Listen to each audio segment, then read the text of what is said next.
Audio is hovering at minus 12 decibels. We're a go. If you became president, you would be the youngest president in history. Is there a way in which you're out of touch with your own generation? No. Hey, Daddy, I want an Oompa Loompa. I want an Oompa Loompa now. No, but it is certainly the case that often I want an everlasting gobstopper. Younger candidates tend to attract more support from older voters. But we are building a coalition. Hey, she's got two. I want another one. A coalition that's going to draw voters from every part of this country. Hey, Daddy, I want a golden goose. Look, there's going to be a continued process to earn support across the coalition. I want it now. She was a bad egg. Where's she gone? Where all the other bad eggs go, down the garbage chute. There's going to be a lot of garbage today.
Drop it.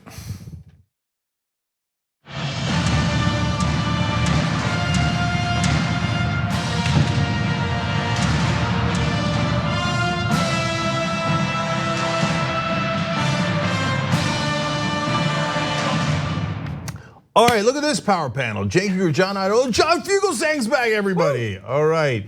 Great to have John with us. By the way, you got to check out. Thank you. You know, I don't always get a lot of acknowledgement, but I do appreciate it. That's true. When it happens. For good reason. For good reason.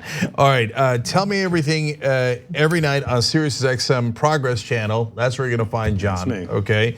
And by the way, Pete Townsend was his first guest. That's pretty badass. Yeah. We just moved over from the Insight Channel to the big liberal Progress Channel. We're doing nights, and we've already had Robbie Robertson and Judd Apatow came down. We just had Jennifer Beals and Kathleen Turner. So we're mixing the celebrities with the comedians with the politicians. Bernie's done it twice, and we're working our way through, trying to get you on. Trying to get you on, John. Yeah. Let's do it. Yeah, John. He was just being polite, okay? Give me polite. But I got to be in LA for Christmas with my kid, and luckily enough, you had an empty table, so it's nice to slide on in. It's awesome to have you, John. And those are a hell of a guest. Everybody check it out, okay? So, John, we got a lot of show, other John. So obviously we got some Trump stuff, some campaign stuff, as it seems like every single night. But the media critique is fortunately or unfortunately the one that has got me most riled up. That's coming up in just a little bit. Ida Rodriguez is also on later in the program, so it's gonna be great. All right, so John, let's get started. Yes, so we do have a lot to look forward to. We're gonna start off with some dark stuff though. Let's launch right into it. Did he say anything when he did this, or did he just literally pull out a knife and just start stabbing him? He just pulled out a knife and started stabbing him. So what you're seeing there is a Navy SEAL who's being interviewed by Navy investigators about the experience of being abroad and serving with Edward Gallagher, a former SEAL who has made a big name for himself, especially in right-wing circles this year, after he was accused of multiple war crimes and then found himself a celebrity for Pete Hegseth and Fox and Friends, and eventually Donald Trump as well. He has since been acquitted of most of the crimes, but there are still big concerns. And these tapes coming out now, some of the quotes from these SEALs are just amazing. Let's run through a few. First of all, in case you're not familiar with Chief Gallagher, platoon members say that they had seen him shooting civilians and fatally stabbing a wounded captive with a hunting knife. 3 SEALs said that they saw him go to a sedated captive for no reason, stab him to death, and then hold an impromptu re-enlistment ceremony over the body as if it were a trophy. And so in general terms, what is this person like according to the men that have served with him? Well, one said, asked whether the chief had a bias against Middle Eastern people, Special Operator Scott replied, I think he just wants to kill anybody he can. Another special operator said the guy is freaking evil. A third said the guy was toxic. And a fourth said you could tell he was perfectly okay with killing anybody that was moving. Okay. And so this person, you might have seen if you were invited to the Mar-a-Lago Trump Christmas party, he was partying it up there with the president. So I want to remind everybody, including the president, that all the people that you just heard from are on SEAL Team 7 Alpha Platoon. So when you go after them, which they invariably will, and Gallagher already has, understand that they're going after SEAL Team 7, every other member. And so they like to hide behind the troops at every turn. Oh, here I had to give a giant amount of money to the Pentagon, support the troops. No, you don't. Your troops incoming guys make about $19,000 a year, okay? I support Eddie Gallagher because he kills random Muslims. But hey, I support the troops. No, you don't. You don't support the rest of SEAL Team 7 who say that Gallagher is evil and will kill anything in his path, civilian or otherwise. One of the folks he's accused of killing was a 12-year-old. And it is other SEAL Team 7 members saying, watch out, this guy is a huge problem. So now they will attack the military again, and they'll attack the other people who are, why would all of them lie together? Why would, that doesn't make any sense at all. But they'll hide behind false patriotism and false support of the troops to support monstrous people like Gallagher.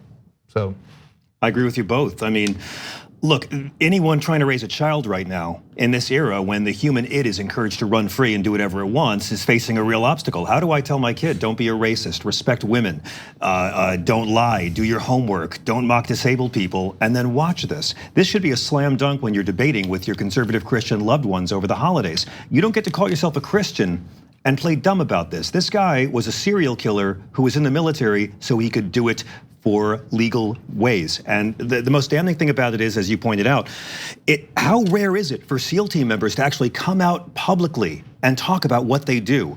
When professional killers say that someone's killing too much, we should lean in and listen.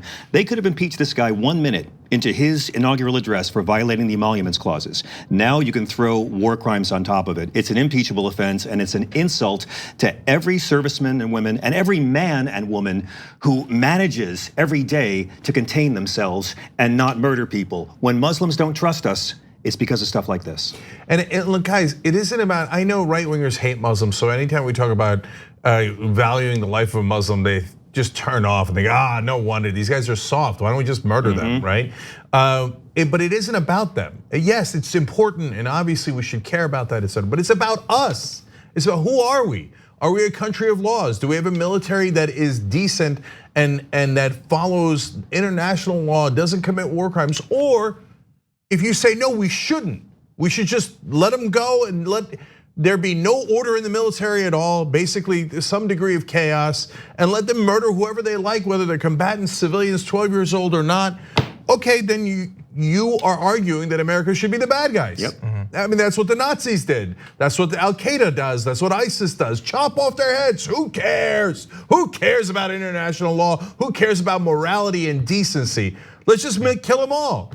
Well, okay, then maybe you should go and join one of those groups instead of the United States military, which is supposed to have honor. And all of those guys did have honor, with one notable exception: the guy that Donald Trump enthusiastically backed. And if you want to kill Muslims because you're a Christian, stop calling yourself a Christian. You are not. You are using that cloaking device for your own evil.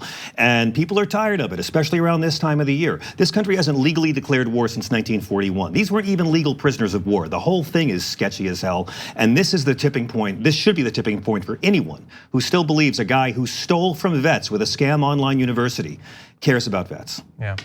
And so I believe you alluded to that they don't often come out and talk about the SEALs. They don't often reveal. Exactly, and we can't say for sure exactly why they have, but we do know one reason is in these interviews they alluded to the fact that they believed that he had been purposefully exposing them to enemy fire to draw out enemy soldiers that he could shoot at.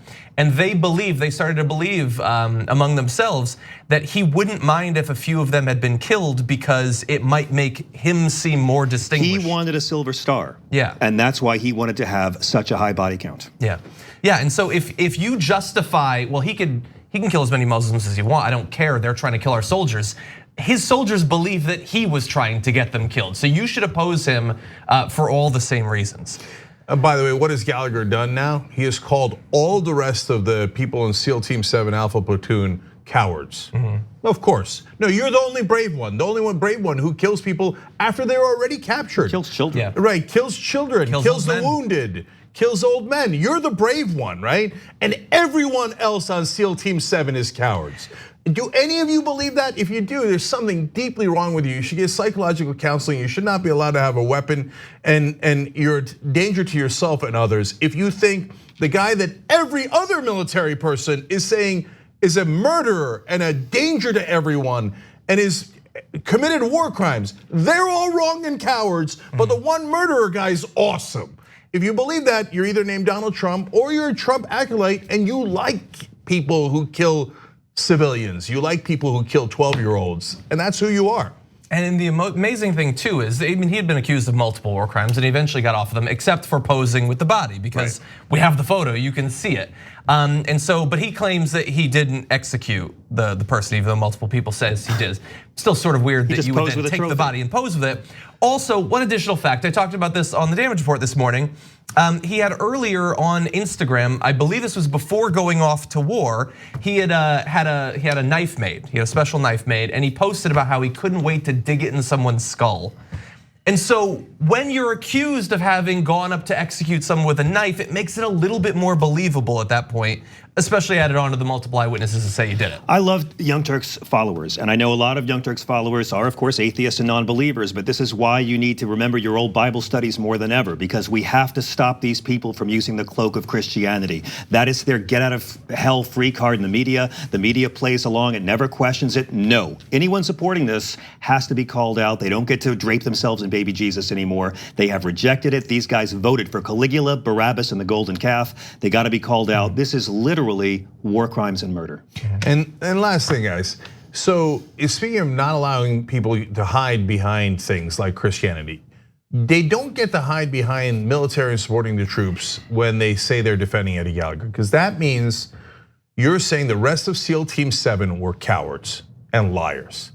Or is that what you're saying? Because let's be very clear about this, because that's what Gallagher is saying. Trump, by supporting him wholeheartedly, that's what he's saying. Look, I've got people I know that are family members that voted for Trump.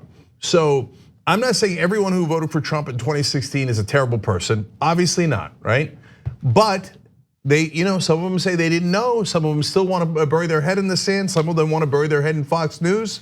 Okay, but if you know, and you're with the war criminal rather than the rest of SEAL Team 7, then you don't believe in the United States military and you don't believe in our form of government. So please get out of the country, go move to Saudi Arabia or some other theocracy where they murder people wantonly. You'll really enjoy it, but this country's not for you. And one other thing we should mention, though, is that the issue with this is not just that right-wingers were so quick to defend him despite all the evidence. They don't care about what any of the people who served them said. It's not just that Trump tweeted in support of him. It's not even just that he's inviting him to his Christmas party, which is just, it's sick on a whole new level. It's that this guy is gonna be everywhere next year on the campaign trail with Trump and with other Republicans. He's just waiting to run for some office for himself.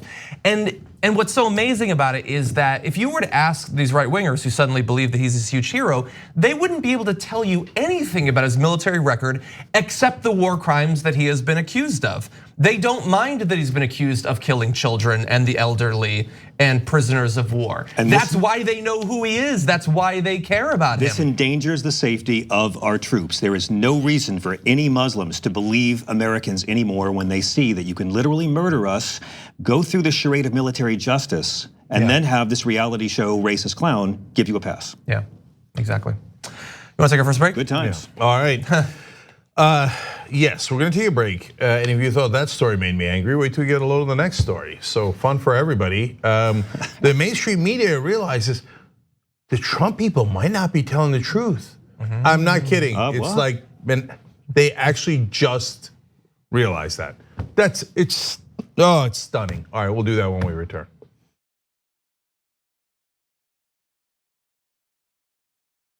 We got good news for you. We're hiring a journalist to cover climate change and money in politics' effect on it in specific. So we're almost there. We just need to get to $200,000. If we can do that by the end of the year, that would be amazing. TYT.com/climate.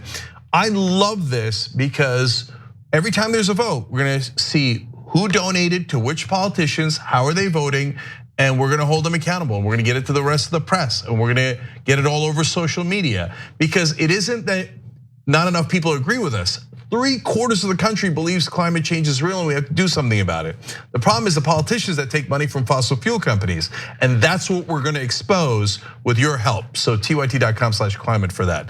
Climate is changing fundamentally, extremely, and non-linearly. It's becoming worse now. It's not when the levees burst that is the problem. It's in the anticipation of that. So I hope every human being is safe. And by human beings, I do not include multinational corporations, especially the ones that started climate change in the first place. What we're currently doing right now in cutting emissions is clearly not enough. There will be ramifications to what Trump is doing. I don't want people to suffer, but I feel like there's gonna be a lot of suffering because we have an imbecile as our leader.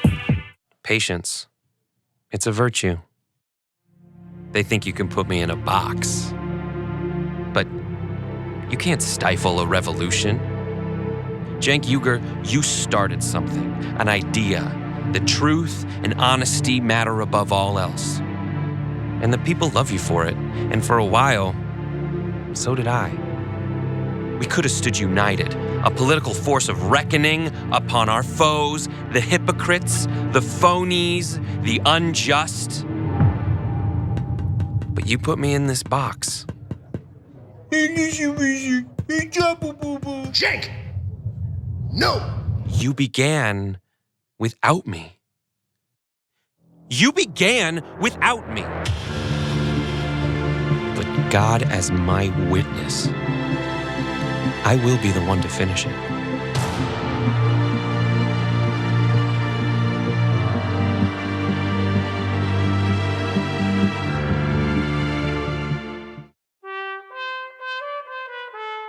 It's winter, and it's cold this time of year, isn't it?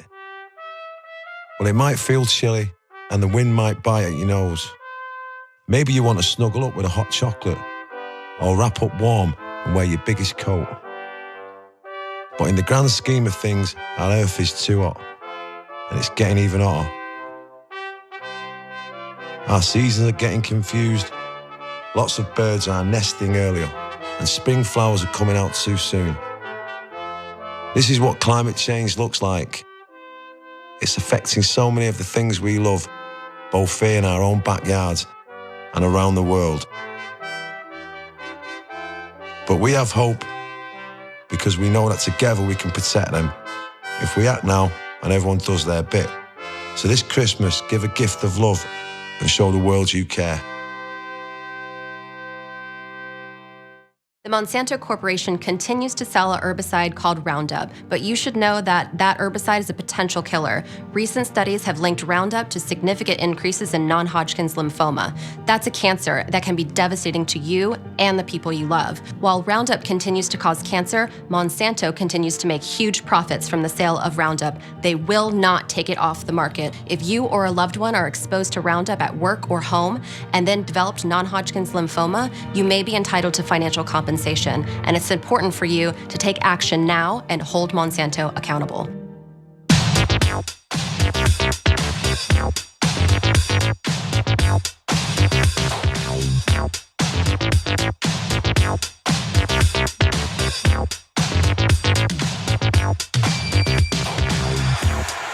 All right, back in the Young Turks.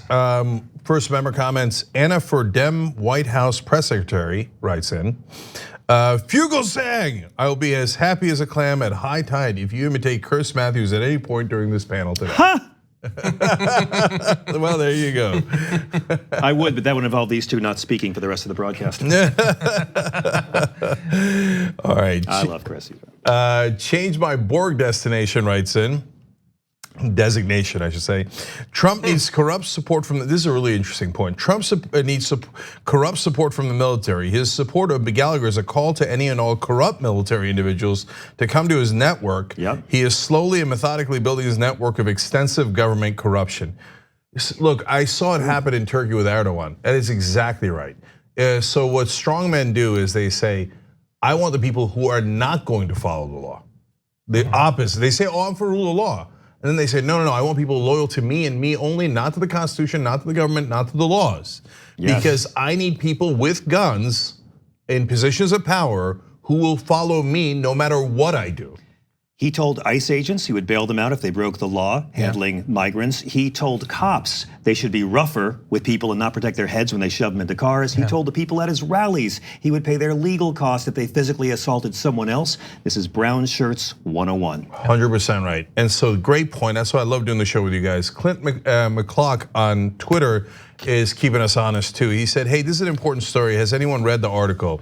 The SEALs didn't come out and speak about this. The audio was leaked to the New York Times. I'm mad too, but we still have responsibility for the facts here. Absolutely. I thought yes, I don't mean that they came and talked specifically to the New York Times. Right. I mean that they were willing to talk about the experience in detail at all. Exactly. Yeah, look, we said publicly at one point, and so I was thinking about coming back and clarifying. We did not say that they spoke to the New York Times, but thank you for being vigilant about it, right? Yes. So for everyone, so you know, it was naval investigators. They spoke on camera to those investigators. They all did it. All of them said similar things, which we just reported to you guys. Those tapes are leaked to the New York Times, and that's why it's in the news today. Okay, thank you, Clint. Okay, the Mad Lib writes in, Gallagher is a real-life Colonel Kurtz from Apocalypse Now. This is hero of the right wing. These are people we're supposed to compromise with. Joe Biden would say yes. I say no. And then finally, it's the Constitution, stupid, writes in. Thank you for having John Fugelsang on TYT. My greatest pleasure / pastime on Twitter is watching him destroy deluded Christians who don't know their Bible. I try to warn them, but they never listen. You got to thump the Bible thumbers with the Bible. You know, the best Christians I know are atheists, and some of the most godless heathens I know are believers. So, I mean, I'm just, because of who my parents were, and my parents were social justice Catholics. My dad was a brother, my mother was a sister, and I just got to a point where I got tired of seeing this figure of Jesus, who is the greatest progressive of all time in history or literature, whatever you believe, and having it used to justify the most unchristian things. The best thing you can do with your Trump-loving relatives is ask them, cite one teaching of Jesus that Trump campaigned on or has fought for legislatively. Just one. Not abortion. Jesus never mentioned it. Bible's not against abortion. Jesus was against the death penalty, but they began losing Jesus around that point. Try it out yourself. I think that the media has to get in on this. If Mike Pence is going to stand there and say, I get to discriminate against gay people because of my faith, we should have to be able to say, where in your holy book does Jesus tell you to do that? Because he doesn't. Yeah, of course, the press will run for the hills. They cower from the right wing in every respect, including religion. Oh my God, I wouldn't want to offend people who completely and utterly hijacked the religion. Oh, the William Morris agency runs away from it too. Yeah. All right, let's keep before we jump back in the news though, I should let you know that if you are watching this show, there's a good chance you have the right values, but it's also possible that out there right now, your money is serving the exact opposite of those. You should have your values and your money be working together. Don't let your money be funding things like oil rigs and pipelines and things like that. You can earn cash back and get free ATM use at aspiration.com/TYT. Sign up for an Aspiration account, make your money and your values work together. Oh, and by the way, also for a limited time, we'll give you 30 days of free TYT membership when you sign up. Also, this weekend, if you're looking for something fun to watch on Sunday night at 9 p.m. Eastern on MSNBC, a big friend of the show, Francesca Fiorentini, has her special Red, White, and Who. It is awesome that MSNBC gave Francesca this special, and it would be even more awesome if they got a great reaction to it. Both in terms of watching it, also tweet at them about how much you enjoyed it. You can expect an appearance by Bernie Sanders. Should be a lot of fun. So definitely check that out. Sunday, 9 p.m. Eastern, 6 p.m. Pacific. It looks like it's gonna be great. It's great to see her on camera. Exactly. Okay, why don't we jump into this next story and see if Cenk blows a gasket. So, Chuck Todd recently had an interview with Rolling Stone where they got into alternative facts and fake news and all of that. And Chuck Todd said something that a lot of people had a problem with. We're gonna get to that in just 1 second. But what was the sort of impetus for this? It was a special that they're going to do on truth and lies. And the reason Chuck Todd says that he and his show, or they have to address this, is because for good or bad, our show has been at the forefront of this topic of disinformation. The first Sunday of the Trump administration is when the phrase alternative facts was debuted. It was on Meet the Press that Rudy Giuliani used the phrase truth isn't truth. So look, whether we like it or not, our platform has been used, or they've attempted to use our platform to essentially disseminate, or to sort of what I would say is to lay the groundwork for this. He says, my fear is the next news consumers. How will they know truth from fiction? How will they have the tools to discern from this? So, okay, all of that sounds maybe okay so far. But there is a question and answer that a lot of people did have a problem with. They asked him, let me bring you back a little bit. Were you surprised by the consistency that the Trump administration was willing to spread disinformation with Sean Spicer's initial press briefing when he lied about the crowd size at the inauguration? Were you surprised that the president and other administration officials and their allies just kept it going? And Chuck Todd responds, I fully admit, listening to you ask that question now and me giving you the honest answer of, yeah, I guess I really believe they wouldn't do this. Just so absurdly naive in hindsight. Donald Trump's entire life has been spent using misinformation. His entire life, I've spent years studying him now on trying to figure out, how did this guy even learn politics? Where did he learn? And we'll have more on that, but that's sort of the money part. Yeah, there's actually things that I think are slightly worse, but I'm trying to understand them, and I've been trying to be as understanding as I can. But really, it occurs to you 3 years into the Trump administration that maybe they're not leveling with you. Really, really.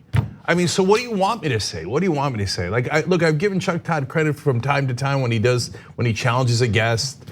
At other times, I've been tough on him because he hasn't challenged guests. It depends. It's credit where credit is due, and lack of credit where it's due. But in this case, so do you not understand politics at all? That's because that's the best case scenario. Otherwise, you're a patsy. So 3 years in the Trump administration. So look, I'll give you another example. Later in the interview, he's talking about Ted Cruz. And he thought that Ted Cruz was gonna come on and disagree with Donald Trump on the issue of Ukraine because Ted Cruz is a Russia hawk. And he said, I was stunned. And he said, I really naively thought maybe he wants to remind people that with Russia and blaming Ukraine, this is getting ridiculous. You thought Ted Cruz was going to say Donald Trump is being ridiculous and that he was wrong on Russia and Ukraine? That just happened. That interview was like a week ago or something, right? How could you possibly think that? But they do, they're like little children. I'm trying not to be demeaning, but I bet Ted Cruz is gonna do the right thing. You thought Ted Cruz was gonna do the right thing? Are you gonna be really this easy on them? You're being this easy on them? You're letting them off the hook for this children's stuff. Their job is not to tell the truth. Their job's not to report the truth. Their job is to win ratings. This is ratings-based news. And if you offend somebody in the wrong state and it costs you half a point, that is how you lose your job and go to live on whoever the last guy was, island. I mean, if you can say prevarication, if you can say falsehood, if you can say demonstrably false, if you can say fabrication, you can say lie. They don't want to say lie because they're afraid of alienating viewers. And so that is why they're going to play dumb about this and do all these false equivalencies as far as they possibly can, because it is not their job to call a spade a spade. It is their job to get the widest possible audience they can get, and that means not offending anybody with actual facts. Yeah. By the way, if you're ever going to have an affair, it's wrong to have an affair, but try it with Chuck Todd's wife, because Chuck doesn't ask follow-up questions. Trust me. Oh, okay. See, I wouldn't have gone there. I didn't. You really shouldn't do that with Chuck Todd's wife. Don't. So, and the thing that frustrates me the most is they clearly, like CNN and MSNBC, different strategies sort of, but they're both clearly like, if we just do X, then the conservatives will watch us and they'll trust us once again. And Barack Obama thought that. Exactly, and they've pursued this strategy for years, which is why over the past few years, so many Fox viewers have switched over to watching CNN and MSNBC. Oh wait, that hasn't happened at all. They hate you even more. They think you're the enemy of the people. They really, a lot of people in America would not be that bothered if a terrorist attacked one of these offices. That's how much actually a they've been terrorist attacked. did. Caesar Sayre Exactly. Sent pipe bombs. And how much did that bother?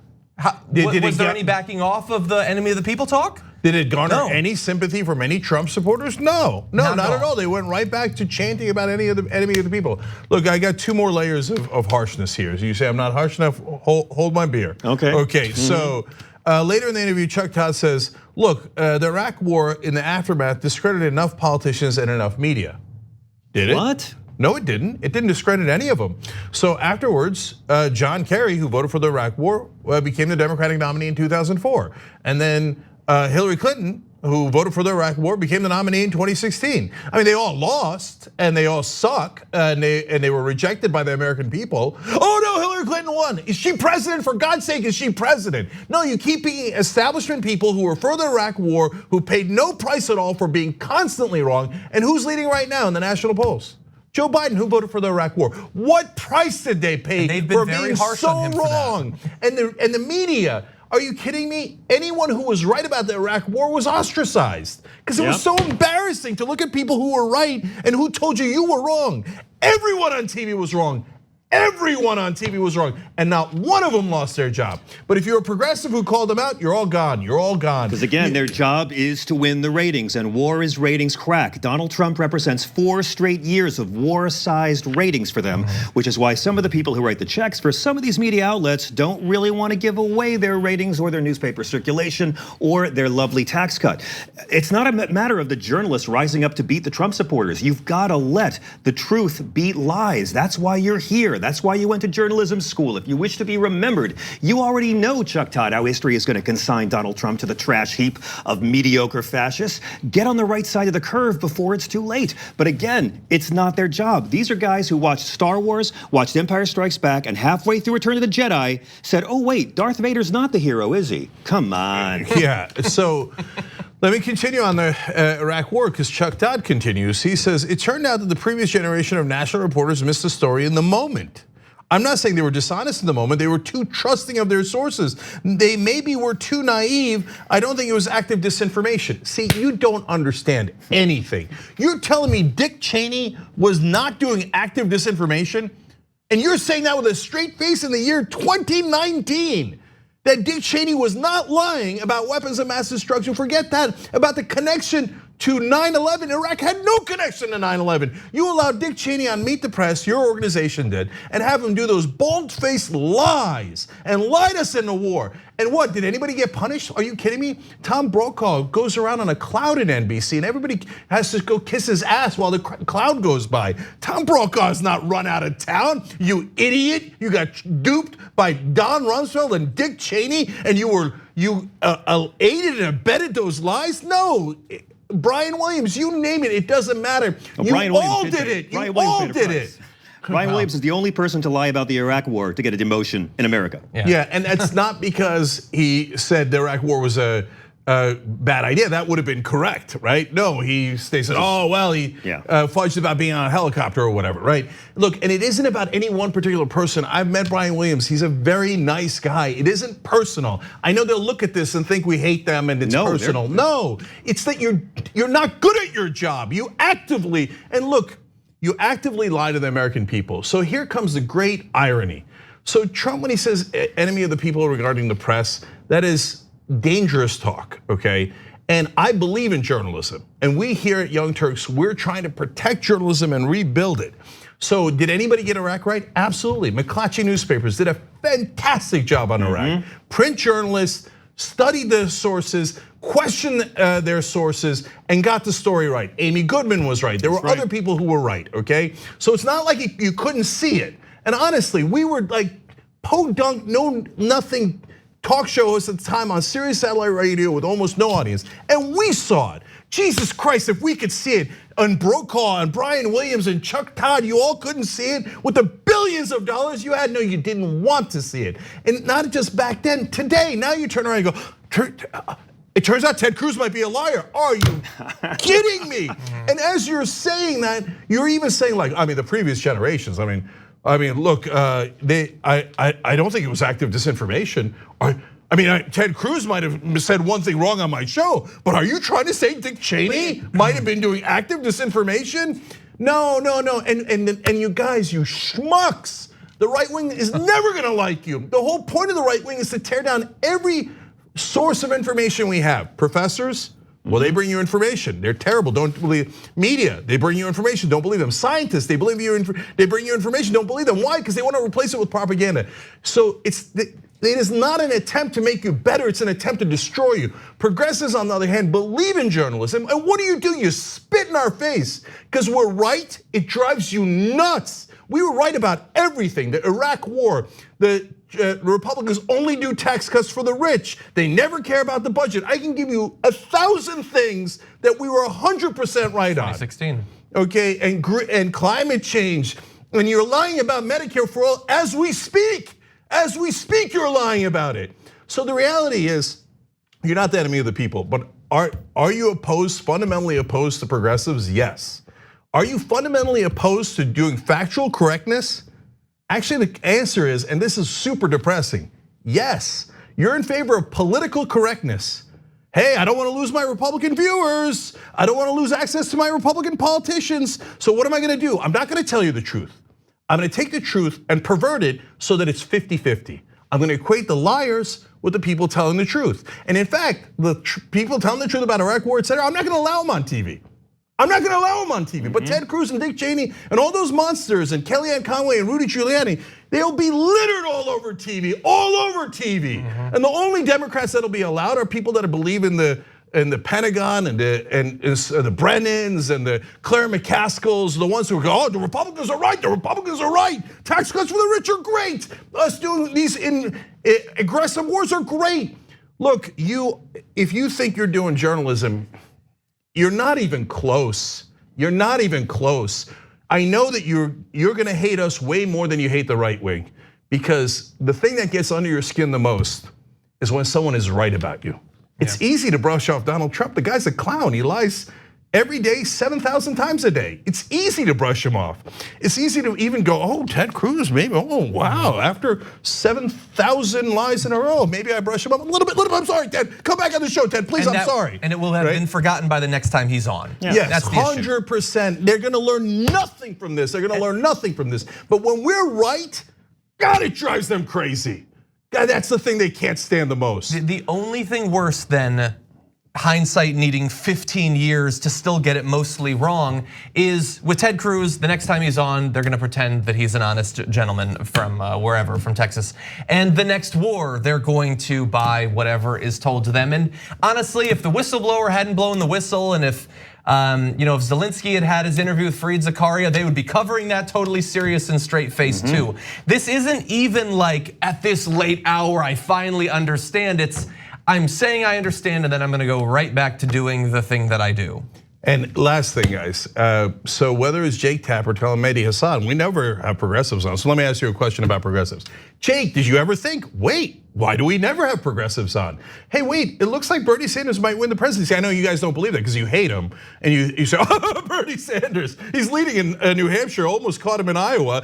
And he's second in Nevada, second in national polling, has been through. Bernie Sanders, no one I know in the country club thinks he's gonna win. And you don't think you're biased. You don't, it never even occurred to you that he might win. And if he does, and if it does occur to you, it comes to you in a night sweat and with dread. And you don't think, hey, maybe I'm biased. No. God forbid. I wouldn't want to ruin your pretty little dreams about who you are and how sacrosanct you are.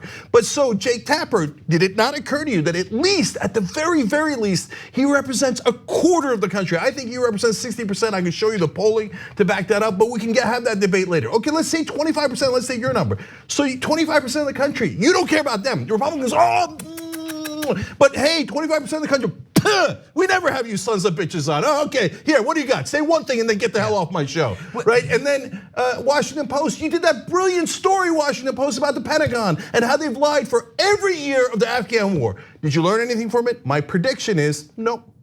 No, you'll then turn around and the next time the Pentagon says something, you'll kiss their ass and you will write it down as a fact, even though you know as an institution that they lie almost as much as Donald Trump does. They lie on purpose as a matter of strategy. You're the ones who exposed that. And I give you credit for that wonderful reporting. But you have instant collective amnesia. Ted Cruz will be invited back on. The Pentagon will be believed in the next story. David Axelrod said, none of us think that Bernie Sanders can win. But I don't know, it just occurred to me that maybe, how come you live in a world that no progressive is ever allowed in, the truth is not allowed in, and then you get all hurt when someone points it out aggressively. But when the Republicans punch you in the face, you're like, yes, sir, thank you, sir, may I have another? But not progressives. You don't have enough power. So I will spit on you, progressives, and never allow you on. You see how unbiased I am?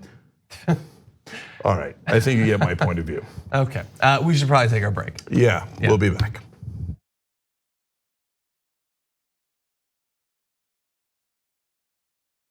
Jen, who you think is gonna win? Okay, this is the cliched part where I go, we're gonna win, we're the best, okay? We're the reigning champions, we got the belt, we got the trophy. But I think that Jesus and JR are actually a formidable team. I'm a little worried about running into them in the first round. I mean, that's got championship fight written all over it. How you end up in the same team? Because it's pretty obvious. Brown and black. And also, they wanted someone else to win this year, so it's the easiest choice. And these Ja'Cory and Arthur fellas, I mean, they got a little bit of a Vulcan mind melt. That's a great suit. Thank you. I appreciate it a lot. Not worried about Brooke and John. Do a serious one, too. Sorry, we're just trying to intimidate our foes. Who are your foes? Right now, Ja'Cory and Arthur. I like them, they're nice guys, but I must break them. And I think that they technically have a hive mind. They know each other better than I will ever know my wife. Who do I think is gonna win? I don't know, man. I don't feel as confident as I should. I think that Jake and I know each other better than all the other people, so even if we do win, it's not that impressive. Like, we've worked together for so long. But I think that this time around, John and Brooke might have a good shot, so we'll see. Are you gonna win or lose? Yeah, we show up to lose. You play to win the game. I'll just say it's been taken care of. My real answer is, of course, I don't know. Okay, I don't know. I think the other two teams can win. The only thing I'm sure about is it ain't gonna be Brooke and John. Guys, what do you say about that no one believes that you can ever win? I'm one of those people. Haters never prosper, okay? Tell me you didn't watch last year for us. We have a bold announcement to make. Did we not entertain? We're pulling out of this thing. We had a good run, but we would never, okay? How in the world are you going to get the right to vote if you don't already have the right to vote? That's impossible. Reason they tell you things are impossible is because they don't want you to try. It only took 7 years for that to get an amendment to get a right to vote. Does this result in millions upon millions of Americans losing their coverage? And we've been waiting to find out, and now we know, yes, it will cut millions. Public education was supposed to be the way to equalize everyone regardless of their socioeconomic status. But if you come from a family that's poor, how are you gonna afford grade school for your kids? This fight is about fairness and morality. It's about the American values. You think that black people all across the country, in every city, were all lying when they said the police abuse us and the police kill us when they should? No, of course they weren't lying. Yes, it does happen. Yes, they do get targeted more. Why are we going to put immigrants in prison for 5 years, which American taxpayers have to pay for if we're so concerned with immigrants using up our so-called resources. We're gonna do both. We're gonna fight Trump and we're gonna fight the establishment. It's not that hard. Yes, you can do both at the same time. Go tell them. The Monsanto Corporation continues to sell an herbicide called Roundup. You should know that recent studies have linked this commercial herbicide to a significant increase in non-Hodgkin's lymphoma. A diagnosis of this type of cancer can be devastating to you and your family, while Monsanto continues to profit from these sales. If you or a loved one were exposed to Roundup at work or at home and then developed a non-Hodgkin's lymphoma, you might be entitled to financial compensation, and you have a right to take action now.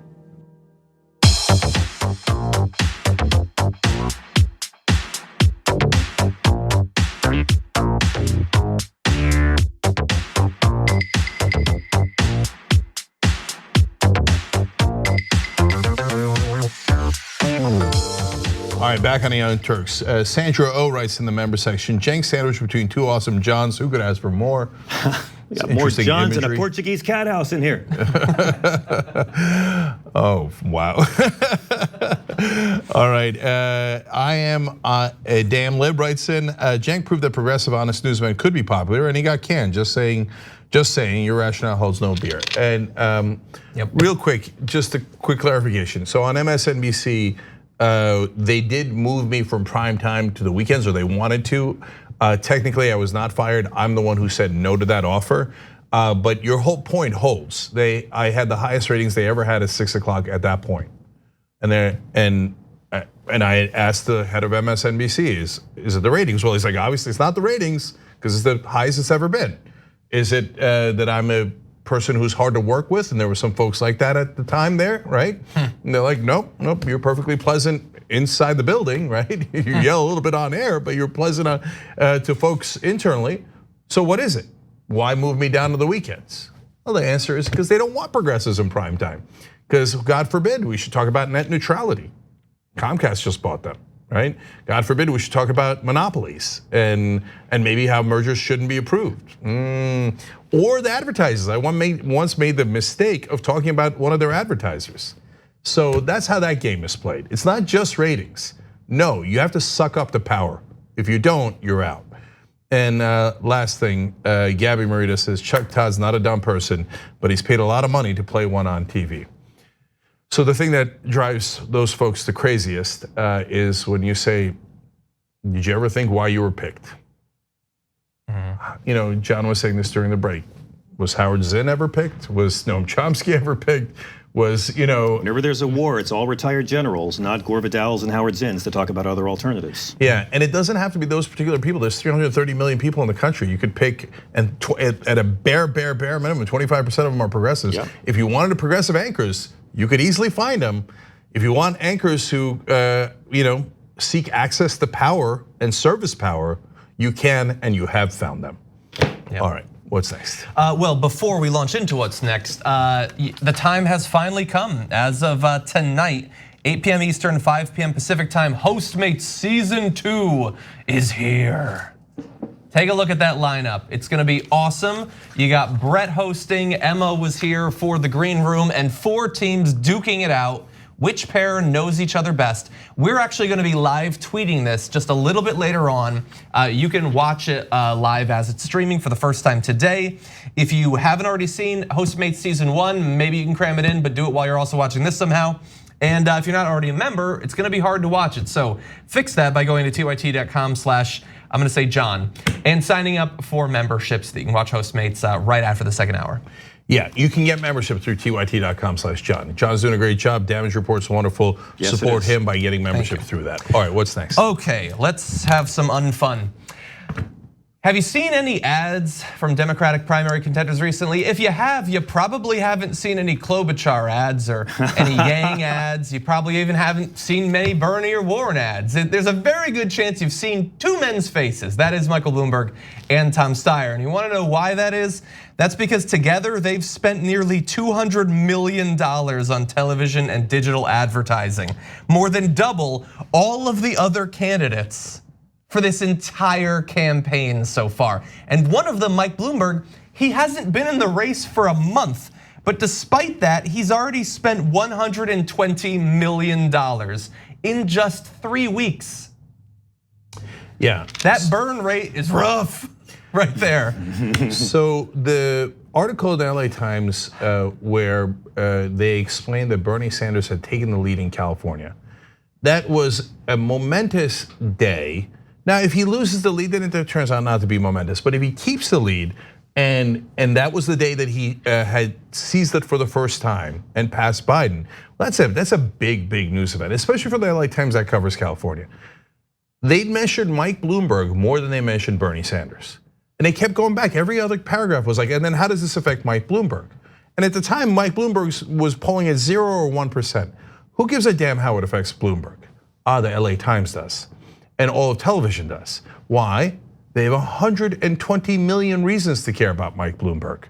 Why are they all obsessed with a guy who has no popularity? According to the polling, by a 2-to-1 ratio, Democrats say they will not vote for him under any circumstance.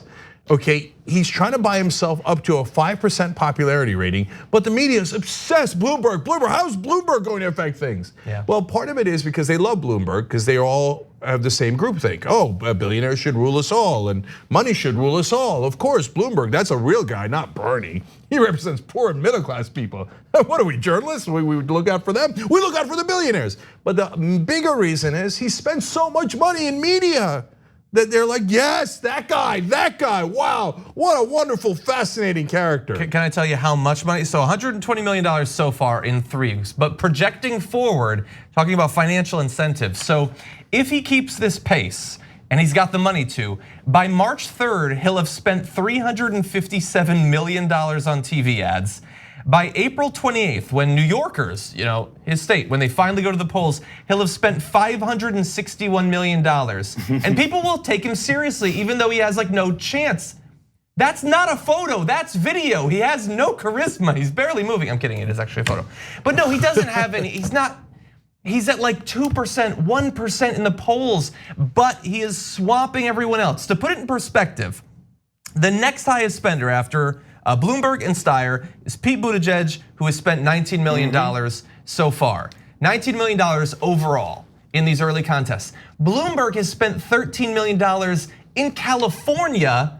That's way off already. He spent $13 million in Florida. That's way off. And yet in those other states on the coast, he's swamping the number 4 guy in Iowa, basically, where Buttigieg has spent the vast majority of his money. I don't know why he's focusing so much on Iowa. There must be some reason demographically, but he certainly is. We New Yorkers are old enough to remember a magical year when Mike Bloomberg bought another mayoral term the same year the Yankees bought another World Series. And he has calculated that he can spend all this money because A, he's got $42 billion, B, he's got name recognition, C, he's as moderate as it's gonna get.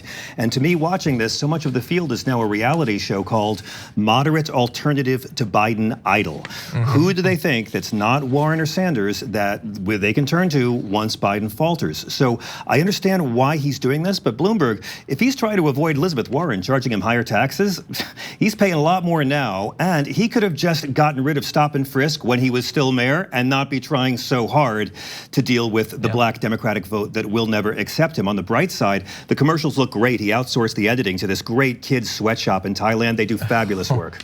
Okay, so John, I do want to correct you on 2 things. Please First do. of all, his fortune is now up to $54 billion. Since we started this show? Maybe, but no, seriously, in the latest series of articles, they explain his wealth is at now $54 billion. Oh my. Okay. Sorry, Mayor. And so if you think about that in that context, so even if he gets to those monstrous numbers that John is talking about, $561 million, so what, that's $500 million. He would have 53.5 left. What difference would it make? It would make no difference at all.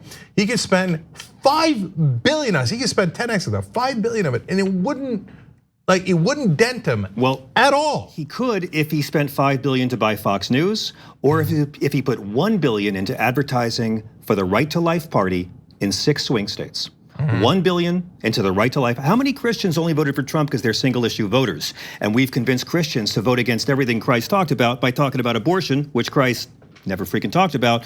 If people realized there was a Right to Life party and they had a place to put their vote that wasn't for Caligula, Bloomberg could pour $1 billion in 6 states into that little outfit and change the election. I know, but that wouldn't feed his ego, would it? No, it wouldn't. So, only help the country. And there's Sorry. also one other thing I wanted to correct you on. You mentioned, well, you know, if you just kept this money, you wouldn't have to worry about what Elizabeth Warren or Bernie Sanders are going to do to your tax rate. Actually, that's not really true. Because if you think about it, Warren's wealth tax, once you take Medicare for All into account, is at 6%, and that's every year. That's way more than the $500 million that he's projected to spend. True. So he thinks if I buy myself the presidency, why do I need middlemen? Before they were like, oh, let's get a middleman, let's get Buttigieg or Biden, and he'll do whatever the hell we tell him to do because he's our errand boy, right?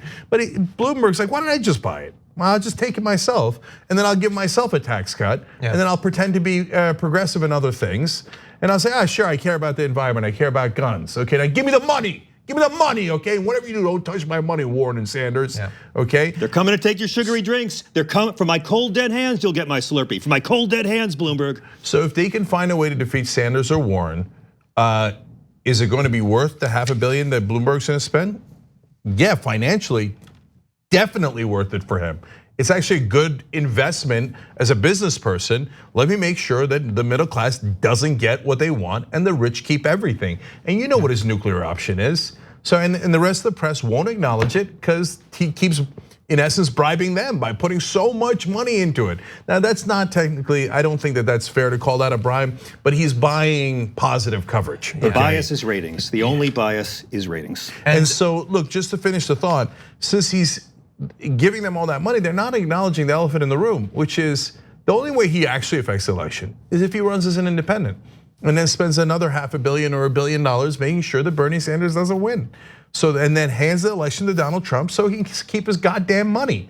So that's the elephant in the room. That's the only reason Bloomberg's relevant. Steyer, I would be shocked if he did that, okay? And so they're both billionaires, they're both spending a ton of money, but policy matters, issues matter, people matter. It's not, oh, we're against them because they're both billionaires. Steyer actually has done some good in the world, and I would be absolutely devastated if he ran as a third party guy. I don't think he would, I don't think that's who he is. Bloomberg, jury's out. A guy who systematically targeted and abused minorities, full well knowing exactly what he was doing, stuffing them into prisons in a completely ineffectual stop and frisk. You think he's got some sort of moral compunction about betraying Democrats and progressives for his own money? No way. He hates Trump too much. He hates Trump more than he likes anything else. No, I don't know, man. I don't know. You're sure he hates Trump more than he hates Bernie Sanders? All I know is, I'm not sure. I was here a few months ago. We were all talking about, hey, which woman running for president do you like the most? And now everyone's talking, hey, which white male billionaire running for president do you like the most? What happened in 3 months? $120 million from Bloomberg and $84 million from Steyer's. What happened? Bada bing. Yeah. Imagine what sort of like left media infrastructure you could have built with that money. Oh yeah, but anyway, they don't want. No, of course they don't want to. Wrong table. Wrong table. Yeah, they love to talk about how we're backed by billionaires. Anyway, okay, let's launch into one other topic. We only have a few minutes left. Over at CNBC, there was this article that we saw by a writer named Jake Novak with a little bit of what he is laying out, truths that Democrats need to accept if they want to have any chance of beating Donald Trump in 2020. So we're gonna quickly run through those truths and perhaps we can come up with some truths of our own. We'll see if we agree with these. So Jake Novak's truth number 1, Trump didn't steal the 2016 election. He won the White House fair and square. Stop complaining about a million different things or whatever. Truth number 2, the economy is doing well even for the little guy. And you know that you're concerned about the economic well-being of the working class when you still refer to them as the little guy. And then number 3 is stop denigrating the voters. So basically, admit that Trump is great for literally everyone in the economy and it hasn't done anything wrong, and be really nice to his voters. And they presumably will be nice to you. So those are what CNBC is labeling as 3 truths that Democrats need to accept to have any chance. I think we do think there are some things the eventual candidate needs to understand. I'm not sure that those are them.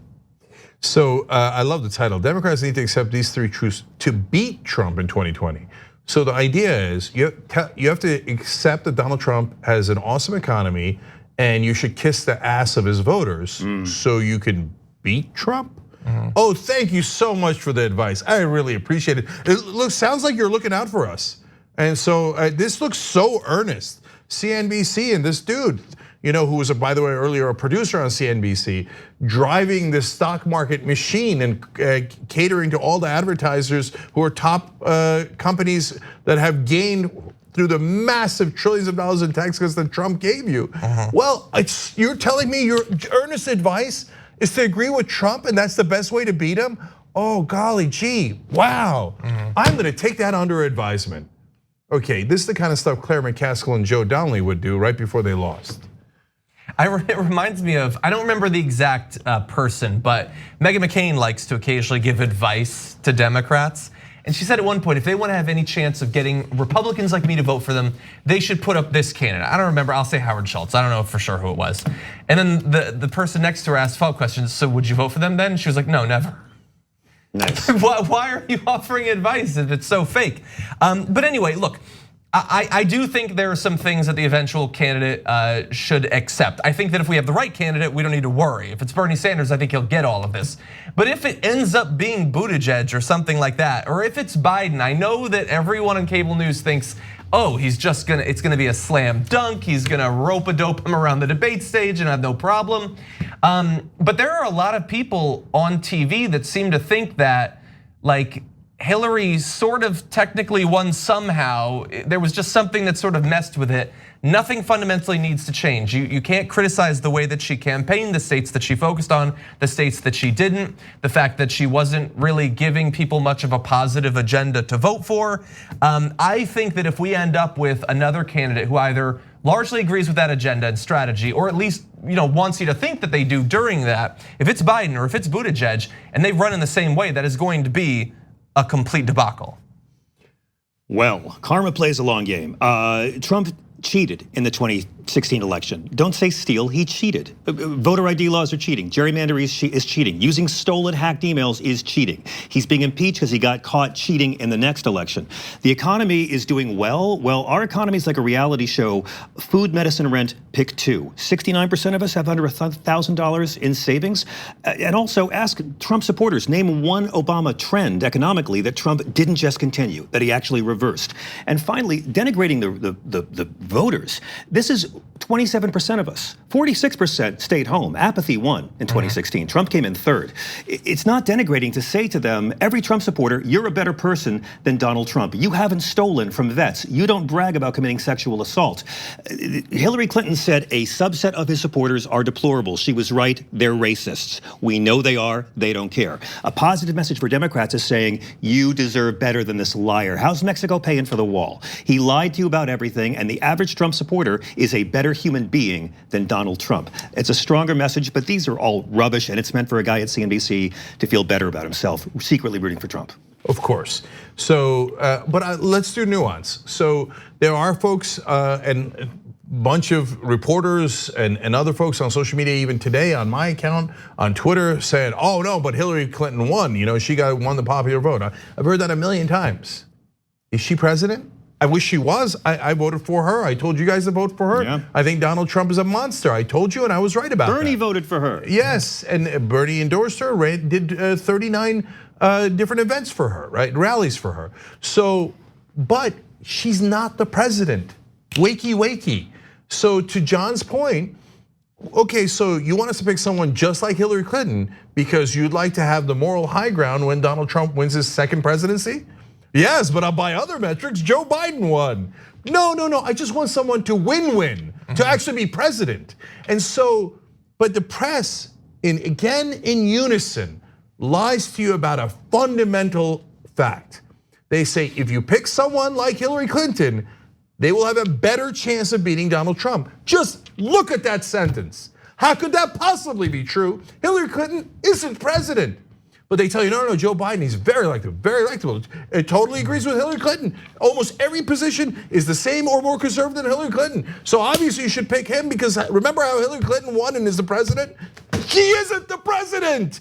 So No, you've got to pick a populist. You've got to pick someone who the middle class can actually root for and be energized by, not a guy who says nothing will fundamentally change. That's exactly what Hillary Clinton said. So they lost to a buffoon. They lost to a buffoon. And they said, don't worry, let's make the same exact mistake. No deal. Now, lastly, on Donald Trump's voters, look, I agree with John, the other John, 100% that I actually think the best thing Hillary Clinton ever said was a deplorable line. Yeah. And no one ever says it accurately. She said half of them are deplorables and half are not. And that is true. Half of them are totally beyond redemption. What are you going to do? You're going to Klobuchar them into voting for Democrats? And that's 1/8 of America. We're only 1/8. That's right. And those guys who hated that Obama was black, and I can go on and on and on. Yes, they are deplorable, and you're not going to win them over, you schmucks. Oh yeah. You know what? They're deeply racist and they hate Muslims and Latinos. That's why they'll vote for Biden. They're not gonna vote for Biden. They got their dream guy in Donald Trump. But the other half are what I called back then, and I was, again, sorry, but I was right. And why do I tell you that now? Don't make the same goddamn mistake. Oh, Jake, you don't know anything. You were totally right. That's why we shouldn't listen to you this time. Anyway, so they're brick voters. They hate the establishment. So they picked up a brick and they threw it through the establishment window. That orange brick was named Donald Trump. I mean, you can't find a better brick. Total agent of chaos, right? Let me just mess people up just for the sake of messing them up. Just send in this cyclone and see what kind of damage you can do, because that's how much I despise the establishment, is what a big chunk of voters told you.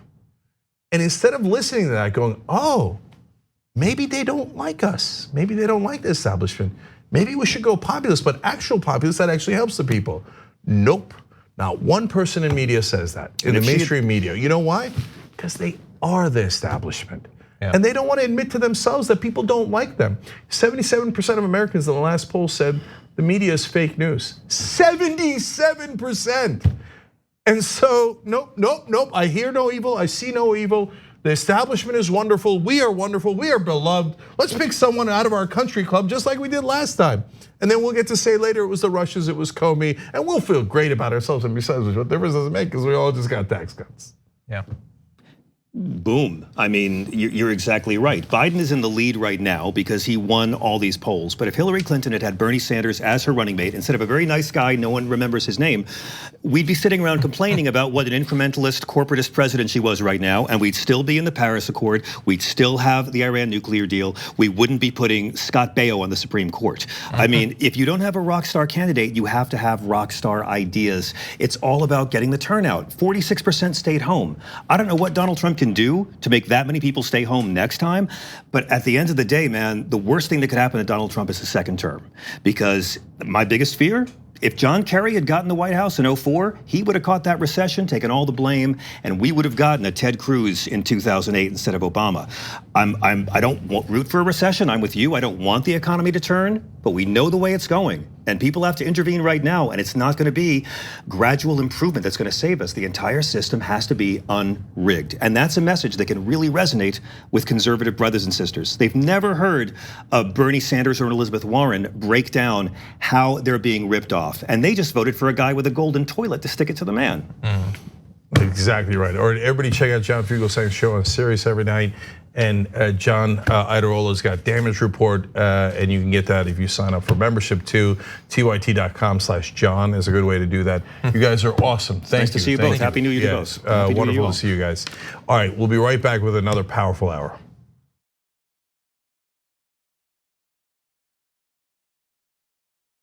Cenk Ugranic is sparing with you guys, ready for a rock and roll show. We've never played instruments before, but we're gonna try for the first time right now.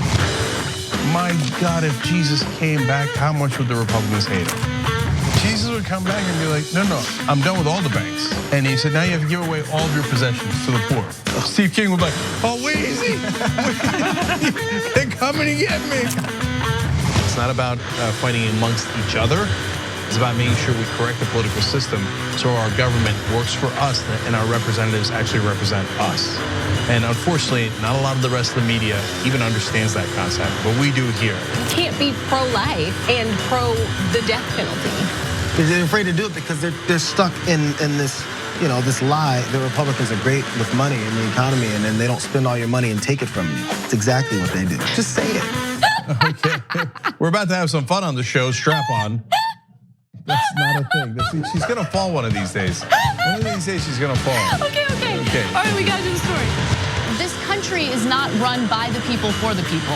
It's run by corporations. It's run by weapons manufacturers. It's run by private military contractors. We've been telling you that people care about policy, and people on TV, they're like, no, everybody just cares about gloss and shine and whether you're rolling up your sleeves well. But what's more impressive is policy, and that you should make equal note of that, and you most certainly have not. The Monsanto Corporation continues to sell a herbicide called Roundup, but you should know that that herbicide is a potential killer. Recent studies have linked Roundup to significant increases in non-Hodgkin's lymphoma. That's a cancer that can be devastating to you and the people you love. While Roundup continues to cause cancer, Monsanto continues to make huge profits from the sale of Roundup. They will not take it off the market. If you or a loved one are exposed to Roundup at work or home and then developed non-Hodgkin's lymphoma, you may be entitled to financial compensation. And it's important for you to take action now and hold Monsanto accountable. Damn it, they failed us. And if you're not angry about that, Michael, and any of you out there, then you're damn wrong, because you should be angry. Young Turks. It was genuine. He was mad. Cenk Uygur, known online as one of the Young Turks, isn't afraid to throw some punches. 3, 2, 1, fade up. Cenk the Turk Uygur. What kind of TV station is this? The whole point is for me to yell and scream and tell you what I think. It was right out of like Wayne's World. This guy on this little rinky-dink website is speaking truth to power. We've been averaging 600,000 views a day, beating most of the cable shows in America. We're the largest online news show in the world. We're celebrating our 1 billionth view. Television, we're coming. More politics ahead with Cenk Uygur. He knew that the MSNBC opportunity was an experiment. If fill-in host beats CNN and headline news combined. At some point, they want to give me a show. Every single year, that comes out of our paycheck. We put it in, and you're saying we were suckers. When you, as a host, tells someone you're interviewing to shut up, that's going to raise a red flag. That guy needed a tall glass of shut-up juice. If President Obama's doing the wrong thing, I'm not going to tell you that he's doing the right thing so I can, quote, support him. He says to me, you won't believe the meeting that I just had. The head of MSNBC talked to me. They want him off the air. Cenk took an incredible risk. We're supposed to challenge the government. That's the role of the media. The Democrats and the Republicans are here to screw you. And who on the air is saying it? I wouldn't have done what he did. That if I'm going to be a talk show host, I should be the biggest talk show host in the country. I don't think anyone else does it better. I don't think anyone's even close. Before you know it, I'll be back on your TV doing a national show. I guarantee it.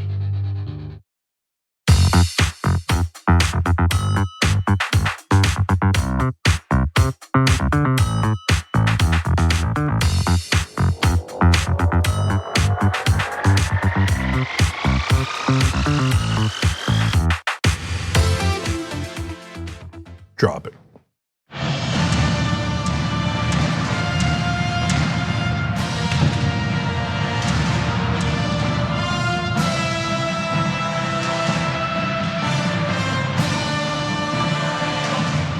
All right, look at this. Brooke Thomas, Ida Rodriguez. Okay, excellent power panel, power hour. So let's do it.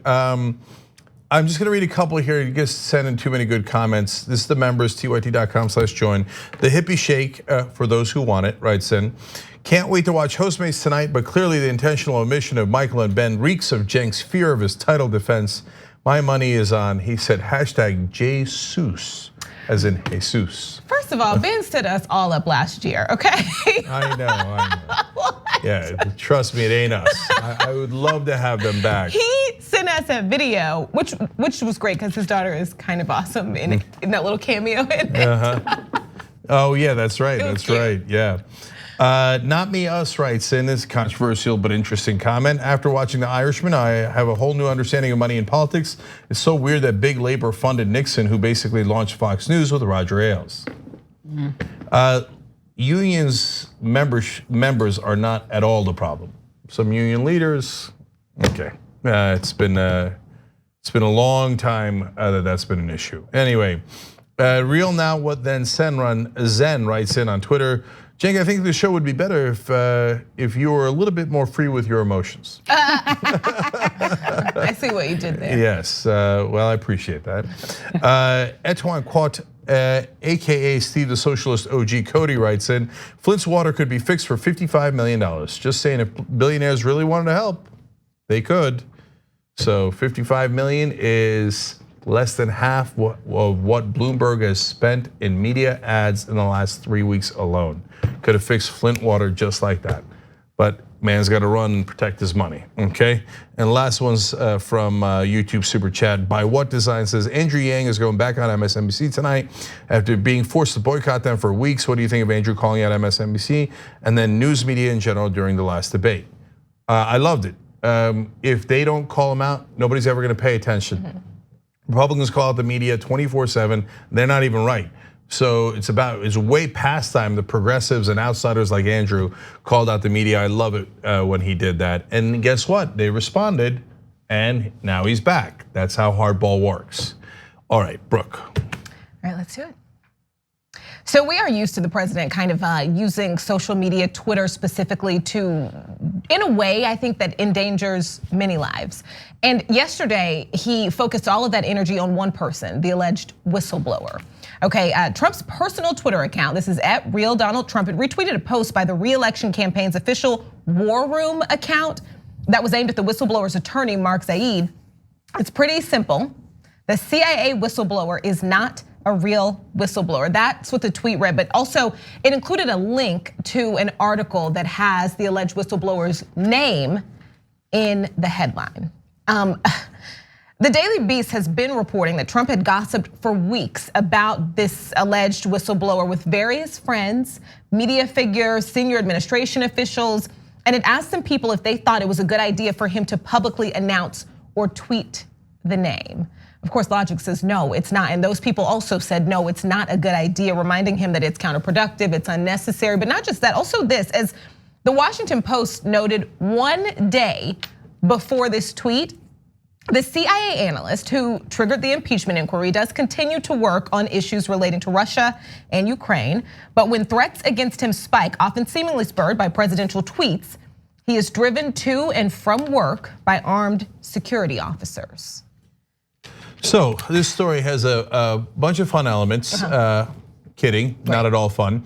But my favorite is Ivanka Trump and White House counsel Pat Cipollone basically letting the press know, hey, we try to control the idiot, but he won't listen. Right. So when he does eventually blab about the whistleblower, which is inevitable, because my client is too stupid, my dad is too stupid, in essence what they're saying. Remember, it wasn't us.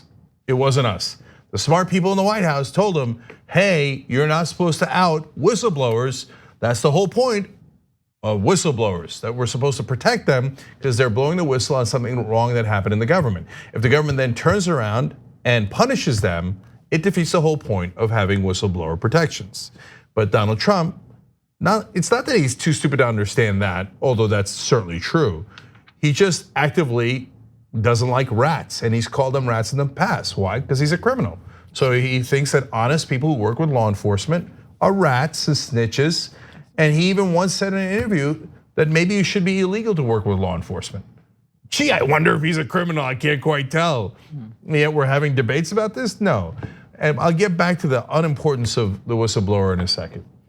Well, I mean, you just said what I was thinking. He is a thug, everything about him, he always takes it to this street justice. What baffles me is the people who liken him to Jesus and compare him to the religious journey of a man who was supposed to be good and do good things for people, all people. I'm so confused at the people who still defend him, and it just lets me know how many people in this country are complicit with crime. And even though they speak on behalf of Christianity, they're okay with wrongdoing and they're okay with this street justice. And he's been doing this from the beginning, right? He's been handling the White House like it is a sewer. Yeah. And then people have been standing blindly behind him saying that what he is doing needs to be done. But they don't realize that when that water washes out, it's washing out to their neighborhoods and to them. And we will pay the ultimate price for having an illegal in the White House. Just like what you were saying, like he's not stupid. This is that he is smart enough to know that this puts people in danger. He knows what he's doing, and it's just not a coincidence that the day after a report noting that this man still works for the CIA, and that it gets increasingly like it's dangerous once the president tweets about him. It goes deep. All these federal funds have to be spent to protect him. Yeah. After the president tweets about him, he tweets his name. He's like, okay, great, I'm gonna go a step further, see what you gotta do. He goes deep. That's why he has the people sit around saying, what does he have on Lindsey Graham? Something. He does dirty business. He has a vault. He is handling this like New Jack City. This is not the White House anymore. That's like the hood, yo. Could you imagine if Obama said maybe you shouldn't work with law enforcement? People who do are rats. Yes. Oh, they would have said he was a thug, a gangster. They would have said everything in the, oh yeah, of course, Barack Obama would say that, right? Their guy says it and they're like, oh yeah, bravo, of course, we hate law enforcement. Everybody hates law enforcement, right? You shouldn't work with law enforcement. That's what good Republicans would say. Yeah. What? Okay. They don't like law enforcement until they shoot black people, and then they're pro law enforcement. Yeah. It's only when it's beneficial. Like at this point, the like comparisons to like, can you imagine if Obama did this? We can't. It's not even like we can't even joke about it anymore because they're all so far like Obama is just not a monster. I thought blue. Like you know what I mean? Like it's just so far beyond what they actually complained about. They didn't even have serious complaints, and there are things that you can be upset about. No, but that's why it goes to prove their racism so over the top, because Obama's a gentleman. I think he's too much of a gentleman. Yeah. Like my critique of him is, my God, get in the fight, right? That's right. And Trump is this thuggish monster that it's been doing lifelong criminality, one scam after another. He had to pay for Trump University and his own charity. They're both scams. He had to settle and give out millions of dollars in fines. He's like, yeah, I'm a scam artist. I didn't finish it. You didn't. Okay, I'm a fun scam artist, okay, etc. And so, but they say things about Obama based on his skin color, and they don't about Trump based on his skin color. And it has nothing to do with what they've actually done. Right. It has to do with an artificial characteristic. And those are the Republicans I'm referring to. Okay, last thing, or last two things. It's also potentially a crime to do witness intimidation and obstruction of justice. In fact, that's one of the things that he's being impeached for is obstruction, right? And then he goes on Twitter and does it in front of the whole country. And lastly, the whistleblower is irrelevant. He's the guy who called 911. Then we had 17 witnesses go and testify in the House. If it was just pick any crime, like let's say there was a robbery and a guy calls 911 and says there was a robbery. And then in the trial, they bring in 17 witnesses say, yeah, I saw the robbery and it was that guy. I saw the robbery and it was that guy with the orange hair, right? And then the guy takes a stand in his own defense, goes, yeah, but I don't like the guy who called 911. Yep. That's not a defense. Right. That doesn't make any sense at all. But why is he so obsessed with not the 17 witnesses, but the guy who called 911? Because he hates rats. And he thinks the whistleblower ratted him out. Yep. I think we're gonna go to break. All right, break it is. Whew, got more passion when we return.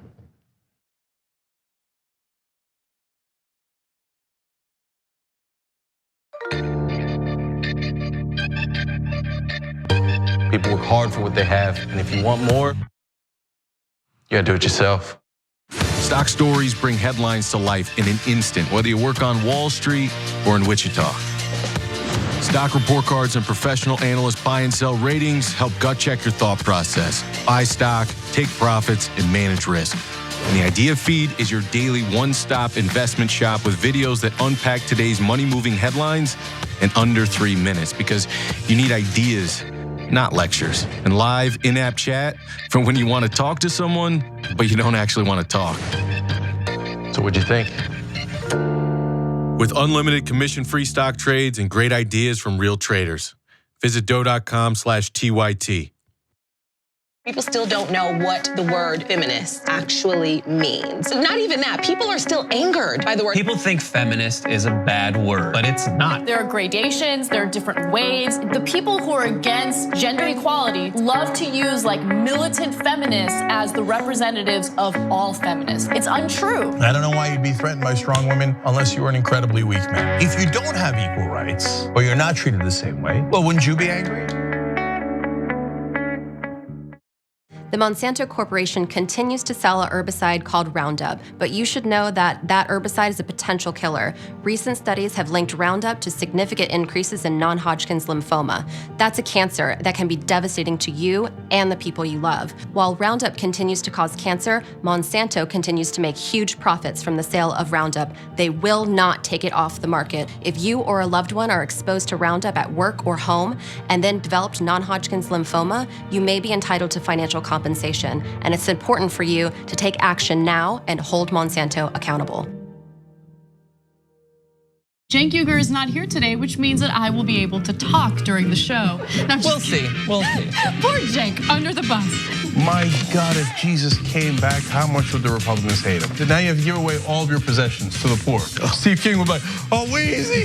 Cenk is oddly, scarily competitive. Oh, it's insane. I play basketball against him. It's just like, how are you good at this? The liberal mom says, Mark Thompson, have you ever thought about doing one of those tapes that soothe people to sleep? Like Mark Thompson reads the phone book. I'd buy it. If you'll buy it, I'll do it. Emilio D'Amelio writes in, John, you are so thick. I love you. That's what he wrote. Pork Chop Express writes in and says John Idarola needs a new jacket. Whoa. Those 24-inch pythons, are about to burst out of his sleeve. Gun, baby. You know, the two people here said that their moms were both in love with you over Beauty and the Beast. Mm-hmm. That's an improvement. I usually get grandmothers. The Hour of Fire is brought to you by Brooke, and Brooke. Yes, Brooke's got it. Okay. Take it. All you right. guys know I really like compliments. Charlie Turk. No, wait a minute, don't you dare. Chemical castration when we return from the break. Right, so that's it. We will settle it. I want to see this. Did Anna comment on my tan yet? No, she hasn't. Scandal at TYT. You're a good boss. But Anna did say that I come in here today with a fresh mind. That's all I'm about. I'm about a fresh mind. I can't with you right now. Okay? She just can't. She can't, but nonetheless, we have to for another 3 hours. I'm back, baby. Let's rip in the Republicans. See, don't miss the live show. That's great. Tell people, if you're a member, you get the whole live show whenever you want, because this stuff doesn't go into any of the clips.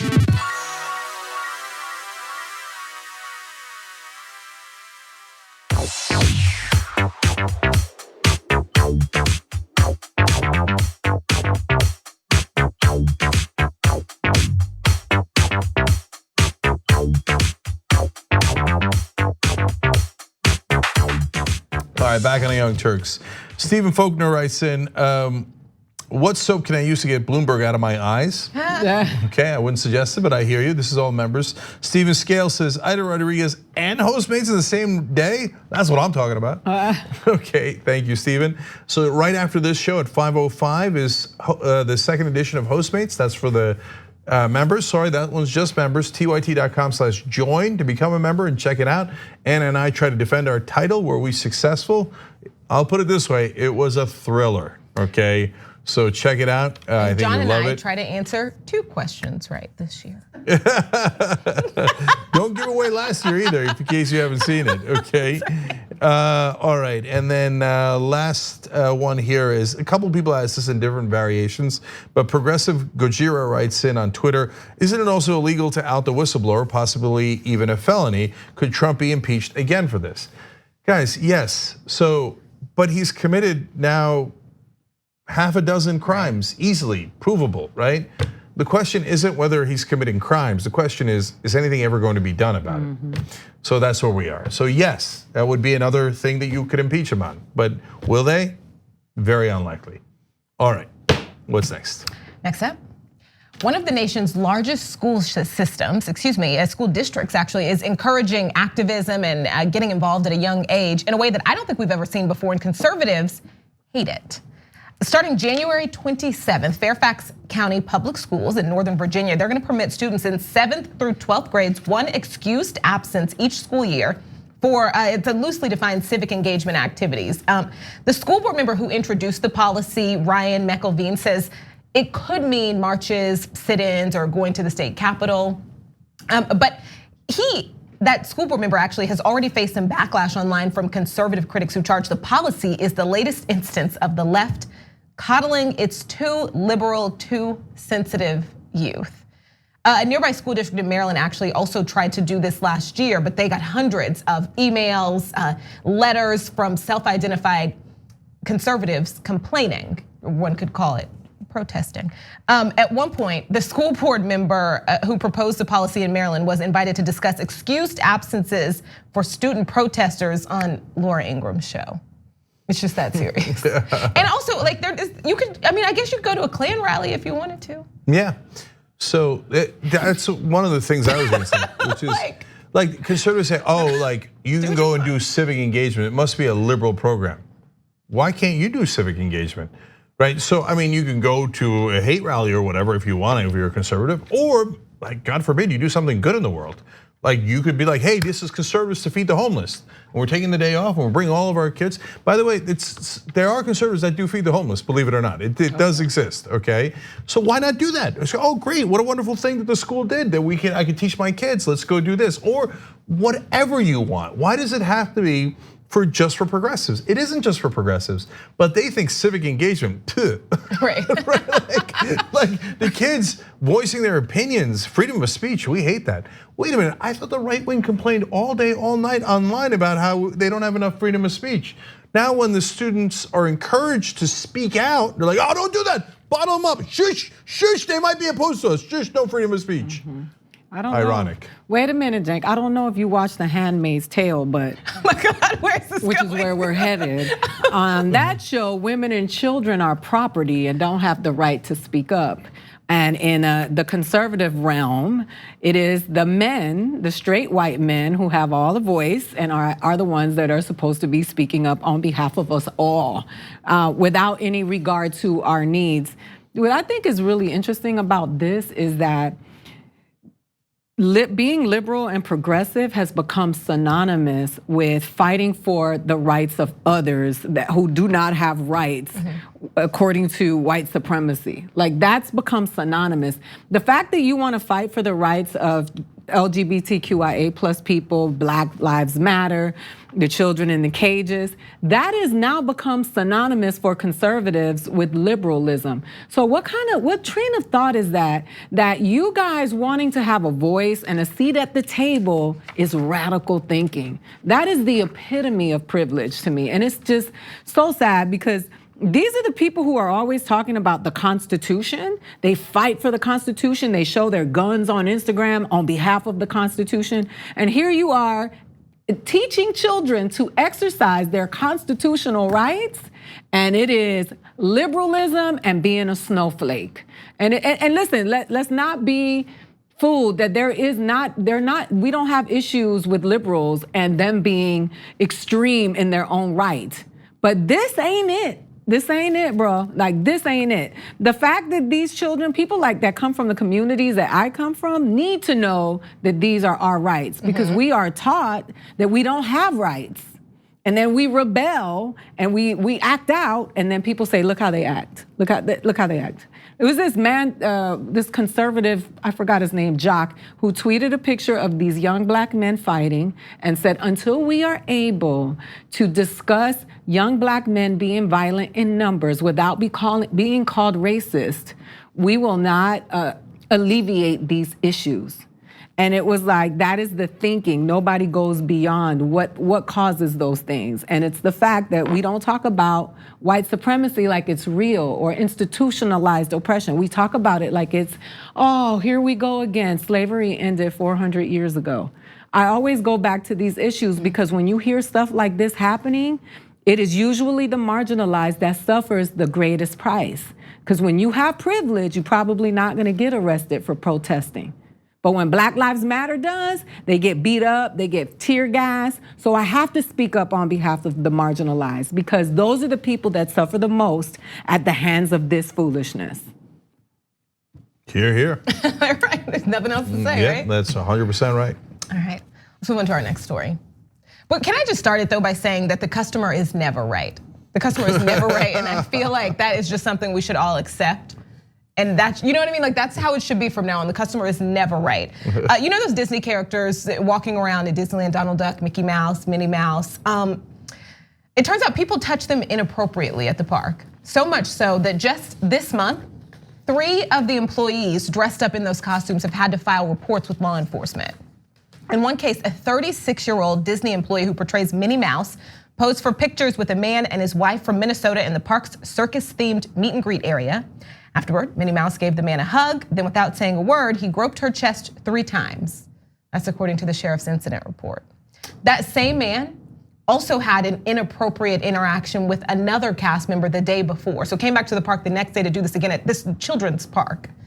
A woman who works as Mickey Mouse at the Magic Kingdom went to the hospital because of a neck injury after a woman patted her on the costume head about 5 times, but so bad that it hurt her neck and she had to go to the hospital.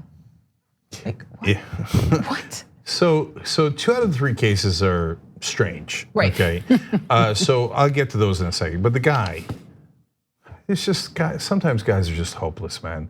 Like, what are you doing? I mean, first of all, what are you doing in any circumstance where you're groping women? There's no excuse for it ever, ever, ever. There's no justification for it. But a Minnie Mouse outfit, what is wrong? Like, what is? I don't get it. I just don't get it. Like, so he sees the person in a Minnie Mouse outfit, and somehow, and you know what? That reminded me, or I thought about when I read it. I was like, you see, when folks say it isn't about sex, it's about power. This is actually an excellent example of that. Because how could you? I don't know that if that's his fetish or whatever, right? But I doubt it. Although he has done it multiple times, apparently at other parks, right? But more likely, it's a power kick. Oh, there's nothing she could do about it, so I'm gonna do this, right? So just when you thought, like, is there any situation where people can't be monstrous to one another? Nope, apparently not. Now the 2 strange cases is that the lady who patted the person on the head, she was a grandma, and apparently that sprained the person's neck. I have no idea if it sprained it and didn't, or more importantly, it might have sprained the neck. Did the grandma intend it? The family says, no, grandma didn't intend it. I don't know, I have no idea, right? And the other person was a woman who groped another woman who was in one of the costumes. But it was a Mickey Mouse, so she thought it was a man. It was Donald Duck. No, the Donald Duck one is the family, or some folks thought that lady, the older lady who groped the younger woman in the Donald Duck outfit, might have had dementia. Right. So that's just a different situation. So that's just unfortunate. It has to be, because I've never ever looked at Goofy and said, ooh, Goofy fine. Look at Goofy over there. Goofy swinging them ears. Let me go grab on Goofy, because Goofy looking real good today. I don't. Look at him. Oh my God, It's so ridiculous. I mean, like you know what? I know this is gonna sound extreme, but the case with the man who was with his wife that groped the women, it reminded me. I don't know why, because this is some extreme all the way on the other side, Sandusky, because his wife was in the house, and it's this women just standing by, being complicit, watching their men do inappropriate things to other women is very indicative of what type of relationship you're in. Because if I was out with my man and he groped Minnie Mouse, we having a conversation. Right. You know what I mean? I'm signing the report on behalf of Minnie Mouse, because that is inappropriate. Exactly. But the other thing I was gonna say is that there's a fundamental lack of respect for the people that do that, and we see it all the time. Like, you see people pushing them, shoving them. For some reason, they forget that those are human beings. And when children do it, you understand it, because children think those are characters. When adults do it, it just shows you that you're not a very good person, because you know that's a human being. You know that's a hard job to do when it's super hot. Yeah. You know what I mean? And you just take agency over somebody's body and think that it's cool because they're wearing a costume. Yeah. You need to get punched in the face. Okay, well, it's call the authorities, but okay, I don't condone that. So look, in terms of the folks who do that, there's something about a mask that it makes people react worse to one another. Whether you're the one wearing the mask or the one that is acting upon the person wearing the mask. It has some degree of anonymity, which allows us to dehumanize the person and act worse to them. And that's why Twitter is oftentimes a cesspool, because people are anonymous. So they feel like, I got a mask on, you don't know who I am, so I could be, as evil as I want, as mean as I want, as much of a jerk, I could try to tear you down and feel good about it. And so, look, man, you think those aren't tough jobs? Jeez, Lord mercy. They don't get paid a lot of money either. Yeah, they don't get paid a lot of money for a very, very tough job. Don't go around pushing them around and doing all this stuff. And to your point, Ida, you don't have to just be the woman in the relationship. You could also be guys who are friends with people, et cetera. Yes. And what do you do? You got to step in. You got to be a good person and say, what are you doing groping Minnie Mouse? What are you, mental, right? And then you write out the report. You say, no, I will not accept that. I will not accept it from anyone, even if they call themselves my friend or my relative or whatever it might be. Call people out, not because you want to attack them, but because you want to protect the others. Yeah. I like that. Check your weird friend. Yeah. Yeah. If you see something, say something, and maybe not punch them in the face, but shake them. No, and listen, I'm not an advocate of violence, but I think that those people reach their limits. Like, you don't understand. Like, if you have to hear about it, if it made this desk, that means it's a problem. So imagine having to suit up every day. You go there with the intention of making children happy, right? You're not getting paid that much money. And somebody decides on any given moment that they can just touch your body, that is not okay. Yeah. And that doesn't make us snowflakes. That makes us human beings. It's barbaric to think that you can behave that way. Yeah, and guys know this. Everybody knows this, because they just don't want to acknowledge it. Or by the way, that's not fair to most guys. Most guys are perfectly good. They're not doing this. These are, a smaller percentage, but unfortunately, they do it so often that it affects a giant number of women. Okay, so you have to think about that too. So this guy in particular has done it to so many different Minnie Mouses, and extend that out as an analogy to the whole country. But for the ones that do it, they know it's wrong too, and they'll admit it if you say to them, oh yeah, do you mind if another guy gropes you? That's right. Just comes up and starts groping every part you got. They're like, oh no, that's crazy, that's terrible. So why isn't it terrible when you do it to women? Of course you know it's terrible. Of course you know that. Right. Yes, that was super easy. Law enforcement, there's no question about it. And it's a problem. It's not just at Disneyland. Reporters, you see the video of the reporter getting groped. It's a problem. It's embedded in our culture, and we need to start identifying this. We need to start educating young men and women about this behavior, because it's toxic and it is abundant. All right, we got to take a quick break. Okay, when we come back, we've got more for you guys. We'll be right back.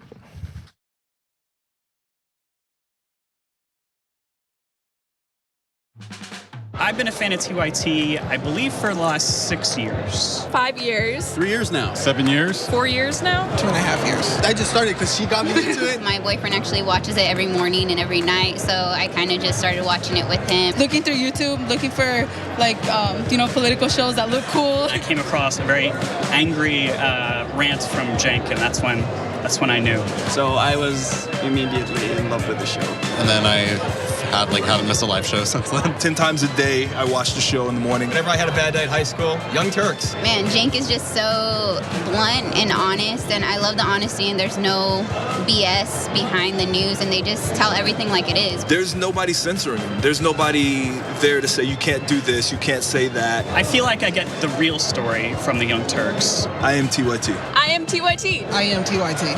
I am TYT. I am TYT. I am TYT. My name is Alexandra Jablonski, but I go by Alex. I don't know why I just said Alexandra. I got stuck with one of the hosts. I shouldn't say stuck. I work for one of the hosts for The Breakdown, which is Hassan. hitchhiker. And I also work on Main Show a lot of the time as well. My favorite thing about TYT, I would definitely say the family unit aspect. I mean, I genuinely really like working here. Can I curse at all? No. Oh, okay. The Monsanto Corporation continues to sell an herbicide called Roundup. You should know that recent studies have linked this commercial herbicide to a significant increase in non-Hodgkin's lymphoma. A diagnosis of this type of cancer can be devastating to you and your family, while Monsanto continues to profit from these sales.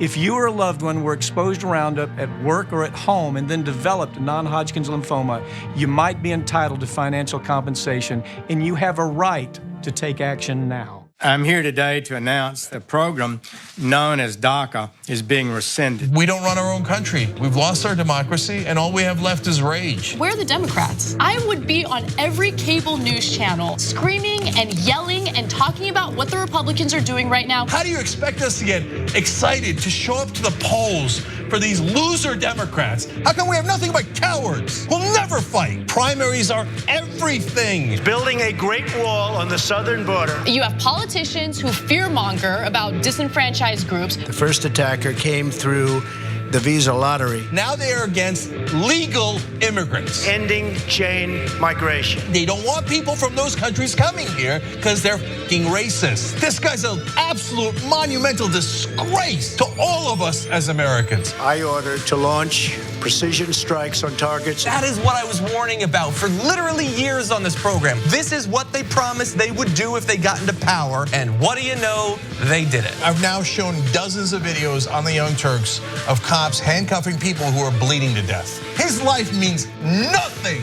We have been trained to be cowards, so we're gonna handcuff that guy bleeding to death. What does this law mean? These are all just basic BS coverings. To every politician who is taking donations from the NRA, shame on you. They said that this was impossible, but now we're beginning to move that boulder. And at the end, we'll get our democracy back. Primary the living hell out of these Democrats, and let's take over the party. That's a ghost ship. Let's board it, and let's take it.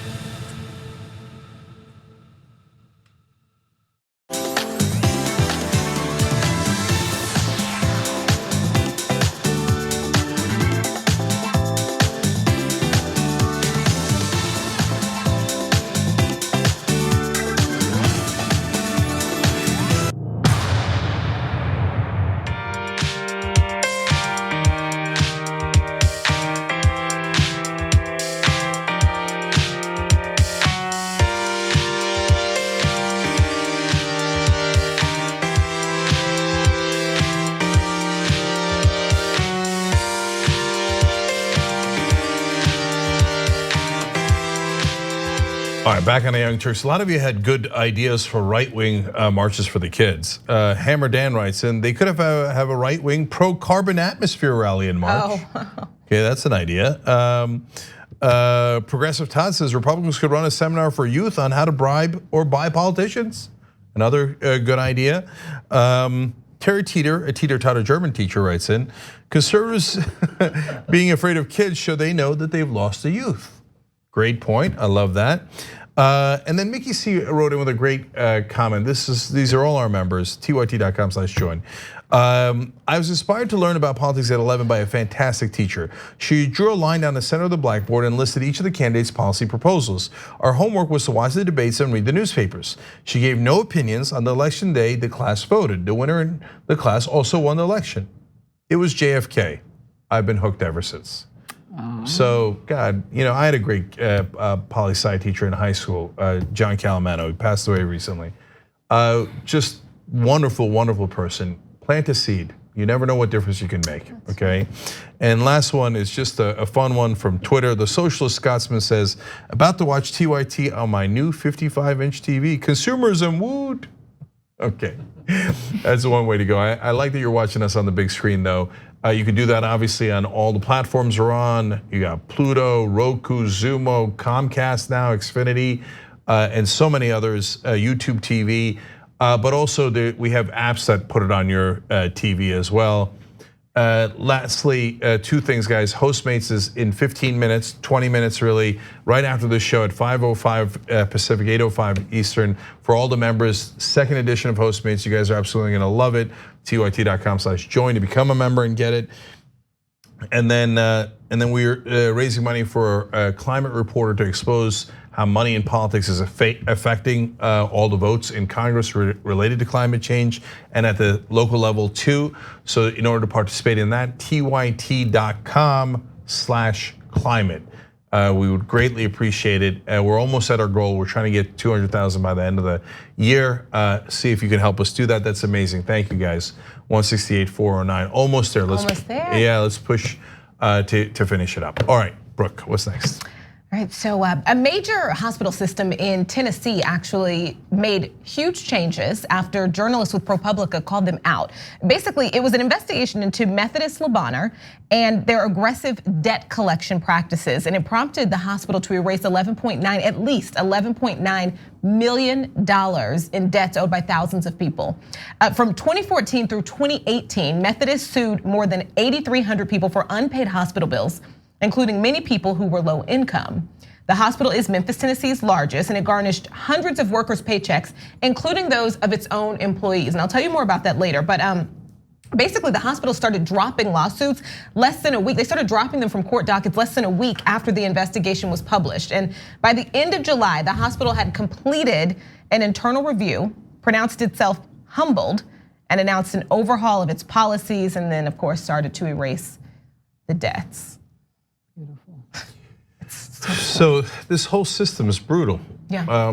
And so I talk to folks now all the time, and they say, well, I'm worried if I get sick, it's over. I lose my house, I lose everything. And they have insurance. So because sometimes deductibles are so high. And remember, John Fugel said it in the last hour, 69% of Americans don't have $1,000 saved up. So, I mean, if you got a deductible over $1,000, you're done, okay? You lose everything. So we're bankrupting people millions at a time through this brutal private insurance system and the hospital system and all of these things, and then we chase them down to the end of the earth to get the money. It's not just premiums and deductibles. There's co-pays. There's sometimes caps, lifetime caps. Well, there you go. You run into a lifetime cap, you're bankrupt, and that's if you're lucky enough to have insurance. If you don't have insurance in this country, it's just, I know it's unbelievable. For people that don't live in America, they literally cannot believe it.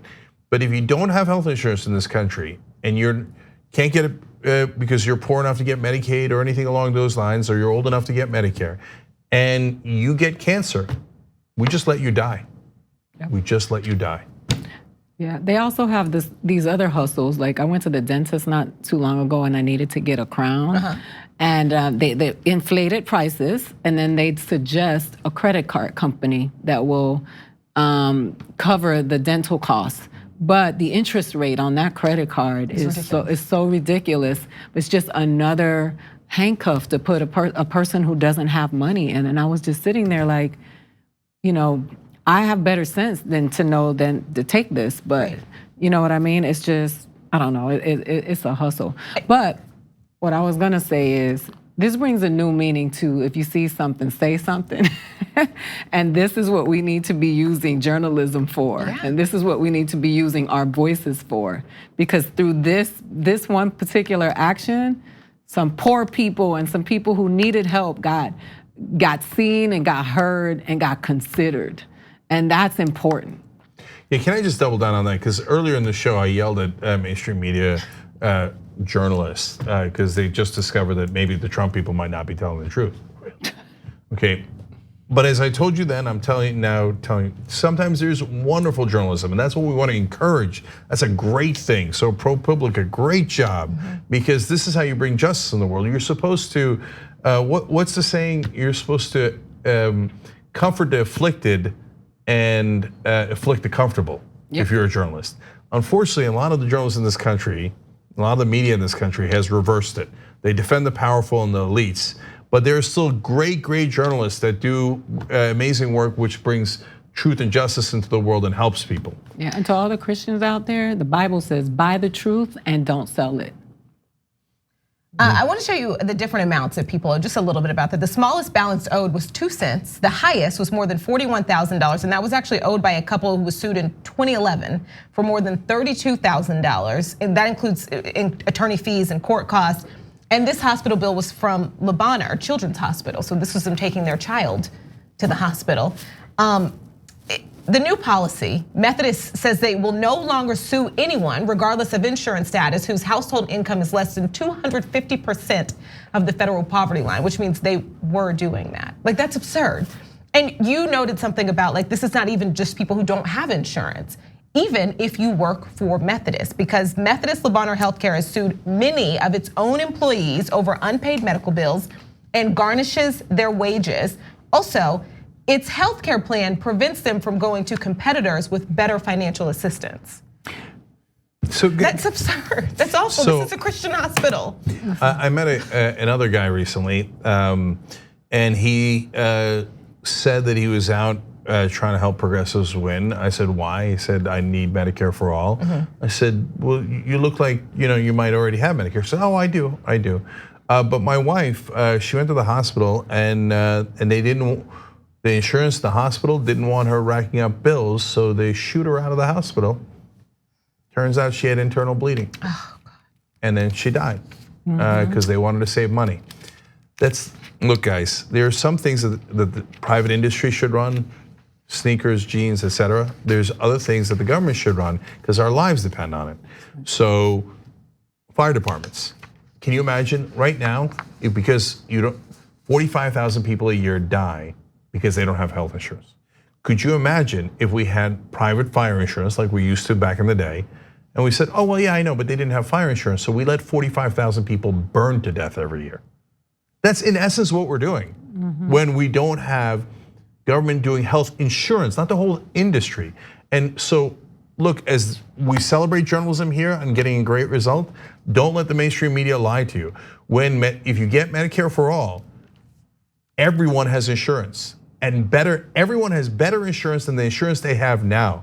Even one of the most conservative Democrats who hates Medicare for all acknowledged to me, it's on tape, said yes, Medicare for all gives you the Cadillac plan. He called it, quote, awesome insurance. He's worried about the cost, that's nonsense too. But you would have better insurance, no one could be denied. You can go to any doctor, any hospital. And it's not like, oh my God, how we're so magnanimous in America. No, every developed country has single payer universal healthcare coverage that has a similar system.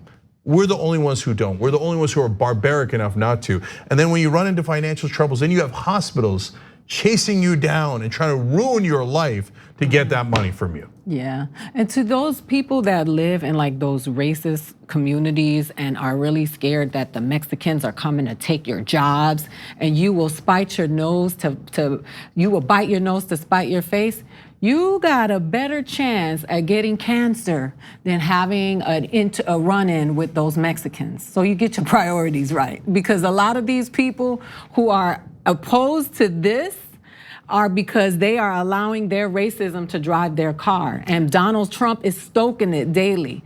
But you are hurting yourself and your well-being and the well-being of your family, because a lot of you people are not wealthy and you are struggling. But because you think that a Mexican is gonna come get you or a black person is gonna come get you, you are biting your nose to spite your face. You will eventually feel the wrath of all of the foolishness that this administration is trying to press down on you. You will feel it. Absolutely. All right, one more story? One more story, let's do it. The Trump campaign has actually launched a website this week to help supporters win arguments with relatives during the holidays. It's just like, this is so embarrassing. This is so embarrassing. The campaign's national press secretary, Kayleigh McEnany, actually said the goal was to arm Trump supporters for the holiday season. And they're serious about this. The site is snowflakevictory.com. Take a look. No matter what the fake news tells you, nothing about Joe Biden withholding aid from Ukraine, unless the prosecutor who was looking into Burisma was fired, has been debunked. This is what the fake news does. Takes Democrat talking points and says, debunked, nothing to see here. Well, they're wrong, and here's why. So it's full of lies and videos that arm you with lies. McEnany also says, We're not helping snowflakes avoid arguments. We're helping Trump supporters win them. As 2019 draws to a close and 2020 approaches, President Trump and Americans are going to be winning, winning, winning, and then winning some more. This is so embarrassing. Just as Americans, this is so embarrassing. Have you ever seen True Blood? Yeah. That reminds me. Listen, so I'm gonna speak and be done because that just made my back hurt again. This is the greatest insult to those people. They insult your intelligence daily. Yeah. They think you are basic, programmable, and vapid. Listen to the stuff that they're saying to you, and this is what feeds you. And if you are consuming this, you need to go seek help. Because watching this right there, I'm like, is that real? This is coming from the highest office in the land. He thinks you guys are idiots. He's like, look at what do we feed the dummies today?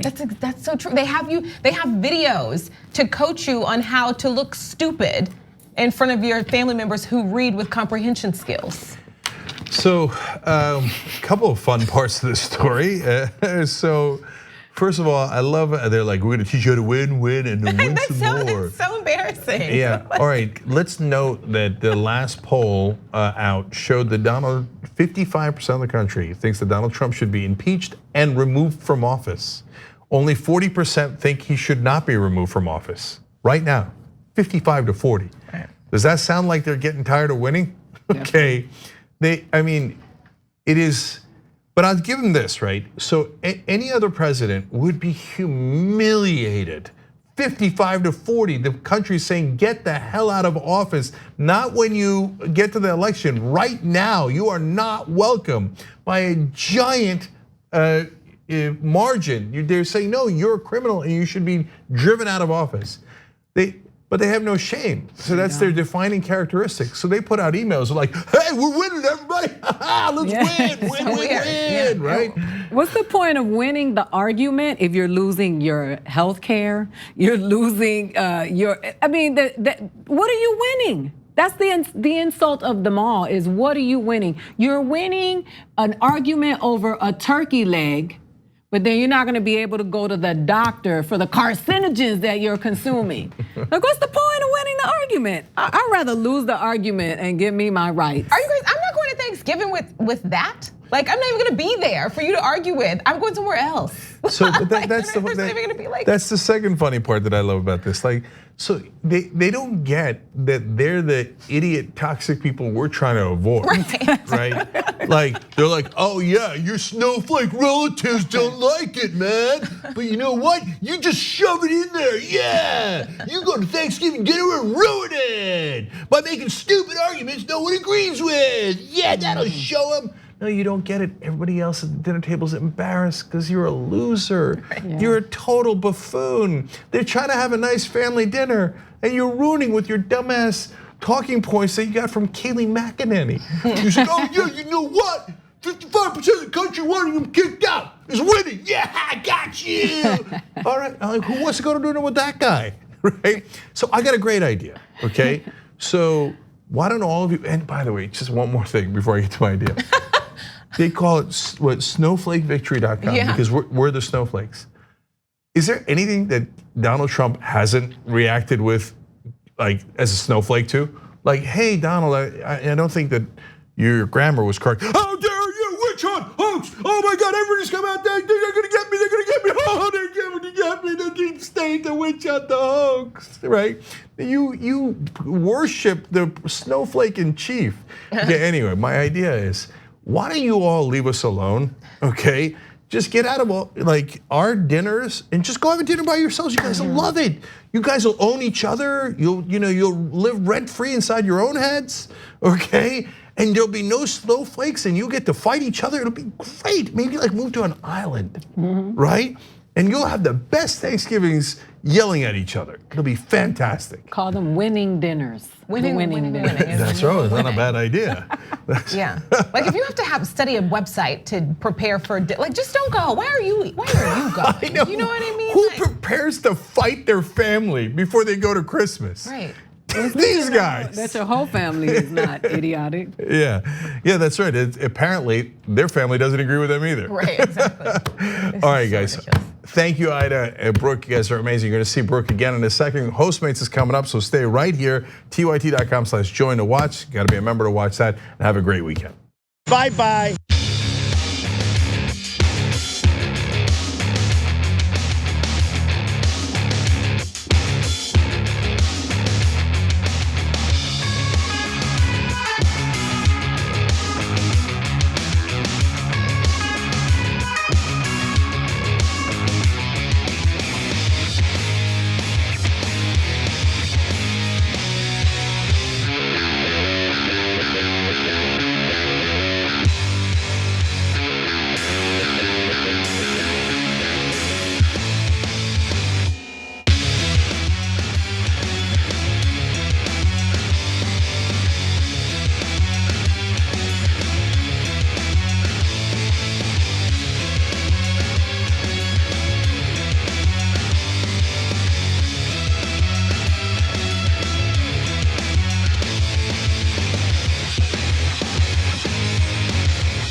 All right, well, the Young Turks special election day coverage dropping.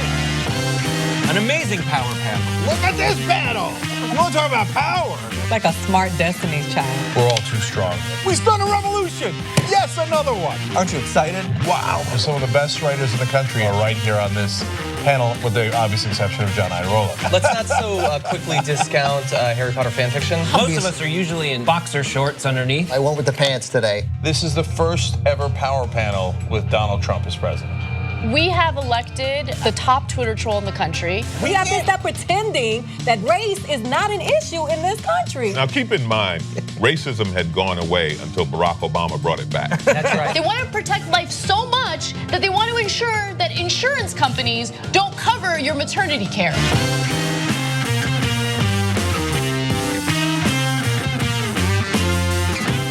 The Monsanto Corporation continues to sell an herbicide called Roundup. You should know that recent studies have linked this commercial herbicide to a significant increase in non-Hodgkin's lymphoma. A diagnosis of this type of cancer can be devastating to you and your family, while Monsanto continues to profit from these sales. If you or a loved one were exposed to Roundup at work or at home and then developed non-Hodgkin's lymphoma, you might be entitled to financial compensation, and you have a right to take action now. Turn your passions into potential investment opportunities. Whether it's cannabis, fashion, travel, video games, or anything in between, you tell us what you're interested in, and we'll help you uncover the investment potential. Introducing Doe, our newest partner. With Doe, you can be an owner, not just a consumer, with no fees to trade individual stocks. Doe provides your daily one-stop investment shop with lists of companies that relate to your personal interests, relevant news on your favorite stocks, and videos that unpack today's money-moving headlines in under 3 minutes. Go to doe.com/TYT and download today. Listen up, you fart faces. I know you two chuckleheads have been getting into monkey shines while on the company's dime. On February 3rd, Ja'Cory, you wrote, "Slaps roof. You can fit so much spaghetti in this bad boy." We were on our way to go get lunch. What does that mean? Catch these hands. It's like lend a hand. This is ridiculous. They're clearly lying. I mean, read this. Damn, our boy Hassan, looking dummy thick today. This is obviously sexual and highly inappropriate for work. Daddy, chill.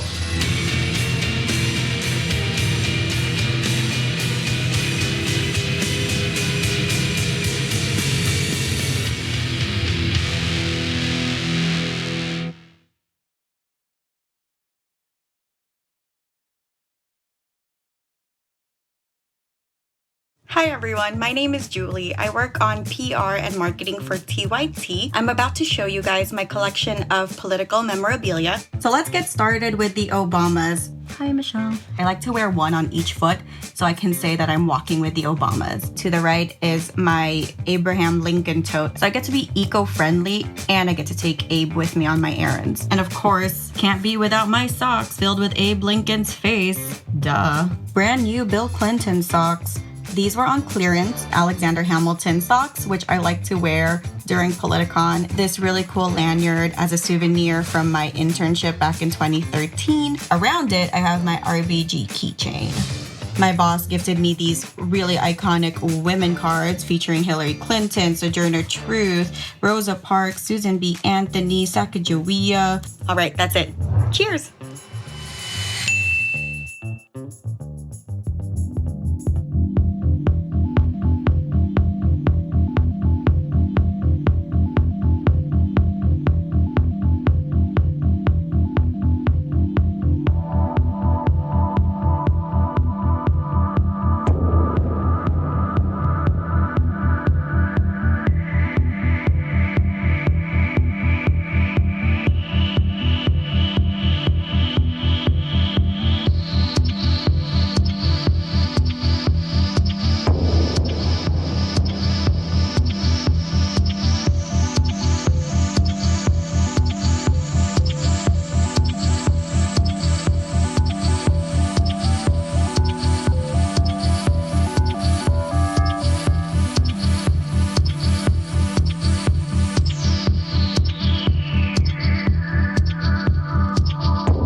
Yes, it's time for America's favorite TYT game show. It's Hostmates. This year, it's a battle between the OGs versus the newbies. Now let's welcome our contestants. First, it's the OGs. Couple number one are the defending champions from Hostmates Season 1. They've been hosting together for 12 years, 4 months, 17 days, 6 hours and counting. From the Young Turks, it's Cenk Uygur and Anna Kasparian.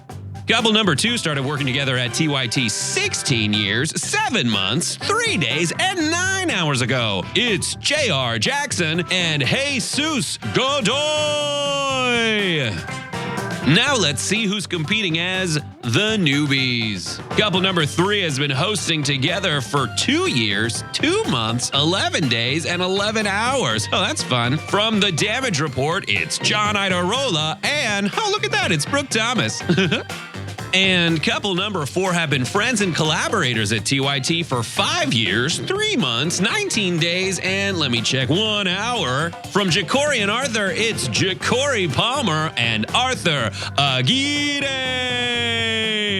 And those are your Hostmates couples. And now it's time for your host who can't get someone else to do voiceover for him. It's Brett Ehrlich. Did I say that right?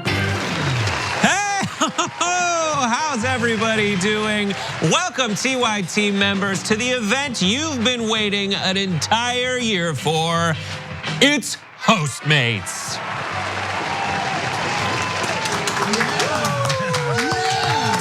That's right. All right.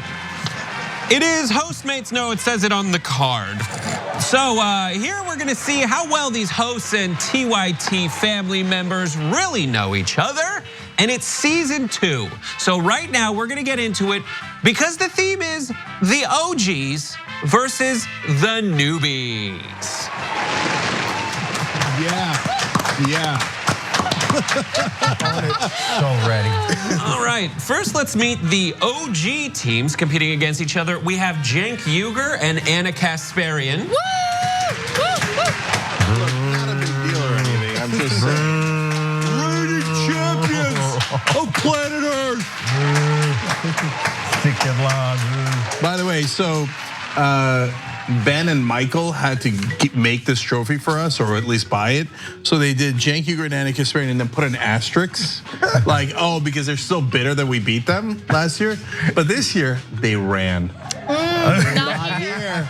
I'm not saying anything. I'm just saying, what now? Well, let's see who's here in their stead. The other OG team competing is J.R. Jackson and Jesus Godoy. Hey, it was only supposed to happen this way. I mean, beside the asterisk, what they did to you guys is buy you a cheap-ass trophy. Yeah. True. Yes. Well, I'm glad to see that you've got a real teammate this year. I mean, no offense to Ricky. We love Ricky. Yeah. A slight offense intended, yes. No one's happier than I am. Ricky has been replaced. Unfortunately, he has not been notified that he has been replaced. Hey, Ricky. So this is how it went down. No, just kidding. I'm not gonna say. Yeah, he'll find out soon enough. Yeah. Well, the reason he's been replaced is because you guys are OGs. You have been together working at this network for, I don't know if you know this, 16 plus years. Wow. I don't know. White hair was not here. Yeah. No, none of this was here. Yeah. This. Yeah. You guys did to me. Look, I like you said that because we've got them depressed already. Well, you two are much better because Cenk and Anna have been hosting together for a dozen years. Count 12. That is amazing. Longer, but it's okay. You know what, Casper? It says it on the card. Here's to us. Yeah, and I'm not sad about it. I think I look a lot better than I did back in the day. Well, that makes one of us. All right, so who's gonna win this round, guys? Cenk, who do you feel is gonna win this round? Okay, this is the point where I'm supposed to trash talk. Oh, we're gonna win. Oh, you guys suck. Okay, reality is, I don't know. Well, let's play the game and find out. I have strong feelings about this. So it's really dependent on Cenk, okay? Cenk is an overthinker and he needs to trust that I know him, okay?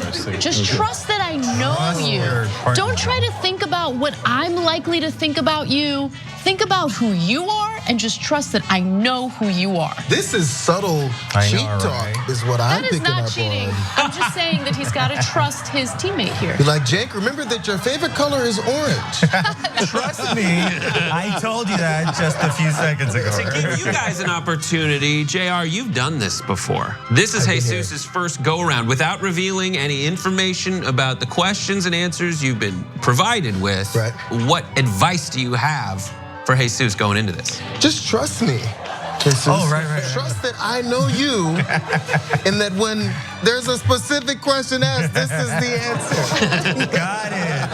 Got it. Understood. I think I will follow along. Jesus, I have advice for you too. No, it's all right. Just don't be Rick. Oh, thank God. Yeah, we got it. The best advice, have a chest the best advice I have is I don't look like Channing Tatum. Nah, bro, you look like Channing Tatum. What was that answer? Rick. What was that? Not only is Rick not here to participate, he's also not here to defend himself. Yes. Which That's is how we like it. All right, and it is our second annual Hostmates, and we have a very special surprise for you. Normally, you have to go to New York City or some crazy Trump rally to experience this, but she is here in the studio, an unprecedented occasion here on Hostmates. We have Emma Vigeland, who is reporting from the green room. Emma, over to you. I am reporting from the green room, attempting to keep these gabbing hooligans under control, also known as the newbies. So, Arthur, Brooke, John, and Ja'Cory, say hello to the camera and say hello to everybody. And what do you guys think is going to go down this year? We're going to win. You are the You first need the to- mic. Oh. You need the mic. We're gonna win, but I feel We're gonna do our best. you're such a. How are you such a dad? Just to be clear, best by my definition, okay? I don't know what you expect, but if you watched last year, probably not much. Do you see how he just snatched that? Okay, I guess that's our message. We're already winning. As you can see, they're falling apart, and we clearly finish each other's sentences. And sandwiches. And sandwiches, obviously. But what about the OGs that are going on in there? Because now I hear that Rick has been replaced by Jesus. Good. Obviously a strategic decision. He was sent to the bench. Eli Manning for Daniel Jones. What do you guys think about that situation? I'm sorry, I don't recognize the name of which you speak. Oh, he has been banished for all eternity. Not worried a bit. We're not worried a bit. Jesus and JR have been working together since the first Desert Storm, so I'm a little bit concerned. Pangea. They've been together I feel like John is playing down how much him and Brooke have been preparing. In fact, I saw them witnessed exclusive report doing a Harry Potter quiz in preparation for this very event. It started a fight. Did you see that part? Just give me a minute to finish, okay? I'll get the last name. So Brooke and John are already falling apart. You witnessed that quiz or you participated? This smells like collusion. I fed John answers. Except when I really needed you, because one name never got finished. All right, well, this is obviously something John and I need to work out in terms of our friendship. And back to you, Brett. Thank you so much. The investigation has already begun, I'm being told in my ear. All right, so Emma, we will see you in a bit. And Hostmates, as you know, I'm gonna ask each of you 5 questions. And if your hostmate correctly predicted your answer, you get a point for each time that happens. The team with the most points from this round will advance to compete against the winner of the newbies round in the final round. And oh my goodness, if you thought last year's final round was intense, this one is even more intenser. If you win the final round, you get the Hostmates trophy, which can be melted down for literally dollars. And not only that, you get bragging rights for an entire year, but you will get no actual cash prizes because that's technically an in-kind contribution to Jank's campaign. All right, let's find out just how well Jake and JR know Anna and Jesus while they step into sequester, just like children and parents at the border. Okay, Hostmates, let's get to the first question. Jank, this one's for you. Besides family, if Anna could take one thing to a deserted island, who or what would she take? So besides family, so not parents, correct? Not niece, not Christian. Okay. Oh, this one's the easiest one. Charlie. Ooh. Her dog, Charlie. If she doesn't answer that, there's something wrong with her, and then she will go, "Oh my God, you were so right. Why didn't I think of that?" May I make a suggestion? You can do whatever you want. A prediction? May I? Dog owners like Anna see Charlie as family, so she will not say so. Oh, those crazy But doggos. you gave yourself some advice earlier that you would not overthink it. Is he making you overthink it? Do you think this is sabotage? I mean, he can't change his answer. No, it's definitely Charlie. We're sticking with Charlie. JR, to you. Besides family, if Jesus could only take one thing to a deserted island, who or what would he take? Well, I mean, you probably don't even have to tell me that, without family, because he wouldn't take family.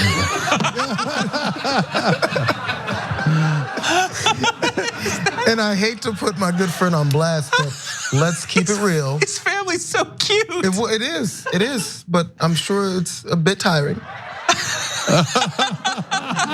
There's 2 children in the mix. Let's be honest, I hate to put him on blast, but bottom line is my man likes to smoke. So he would definitely take some weed. I mean, if you're on the deserted island and you're watching the waves come and you don't know when it's gonna end, Wilson will actually talk back to you. First of all, JR is correct. I was like, can I get that one? Because correct answer is Kush. It'll motivate you to find more food. Yeah. Okay, so that's question 1.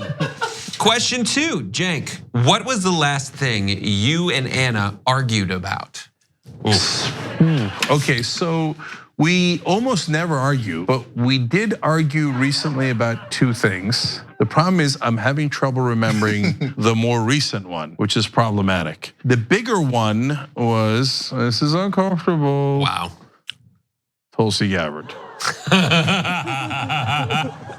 Okay, it was fine. It was fine. It was like not the main thing. We were fine with the main thing, but there was an ancillary thing that we had a little bit of a beef about. But it's all good now. It's all good. So the answer is Tulsi Gabbard, because I don't remember the other goddamn thing. The question is, will she be able to bring herself to speak the words? We agreed 98%, so she might not even think or even remember that we had a slight difference of opinion at some point. But you really got to stretch to find a fight between me and Anna. All right, there we go. All right, moving on to JR. What was the last thing you and Jesus argued about? I can't imagine this happening in earnest. It's one of the things we have to rack your brain because first of all, Jesus is the most chill person you'll run into. So if you come up with a disagreement with him, he'll go, okay. He'd be like, no, but I really fucking mean it, dude. You're so wrong about this. And he'd be like, that's true. Okay. So the only thing he is the most passionate about though is the Los Angeles Dodgers. He's the entire reason. We all know Jesus. I want to take your spot. I want to play with Jesus. He's the only reason I'm a diehard Dodger fan. He's the reason now because I'm a diehard Dodger fan. My son is a diehard Dodger fan. So all this was started with this guy. And the only thing we disagreed on every time is when a player gets traded or new personnel gets brought in. And I'm like, no, we shouldn't have got rid of Puig. And he's like, no, we didn't need Puig. He's in right field. We got 5 outfielders and sometimes he's a mess. And I was like, you're so wrong. Absolutely, it's Dodger player personnel. Every time something changes, we disagree on it. All right, Dodger player personnel. Next up, Cenk, what is your hostmate Anna's TV show guilty pleasure? Oh man, I don't remember what she's watching, right? So we only talk politics and we only talk news. State of the Union. I know, right? Yeah. So guilty pleasure? Okay, I got it. Smirkonish. Michael Smirkonish show, okay, because you should be guilty about watching that show. And she does watch it, and I do give her crap for it. Yeah. So I'm hoping that she's as much of a political nerd as I am, and we'll answer that instead of some Netflix show. Yeah, this is definitely one of the ones where I wish I was in your chair, because that's good. Wow, that is the only time anyone could ever suggest that their guilty pleasure was Smirkonish. Wow. All right, JR, it goes to you. What is your hostmate Jesus's TV show guilty pleasure? Again, the dude is not very guilty about many things. He'll admit whatever is happening. So whether or not he'll hide it necessarily, but I know it's a regularity, and maybe it's a staple with all of us. There's many Family Guy references we'll discuss, and he doesn't necessarily hide it. Maybe it's an innocent pleasure, not necessarily guilty, but I'm going Family Guy. All right, Family Guy. The other day I saw him at the table watching Disney Plus. Oh no. And I was like, is Diego here? He's like, no. He's just watching Disney Plus. Jesus was like, why? You want to fight about it? Because I won't. All right, question 4, Cenk. What's something Anna has completely changed her mind about since you met? Well, as I think a lot of you know, I've changed my mind more than her.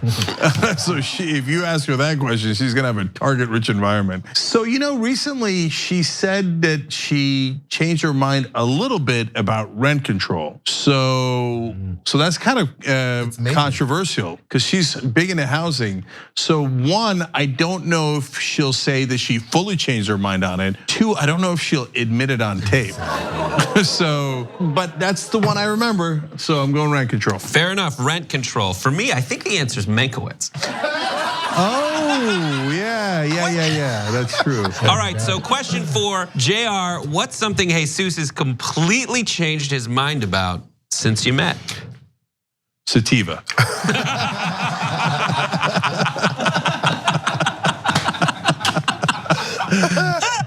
Actually, it could be connected. Because we do lunch together a lot, right? And we choose between grimy food or something that's not gonna kill us because now we're old. And the discussion has had a lot. And whenever I mention grime, like we'll go to Five Guys with some burgers or something, and he's like, no, I need salad because I'm old now and I gotta make sure I don't die. I've got 2 kids. He has become one of these, not health nuts, but he'll choose a salad over a burger. He's changed his healthy eating habits. Healthy eating habits. And it's very disappointing. I was just about to say the same thing, man. You took the words right out of my mouth, brother. It's the most disappointing thing I've ever heard about Jesus. So he gets high and just wants a salad. He's at croutons. That's like the most un-American thing I've ever heard. Hey, you want to make Jesus happy on Christmas? Buy him a bag of croutons. So good. Well, I am pro crouton, so I'm okay with that. Best thing on a salad. All right, question 5. This is the last question of this round for you guys. Cenk, who is Anna's celebrity crush? Okay, so part of this answer is very easy. It's someone Latino. Okay, that's true. No question. But now, for the life of me, cannot remember any Latinos she has had a crush on recently. Oh, JR seems to know. Bro, I got an old school and a new school. Okay. All I can come up with is old school one, and I feel so terrible about disappointing my teammate, but all I can remember is Alex Rodriguez. So I'm going A-Rod. A-Rod, the answer is A-Rod. So? Why, what was yours? Can't tell you. Oh. Well, the old school was Mario Lopez. Oh, yeah. Wow, she's a Slater slayer. All right, JR, it goes to you. Who is Jesus's celebrity crush? Jesus, we haven't talked about this in a long time. We're all married and we don't talk about women. I know, right? Yeah. Weird. I'm married, So, that's all I talk to my wife about. This guy, happy wife. The well is dried up, so I have to go old school as well on this because this is a remnant of my memory. Rihanna, back in the day, he was all about, and we were like, oh yeah, this new artist Rihanna. That's how old we are. Did he follow it up with, I'd like to be under her umbrella, Ella? No, no one? Good. But I mean, I don't want to throw him too far to the bus. Rihanna was only like 17 when she came out, so I don't think it was necessarily then, it was probably 3 years after. Fair enough, all right, good, you're a good friend, Not true, but it's a good friend. All right, so we have all of your answers. Now, all that's left to do is bring back your Hostmates and see how you did. All right, we have the Hostmates back together, reunited, and it feels so good. Right here in the studio, we're gonna ask the previously sequestered teammates some questions, and if their Hostmates correctly guess what the answers would be, they get a point for each one, and whoever wins moves on to the next round. Let's get to it. Anna, you first. Question 1, are you ready? I'm so ready. Confident? Yes. That was not a confident way to say that you were confident. You shouldn't be overly confident. I think a couple of these are right and a couple are, okay, I don't know. all right. Besides family, if you could only take one thing to a deserted island, who or what would you take? Is my dog considered family? I mean, that's an important clarification here. I'm gonna go to the judges on this. Is the dog considered family? Are we only speaking human family? I'm getting, go with your gut, it's just human family that you cannot bring. Okay, my dog. Just know that it's a deserted island. I'm not gonna make you second guess yourself. Cenk, what did you say? All right, let's not get too excited. That was easily the easiest one. And let's keep it real. Everyone was right because I was like, she's gonna call him family. Yeah, that's right. JR literally said that. Nobody is family. See, We're a little family. but JR, you get no extra points for that. I don't know. We gave away a ton of half points last year, so. Great question, Judith. This is making me think of Charlie, and it's already making me like really happy. Okay, I'm now all of a sudden a little sorry I got it right. No, you're not. Okay, Jesus, we ask you. Besides family, if you could take only one thing to a deserted island, who or what would you take? So who would I take? Who would you take? He guessed what you would probably say. I mean, who we or can't say what? family, so. Who or what would you take? What? I wanna say Nacho, and I should stick to my gut. I'm gonna do the Anna Kasparian move and say that my dog, Nacho. Your dog, Nacho? Yeah. I would have said that. By the way, I also guessed that for him.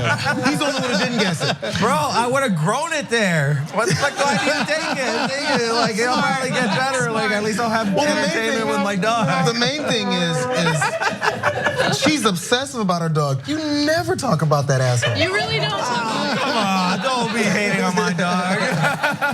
Look, I clearly know how you feel about Sprocket now. You definitely would not even think I would about forget it. Sprocket exists. I know you would. The great thing about marijuana, though, is that when you're high, everyone's your friend. Like inanimate objects are your friends. And you also want nachos.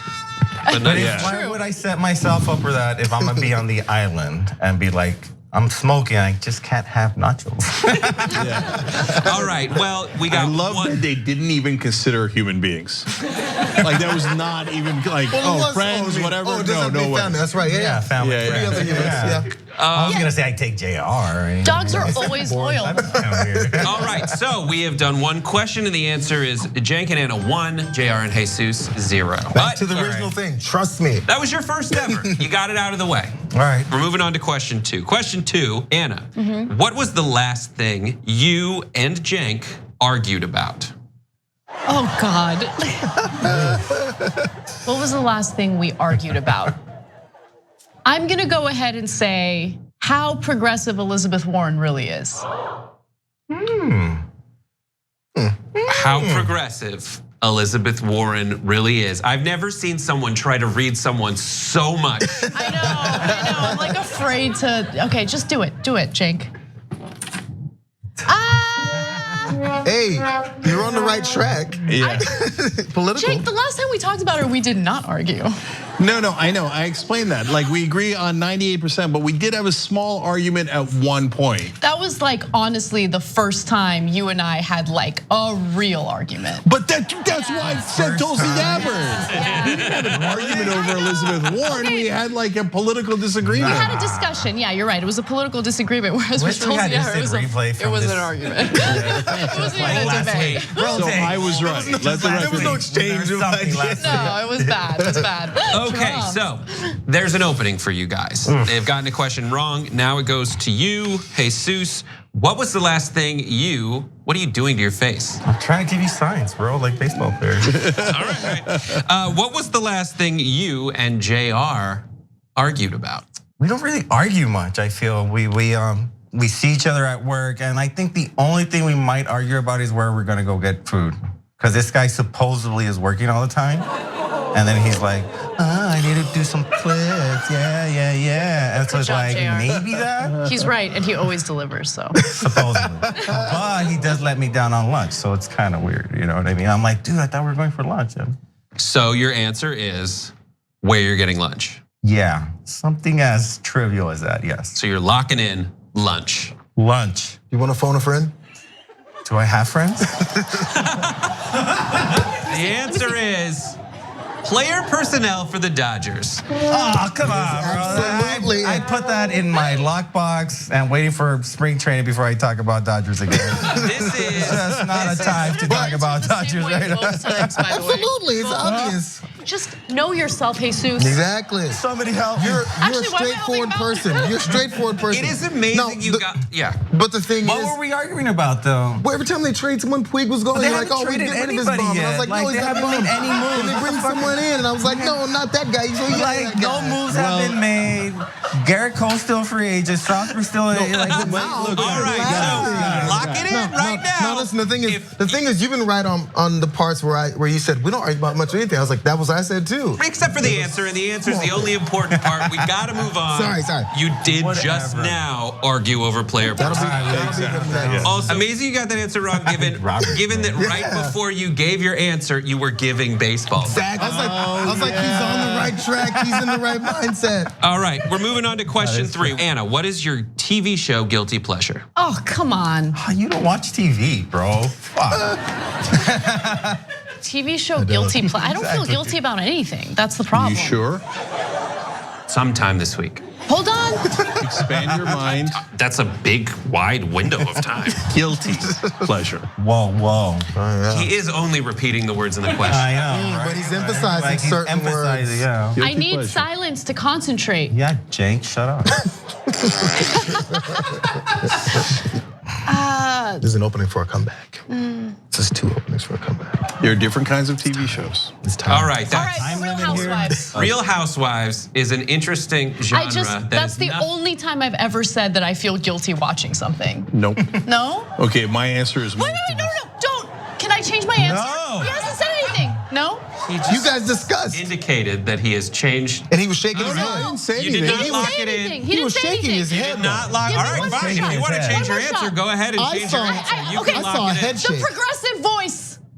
Oh, boo. Why is that guilty pleasure? All right, go with it. Go, Next. guy. No, he is a good guy, but all he talks about like drama among Let's- progressives. Like it's kind of like All right. No, when I give you the answer, you're gonna go. It's "God Mercanich. damn it, I called was it already, bro.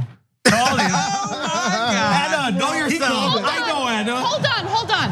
I do not feel guilty about that. That is just a pure pleasure. Okay. All right, so you got it wrong, Jesus. He wants me to feel It's a guilty second- about it. feel guilty about it. No. Time is of the essence. We got to move on. All right, question 3 goes to you, Jesus. What's your TV show guilty pleasure? My guilty show. Yes. I don't feel good about this anymore. Yeah, we're hurt, dog. I'm I hurt. forgot what your answer was. It's not good. He doesn't watch any TV. It's What's you. your guilty I know. How would he know any good TV out there? Like, I guess. It's what you talk about. All right, my guilty pleasure would be, I'm gonna go with that late night Adult Swim Family Guy. The answer he gave is Family Guy, and the answer he gave.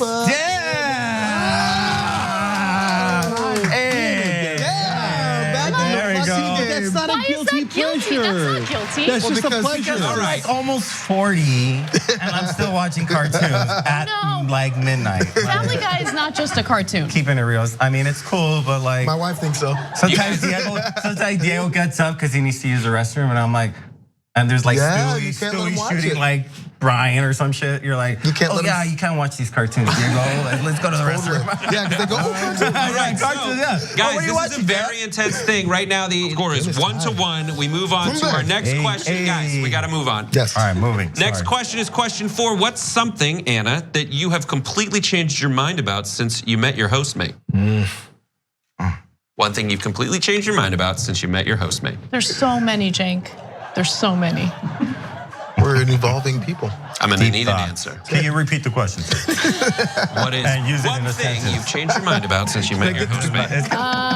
I have changed my mind about Elizabeth Warren. Because like I was more open to her, but then she started waffling on things, and I'm like, no, I don't like waffling. So I changed my mind about her. All right, that was the answer you We're gave. in trouble. All right. Oh, yeah, you're right. He's right. He's right about He's that. right. Rent I control. did. But it's such a nuanced, complicated issue. For the members watching this, please like give me a chance to explain my nuanced, complicated issue. In fact, I did Time is of the essence. All right.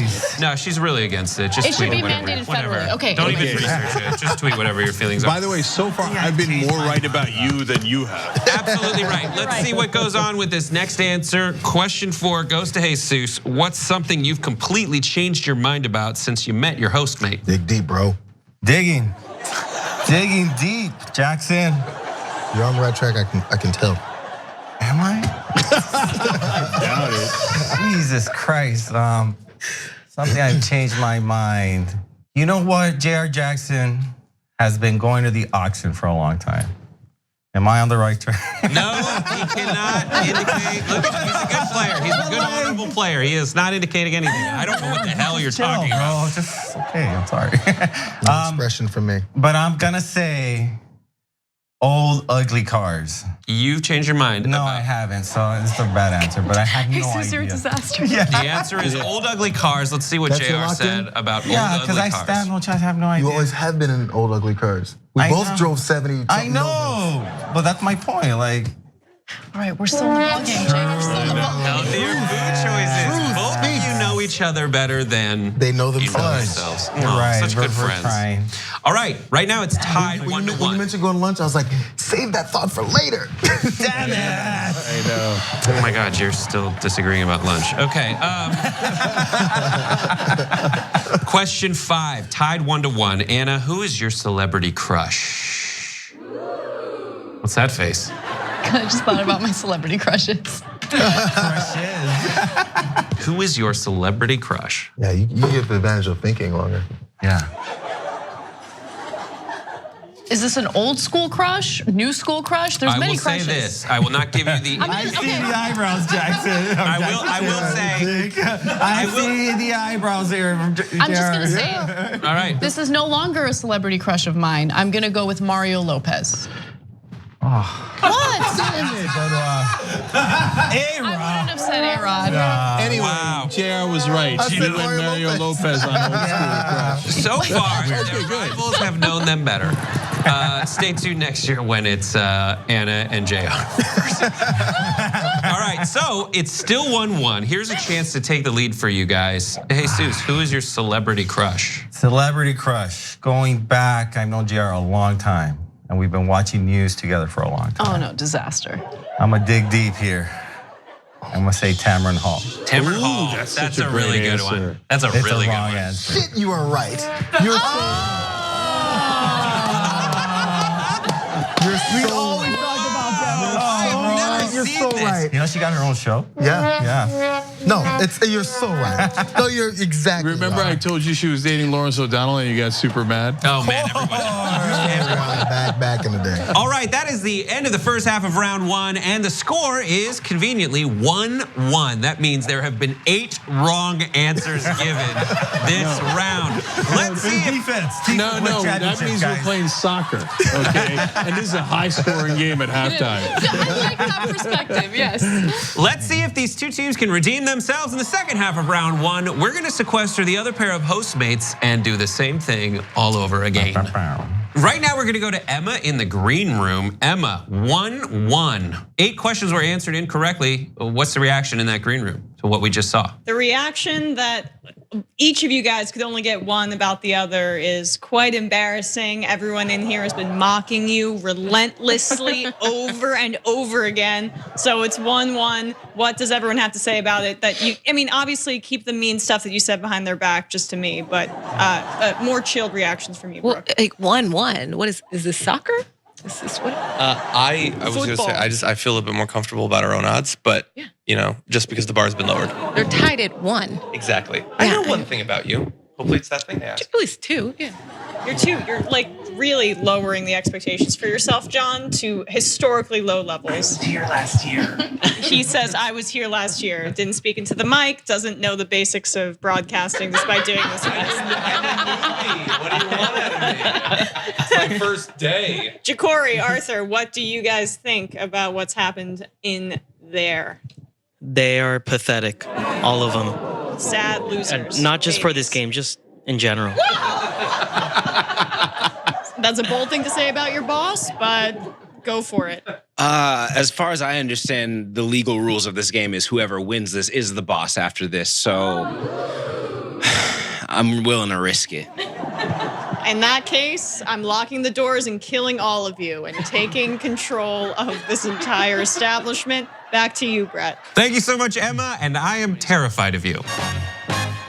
All right, Cenk and JR have stepped out, and now we have their hostmates, Anna and Jesus here. And I'm gonna ask each of you 5 questions, just like what you saw. You tell me what you think your hostmate's probably going to say in response to that same question. If you get it right, you get a point. And after this, whoever has the most points moves on to face the winners of the next round, and that is our newbies, either John and Brooke or Jacory and Arthur. Do you understand the rules as I have explained them to you? Yes. Are you ready to do this? Yes. All right, let's do it. First, Anna, fill in the blank. My hostmate Cenk is naturally blank. So since I need to guess what he would say, I would go with strong. Strong. It's a strong answer. Good answer. Good answer, right? Good answer. The perfect answer. Strong answer. Strong the answer best answer provided by Casper. Jesus, fill in the blank. My hostmate JR is naturally blank. I mean, it's easy to say tall. I mean, but I'm not gonna say that. That's too easy.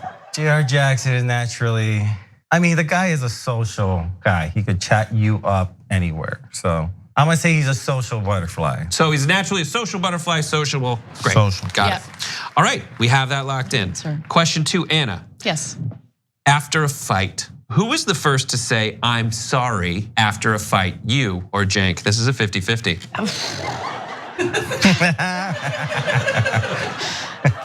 We're both stubborn in our own way. Yes, that's true, scientifically. Yeah. But Cenk is notoriously a softie, right? He's got a big heart, and as a result, he is very strong. Yeah, I'm gonna go ahead and say that he'd be the first to apologize because he's confident in his masculinity and will acknowledge when he's wrong. Oh, that's great. Yeah. So the answer is Cenk. Jesus, we ask you, who was the first to say I'm sorry after a fight, you or JR? Now imagine you fought. I think this is a pretty easy one. As you can see, we probably fight about food sometimes. So I'm gonna say I am, because JR could be particular about food choices sometimes where he's not very adventurous. So I usually defer to him as where, because also he also drives most of the time. So I can't be like begging where to go. If you want to eat, you're gonna have to say you're sorry. Exactly. All right, question 3. Anna, if you were to describe Cenk as a musical instrument, what musical instrument would Cenk be? I love this question. I don't know why, but I really do. Cenk reminds me of a loud and declarative trumpet. A trumpet? Mm-hmm. Mambo. Yeah, doesn't he seem like a trumpet type of guy? Sure, like he yeah, wants, totally. like Cenk is the type of guy who like bust into a room and declare something. Remember like the fiery speeches he would give to our team like in the early days of TYT, and he would like get us so like riled up, right? And we're like, yeah, we're gonna rule the world, and then yeah. And what does that trumpet sound like? He did answer bugle, but yeah, he did have that on the soundboard. He did go for it. Did you just correct what instrument she was? Maybe. I mean, let's get it right. It's a bugle, dude. Yeah. That's a beagle? It's a bugle. A bugle? It's a bugle's a dove. Beagle's a dove. He seems like a trumpet kind of guy. All right. Love it. Yeah. Awesome. Goes to you, Jesus. If you were to describe JR as a musical instrument, what instrument would he be? JR Jackson as a musical instrument. That's easy, bro. You know why? Why? Keys. Really? Look, he's a social butterfly, and I've seen this guy karaoke. So he's not that good, but he really thinks he's really good.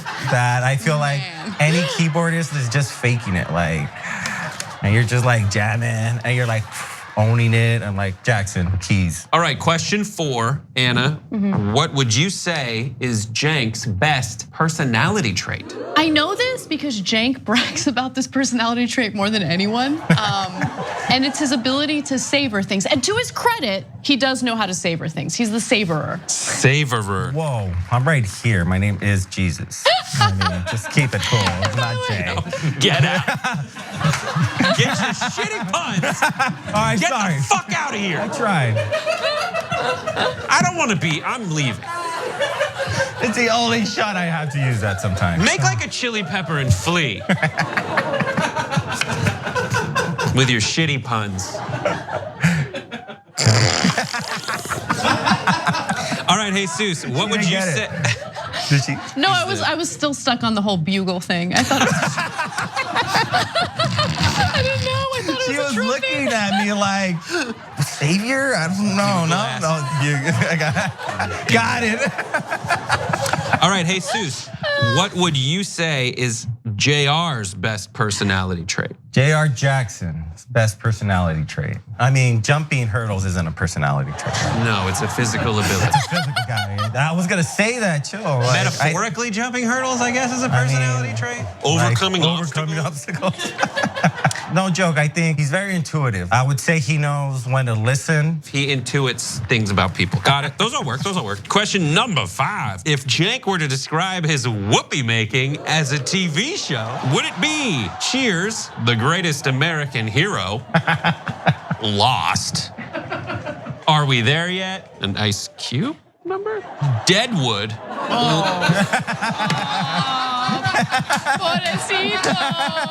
That's a real medical problem for a lot of people. It's not funny, guys. Yeah. You can't laugh about it. I know, and I'm afraid to say it. I'm hearing in my ear. There's one more, and it is Chernobyl. There is no question that Cenk would say greatest American hero. The greatest American hero, she says with great confidence. He better not pretend to be like modest when he comes in here. Like that'll make me upset. Okay? I don't think he would. Anyway, All that's right. what he would say. So moving on to Jesus. If JR were to describe his whoopee making as a TV show, would it be Cheers, The Greatest American Hero, Lost, Are We There Yet, Deadwood, or Chernobyl? Given that I know JR just doesn't watch any television. He just does not watch any TV shows. At Chernobyl, he has no idea what's that about. I'm sure he knows what Chernobyl is about. No, I'm pretty sure he has no idea. He's never heard of that. I'm gonna go with Cheers, because that's probably the last show he's seen. That was the best answer ever. That was so good. Should I leave now? Like, it's like you almost feel too good. Like, even if we don't win, like I feel good about this. Oh my God. That was so good. So we have the answers to the 5 questions. It's time to bring the Hostmates back into the studio and see if the answers match up. Our Hostmates are back reunited in the studio. We're gonna do the second half of round 1 and see if the answers matched up. First, we start with you, Cenk. Yes. Fill in the blank. I am naturally blank. There's a lot of possibilities here. I'm feeling good about this round. I don't know why. I feel like we're gonna do a run. Shocking. Yeah, I hear you. We're so glad we have you here. Okay. You're gonna grace us with your right answers. I'm naturally buff, obviously.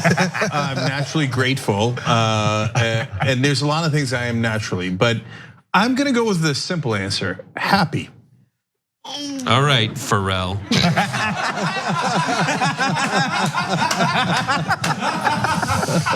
Let's see if you're happy with what Anna said. She doesn't look happy. So. I can't believe out of Strong. Well, of course I'm strong. of course you're strong. You're happily strong. No, but the way that the question is phrased, I'm naturally, meaning like normally, in a way that people would not expect. Everybody expects me to be strong. That is not implied by the question whatsoever. But I get it. That was a wide open question. We have some 50-50s coming up, so we got that coming. All right, next up. But I appreciate you thinking I'm naturally strong. No, I'm answering what I think you think. And you think you're strong, and you are strong, but still. Like. So JR, we ask you, fill in the blank. I am naturally blank. Let's keep it real. The hardest thing is to not sound like a cocky asshole. Listen to this guy, guys. But Jesus is actually, he'll lean towards being a nice guy and say to me that I would say I'm naturally athletic. Athletic. He thinks you didn't work for hours and hours. All right, I mean, maybe sometime, but you're a bit of a social butterfly. He's a social butterfly. He is. You know what? The guy is right. It's true. I've experienced it. You're very we nice. don't get points for that, but I get to. Neither of you has been getting points this whole day, so. It's a trend. Question 2. After a fight, that's right. Cenk, who was the first to say I'm sorry? You or your hostmate? Oh, it's gotta be me. Yes, James. Yes. Why does it have to be you? Because I'm a nice guy and you're salty. Yeah. Moving on.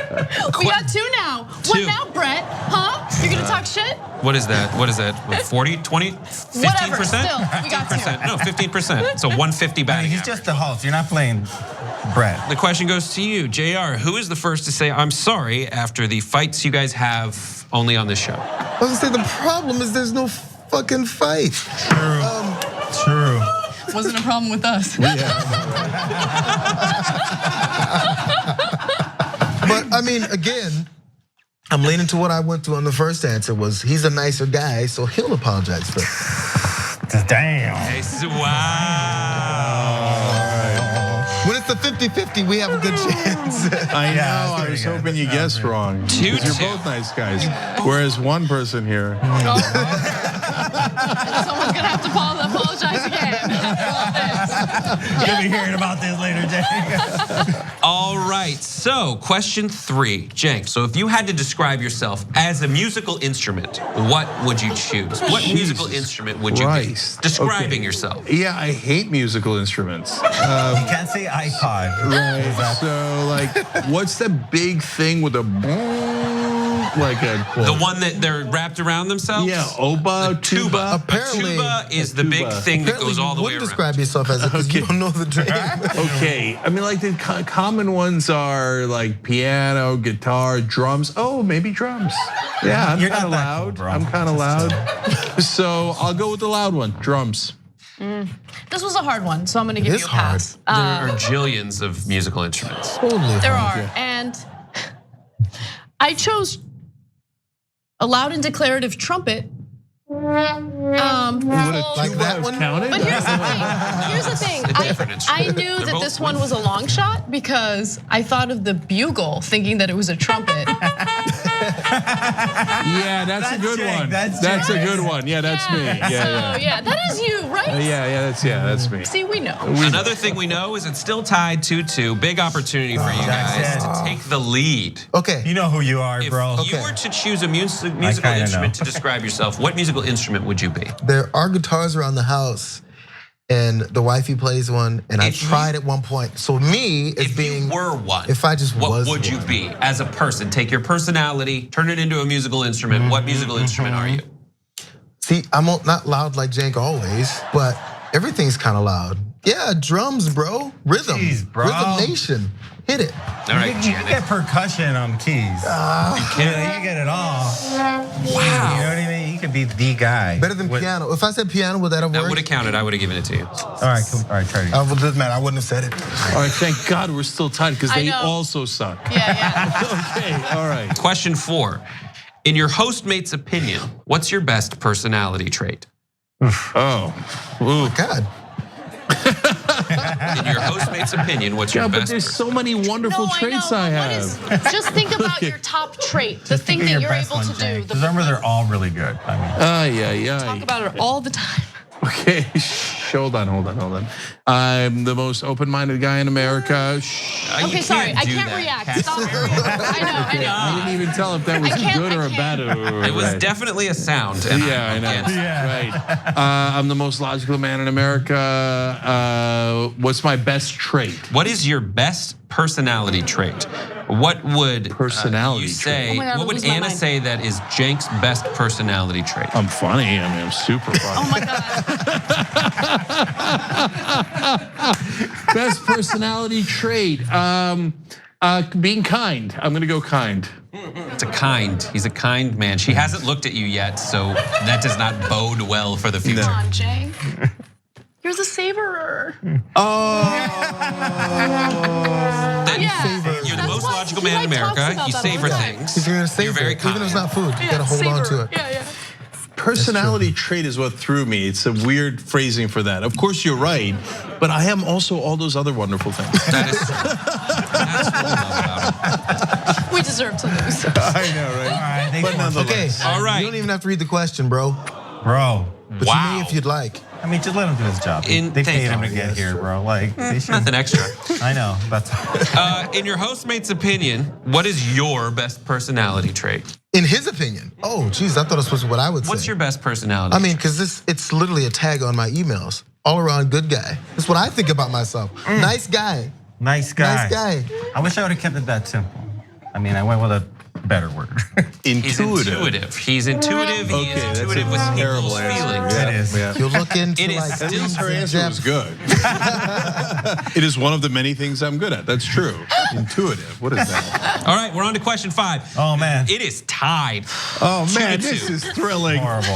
Horrible. If you were to describe your whoopee making as a TV show, You're gonna get this. Like, it'd be crazy for you. would it stop hinting? Sorry. You're so competitive. That's Yes. not a hint. Yes. Would it be Cheers, the greatest American hero, Lost? Aren't we there yet? Deadwood. Or Chernobyl. Well, Chernobyl's in the running. Very explosive, many died. Yeah. I'm not saying I go nuclear. I'm just saying. Okay. Nothing hotter than a nuclear meltdown that gives you diseases. That got weird. Okay. So Cheers, the greatest American hero. My lovemaking? Okay, come on. It's so obvious. Greatest American hero. Oh, thank God. Okay, yeah, come on. The greatest? Jesus. Obviously. Come on. I almost answered that for the last question.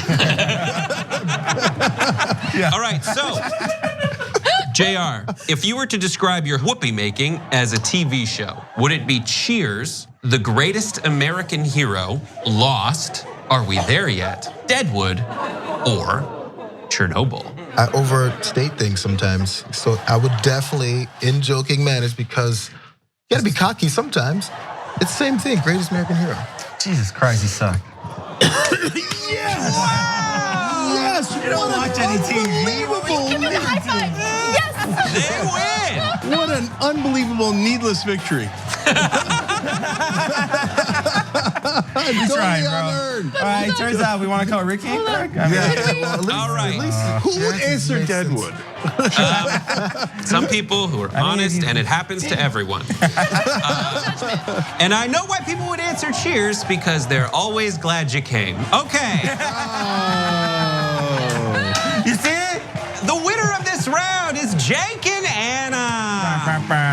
Jake and Anna will move on to face the winner of the next round, which is the newbies. It is a duel to the death between John and Brooke and Jacory and Arthur. Emma, what is the feeling coming out of this and going into that? I think I'm hearing you correctly that Jank and Anna won. Now here's the live reaction of everyone in the studio. Disappointment, anger, the big dogs, the faces of the company, the people who already get all the credit and everyone here secretly resents them. They also have won. No, we went too far now. I'm really messing around, and I think everyone can When tell. it was 1-1, I felt really good and confident. But now somebody got 3 answers right, and It's 3-2. I just Anna want and them Jank. to lose in something. Oh. They will when we beat them. How's that? We are gonna beat you. So then how?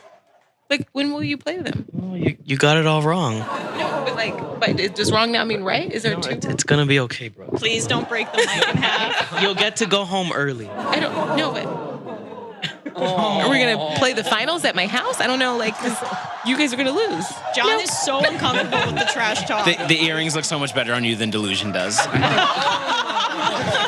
But wait, you like it? Finally, someone showed up who knows how to talk trash.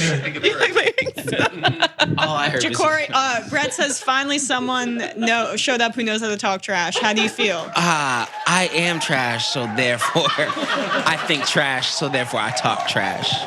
Okay, Oscar the Grouch, Jacory will be competing in the next round. Back to you guys. And winning. All right, so we're gonna bring the newbies in. We're gonna send the victorious team and the total losers back to the green room to relish/rue the results of that round.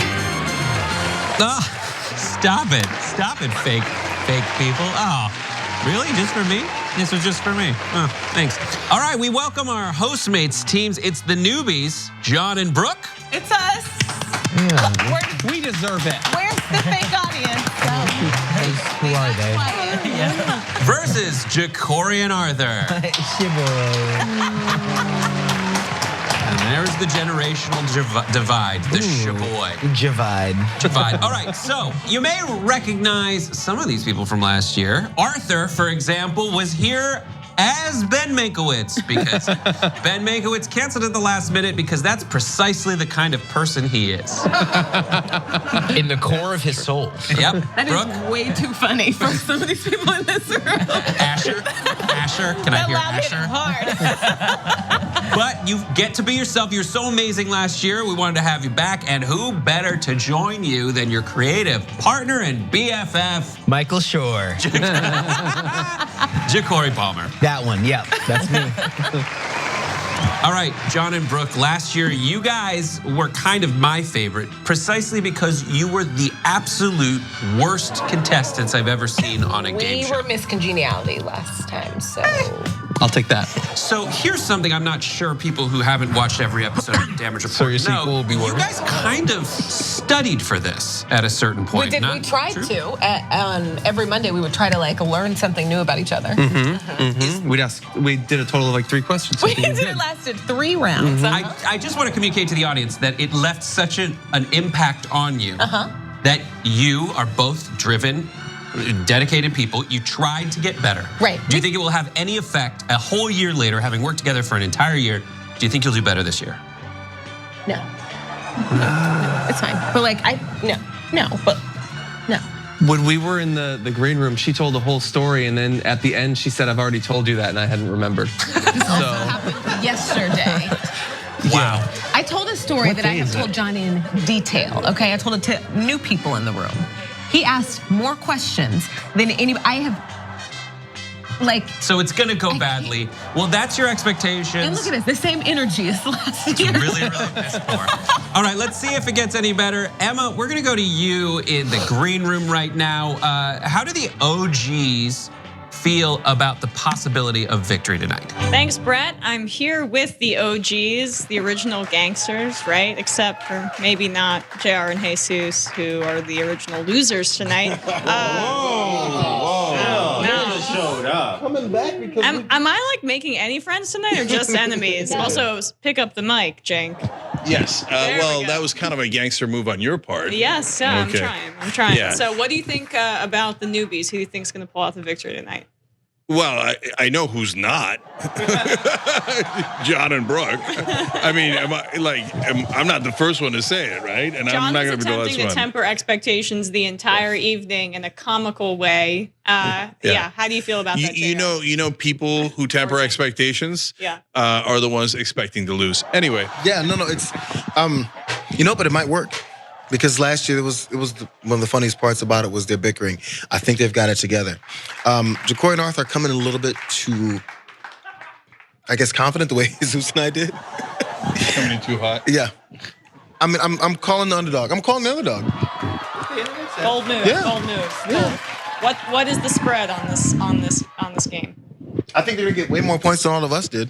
I think it's gonna be 5-6. 5-6. Okay. It depends on how the questions are framed, right? Because I think that they're purposely framed in a way that gives you a broad interpretation. Because Jank knows he's the saverer. You know Jank, and you always talk about how strong you are. Come on. She's still reviewing all of the answers. We won, and she's still bitter about my wrong answers. Okay. All right. I'm setting the over/under at 2.5 for Ja'Cory and Arthur being favored. And I'm gonna shock the world. I'm gonna take the over. They win by over too. Yeah, they're gonna win by 3 or more. Wow. Sorry, I was supposed to be objective, but I can't help but bet. So now, Jesus, what do you think? I'm going under. Minus points. First time in Hostmates history. Everybody's getting negative points. But who wins? Nobody. That's what's crazy. Back to you, Brett. All right, Brett, back to you. If we learned nothing else from that interaction, we learned who the compulsive gamblers are. I have no idea what that meant. All right, so reminder to you hostmates, I'm gonna ask each of you 5 questions, and then I'm gonna ask the same questions to your hostmate. And if you correct- Who's my hostmate? Your hostmate's John Idarola. We're doomed. Recently wed. Negative points. Quick question. Yeah. Are you Idarola? or a Motorola? He does such good jokes behind the camera. The minute he gets out here, piss poor. That was no to Anna Kasparian. We thought the dad jokes would be in there. All right, let's get on with this, shall we? I'm gonna ask each of you 5 questions, and for each one your hostmate correctly predicted your answer would be, you get 1 point, and whoever has the most points at the end of this round moves on to face the winner of the OG round, and that is Anna and Cenk. Do you understand? I do. You know I stress sweat. You do stress sweat, but you look divine. Everybody looks remarkably amazing. So much better than when you're just sitting around the office, John. I tried today. Nice heat. Club. All right, so what we're gonna do is send half of you off into sequester. I am going to ask Brooke and Arthur to go off into sequester. Okay. Oof, Not to be heard from until after we ask some of your hostmates some questions. All right, your hostmates have been sequestered. We're gonna ask you these questions and just you're guessing what they would say. Got it?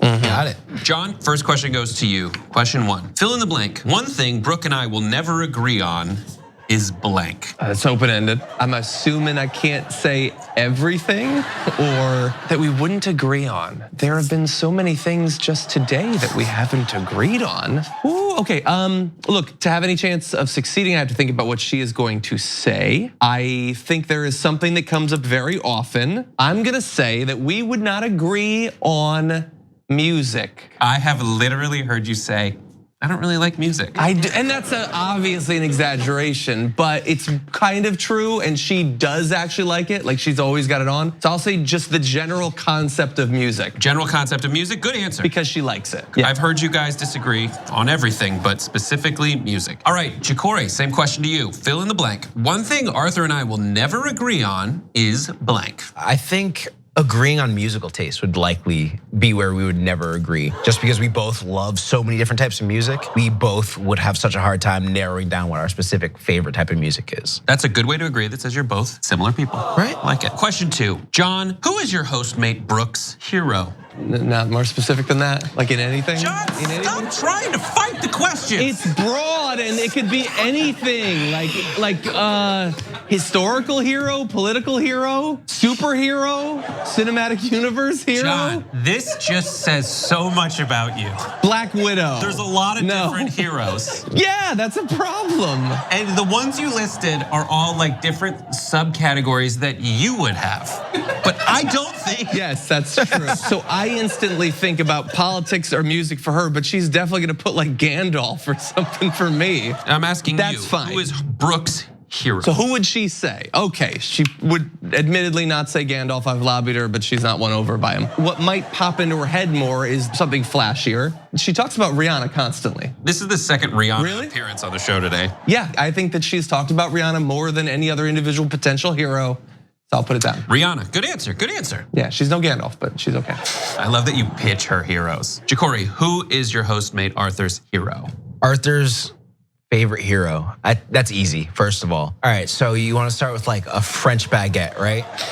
Salami, ham, a little bit of capicola. You add some Swiss cheese and a little bit of provolone. Some Italian dressing, a little bit of iceberg lettuce, finely chopped. That's Arthur's favorite hero for sure. It took me so long into that, I'm ashamed. I'm from the East Coast, that we call them heroes. You wanna ask, I'm afraid he's actually gonna say all those ingredients. That's possible. What if he I think he's gonna do it.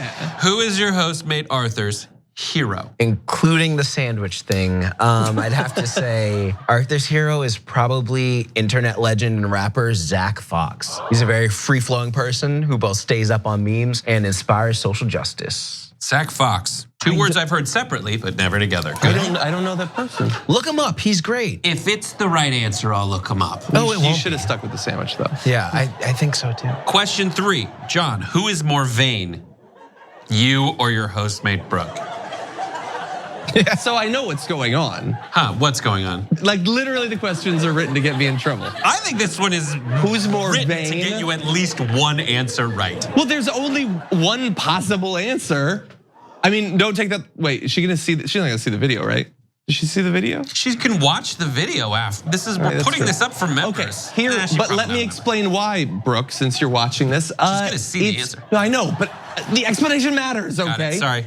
It's gonna be her, but only because the results speak for themselves. And while a lot can be put down to natural stuff, she clearly cares and does something. And I mean, come on. So yes, she is more vain. I forgot that in a good way. I forgot that last year, your explanation as to why you got the answer got you in more trouble than the actual answer, and it happens again. I'm expecting different results for the same strategy. She's so awesomely vain. And I am like annoyingly humble. No, that's definitely gonna get me in trouble. Okay, I take out that part. Guaranteed we won't. Okay, Ja'Cory, who is more vain, you or your hostmate Arthur? Ooh, that's a tough one. I'd have to say, listen, I'm a bigger fan of weather vanes, so there's that. Just gonna be puns, got it. That's probably me. Okay. And like, have you seen me? You're great. Velvet. What is that, Velvet? All right, question 4. John, if Brooke had to choose an actor to play herself in a movie, whom would she choose? Ooh. Okay, I like that. I could see how this could get me in trouble too. You know who would like do a really good job of being her dramatically? Would be the star of The Watchmen. I don't Regina think, King? Yeah, but I don't think she'd guess that. It really depends on if she wants someone who looks like her. I don't know. Like I would answer that thinking who looks like me, not who is like me. Like so let's hear your well, no, I've got a couple. What's that show that you guys always talked about that Zendaya's in? She talks about Euphoria. she talks about that all the time. I could see And that it's maybe. Zendaya. Is it? Yeah. No one knows. I'm gonna get in trouble from society. But I don't, so that was my first instinct. Like I want to put down, because I don't expect to win, I at least want to get points from her afterwards, you know, like friendship points. I would say Zendaya, because she's like young and beautiful and all that. But I think that like based on the whole package, personality, sense of humor, Issa Rae. I think she would. All your references were HBO. That's the only channel I want. Marketing? I think so. Okay, all right, Issa Rae and those other things you said. Okay, question to you, Ja'Cory. If Arthur had to choose an actor to play himself in a movie, who would he choose? We're a big fan of Community. That's what started the show. J&A actually inspired us. I didn't know that. Yeah, that's a huge inspiration for us. Both Donald Glover and Danny Pudi. And I think sticking true to the 6 seasons in a movie, I'd have to go with Danny Pudi. I feel really good about that answer. That was like nothing like that happened with these two. Yeah, I noticed that cohesion as well. I haven't watched Community. Question 5 to John. John, if Brooke could pick up and go anywhere in the world right now, where would she go? Okay, then I mean, I have. No, I get to guess. I get to guess. God. There's only like 10 places in the world. Yeah, that's true. Should be easy. The odds of hitting on one of these are so low unless you actually have a genuine connection with the person. So what's the fallback? No, I'm kidding. Never rule out the home box office. But the only place that I think that she's actually specifically mentioned and said a reason she would go, it would be the new studios in Atlanta. That guy's huge studio, the biggest studio like in the entire world. Okay. I'm just gonna leave it there. I know who it is. And she has family in the area, so that gives me 2 chances of being right.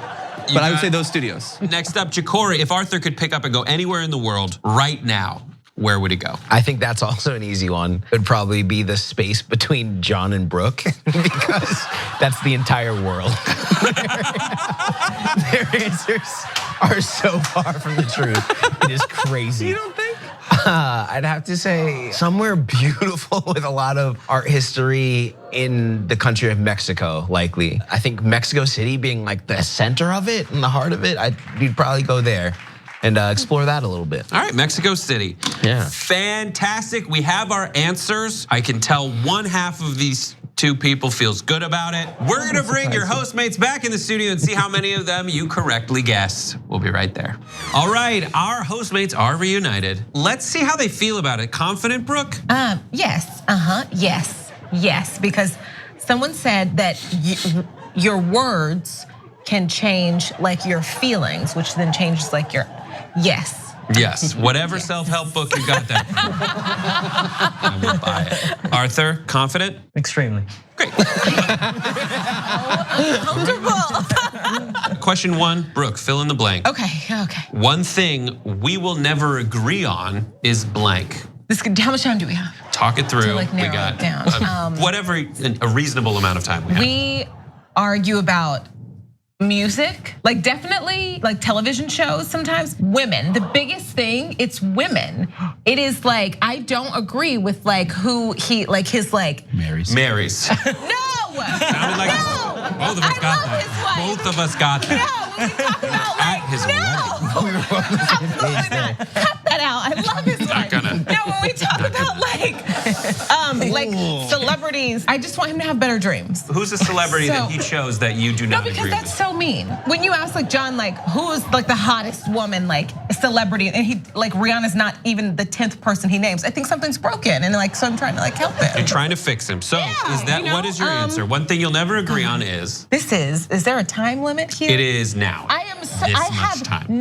we don't agree on anything. So it's You listed like 3 things. Presidential candidates. Presidential candidates. All right, so you listed a lot of things. You settled on presidential candidates. What should she have settled on, John? Well, it would have been nice if she had settled on the music.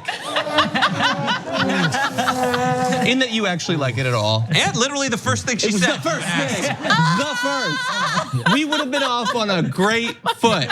Oh my God, you're yelling at me. It's like a role reversal and I hate it.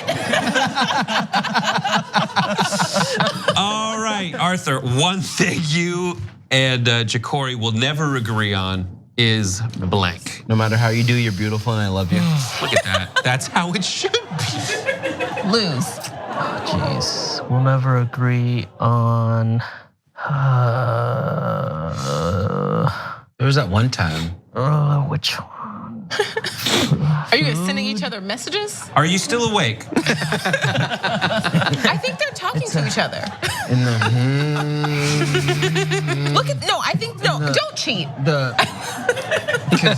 We need an answer. We'll never agree on. Right, but of course, but the other thing. Yeah, maybe. Where we eat after work. Oof. All right, let's see what the answer you gave was. Musical taste. Surprisingly, we had the same answer. You both said the same thing. I feel like we should get points for that. Like we should both get a point for having the same answer as We know each other. You know what I Really mean? good Like we know each suggestion. other. Maybe next year. All right, question 2. Brooke, we ask you, who is your hero? Who is your hero? What? What am I, 4? Wow, she stopped dreaming early.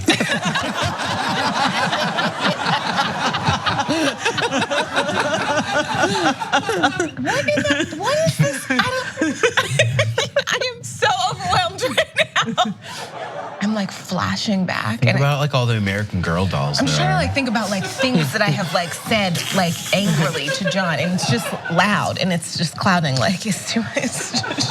Who is your hero? We're gonna need an answer. My mom. That's a great answer. It's not the right one though, right? Not Susan B. Anthony. You should have said. You talk about her all the time. You literally were talking about her in the last answer. No, Rihanna. You mentioned her. She's like, he doesn't even talk about Rihanna when he says musical taste. Beautiful.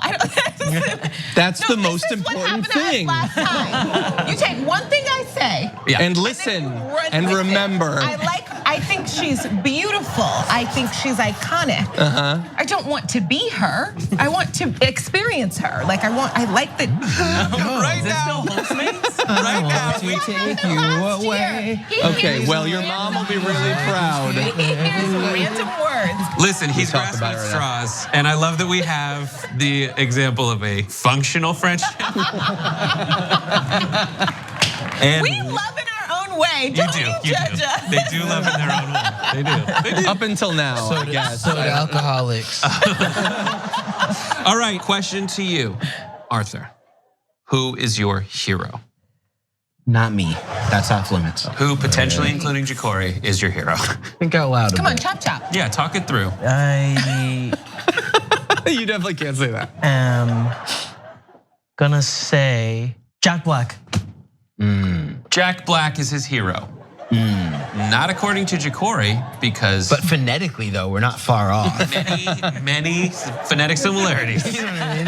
You know what I mean? Strikingly many. Strikingly many. When you reveal. And Zach Fox, who's also like similarly like comedian, musician. But wrong.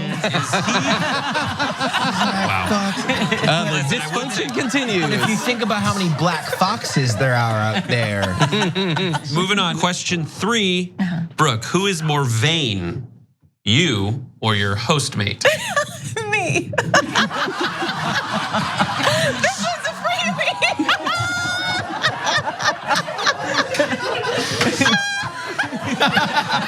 Does John's side just have to say Brooke, or does it have to say Brooke, comma, then she laughed maniacally? Her laugh is not maniacal. I've never ever been more confident about anything in my life. Except for her own beauty. Well, I hate to burst your bubble, but no, you're right.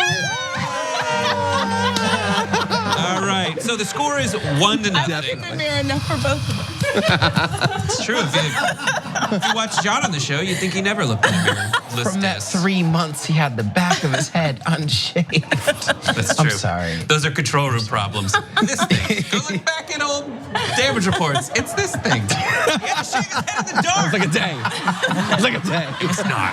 It was like 6:19 through 9:19. You can look back at it. Nobody said anything then. We did. And you said, well, I get up early and I cut my hair in the dark.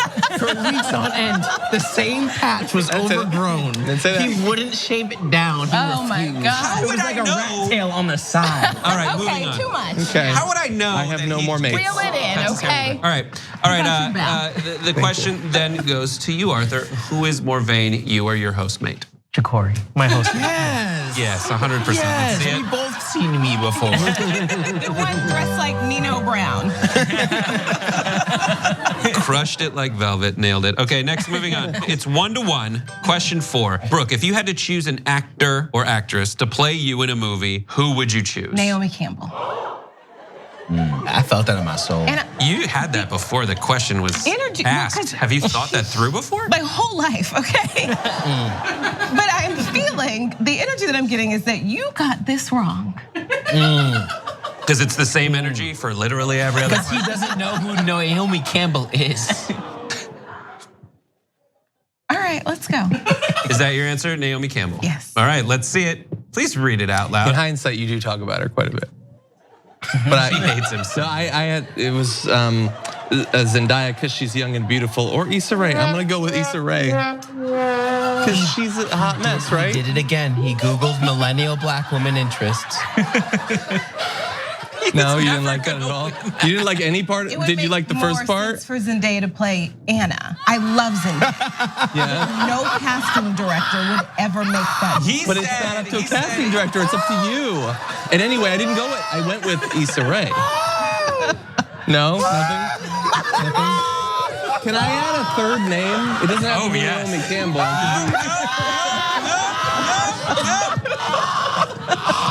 He wanted to add a third name, and he's so deep in the hole. I cannot wait to hear what And the the third name ends is. of the spectrum those two are on. He already knows the answer, and he wants to add another name. Did you have another name you wanted to say? No, I thought it was gonna be Issa Rae. Actually, I really did. I thought you'd like that. I love Insecure. I like it doesn't shape everything around me, okay? That's what I got to work with. This is the second answer last year that you have used a form of that as an answer. His third answer is going to be both the old and the new. So I'm in the ocean swimming, and a branch came by. And it was a show that you like, so I grabbed it. So sad. I don't even want to look at him. I cannot believe he said. All right, moving on. Arthur, if you had to choose an actor or actress to play you in a movie, who would you choose? Jack Black. You're going with Jack Black. That's what John would have said. Are you sure? I get it. Hold on. I got it. To play me in a movie. In a movie. Is that your answer? We can go with it. To play you in 6 seasons or a movie. Oh, you can't do that. Do what? Did. Jack Black is the answer. Disqualified. No answer is acceptable. Let's see what you said. Danny Pudi. Would you have ever said that? Damn it. No. There will be no more of that. He was really confident about Jack Black. He's fast. Next time that happens, we'll take away a point. You can say silly or non sequiturs, but you cannot. You can't. You cannot say how long the show he is known for ran. But how many shows ran for 6 seasons? Yeah, but you just put it in a TV show genre. We care about this.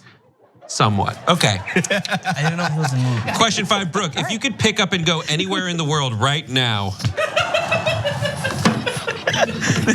where would you go? Like the mall, but I went last night. I don't know. Like,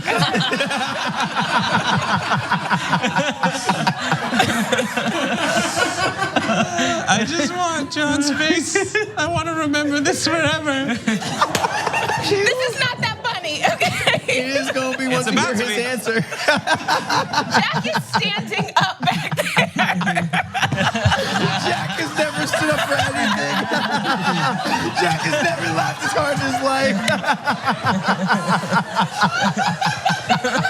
Y'all are gonna put some respect on our friendship. Oh, y'all don't even put respect on y'all friendship.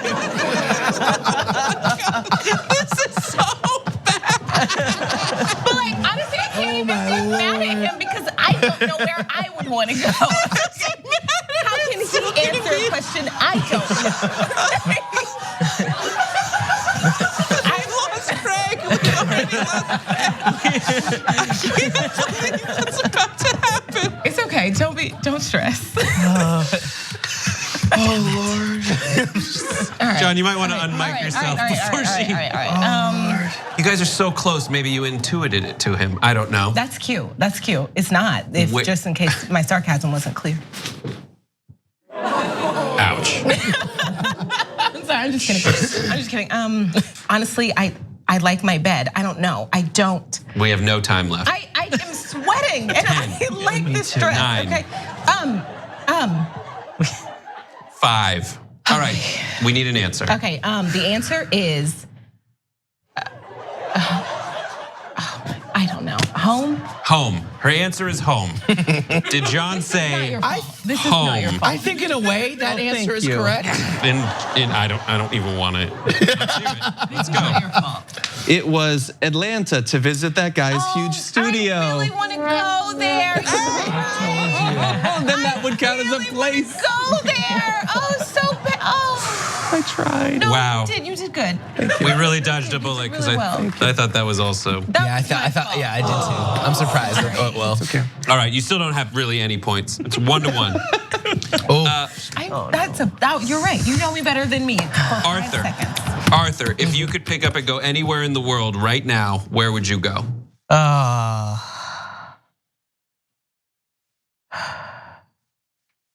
am sleepy.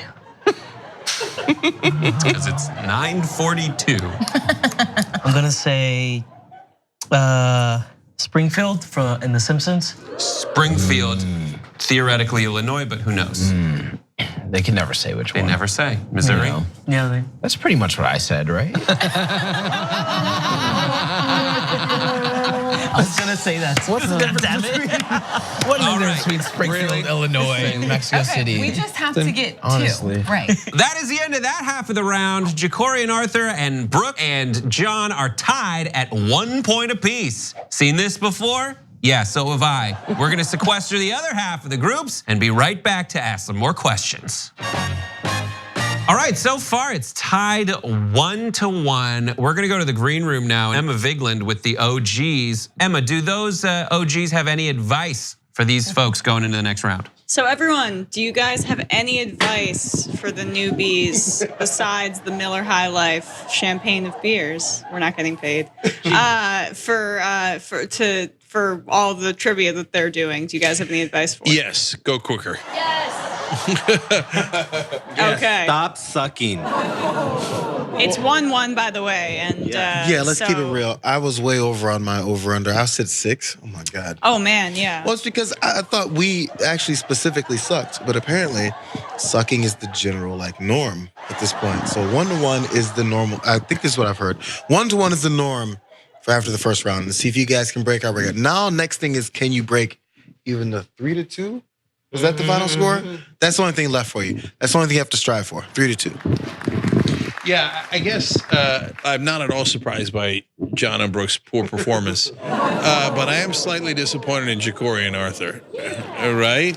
We had high hopes for you guys. Yeah, you guys have a whole thing, Ja'Cory and Arthur, Arthur and Ja'Cory. Exactly. Wow, is your friendship all a farce? Yes, that's the magic of television and production. Yeah. They don't know each other. They read a script. Ja'Cory and on Arthur. TV, and it's on TV, so it must be true. Their friendship is overproduced. Back to you, Brett. All right, we're back with you guys. I'm gonna ask you those questions. Same rules apply. New questions for you. Brooke, question 1. What word or phrase does your hostmate John overuse the most? To me personally, it's what? Tell me you've never heard him do that to me. What? I love it. I love it so very much. Okay, yeah, that's it. Yeah. As your answer is what? Yeah, he always has his headphones on, pretending like he can't hear me. All right, so what? Arthur, same question to you. What word or phrase does your hostmate Ja'Cory overuse the most? I think he overuses "good night, my children." But I love it though. Like that word overuse is kind of negative. It feels negative, but I love it. But he does do that one a lot. Good night, my children. Yeah. Delicious. Wasn't a creepy guy in my mind before. Never heard him say that before. Does he say it to his children? Yeah, me. I'm his child. Your children. Very sweet, very sweet. All of them. Yeah. Question 2, Brooke, if John won the lottery, what's the first thing he would buy? Bunch of board games. I started writing that down before you said it.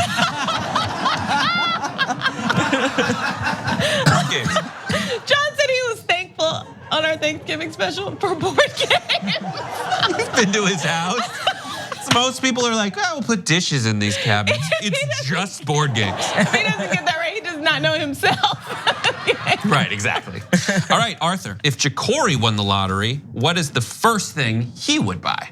It would be definitely food. Good answer, solid answer. One of the staples. Great, food. Question 3, Brooke, if John could be on a show, what show would he want to be on? He's obsessed with The Good Place, or maybe like C-SPAN, so that he can sit next to AOC. I'm gonna go to The Good Place. C-SPAN's not a show. It's about 3:30 during the votes for C-SPAN. All right, so The Good Place, great answer. Question 3, Arthur, if Ja'Cory could be on a show, what show would he want to be on? He's a man of taste. And there's one show that he talked about, but he talked about it like a year or two. But I'm still gonna say Atlanta. Atlanta. It's a great show. Both of those are great shows. Question 4, Brooke, fill in the blank. My hostmate is terrible at blank. Here we go with like that long list of things again. Let me just narrow it. I'm just kidding. Pop culture. Yeah, he doesn't know anything that happened in the past 40 years. But ask him about the Rat Pack. Right. Next up, Arthur, fill in the blank. My hostmate is terrible at blank. He has many good things about him, okay? But he is terrible at remembering stuff. Remembering stuff? And Any things. particular reason you say that? Yeah, his water bottle is always in the restroom. It's always by me. His headphones are always missing. Yeah.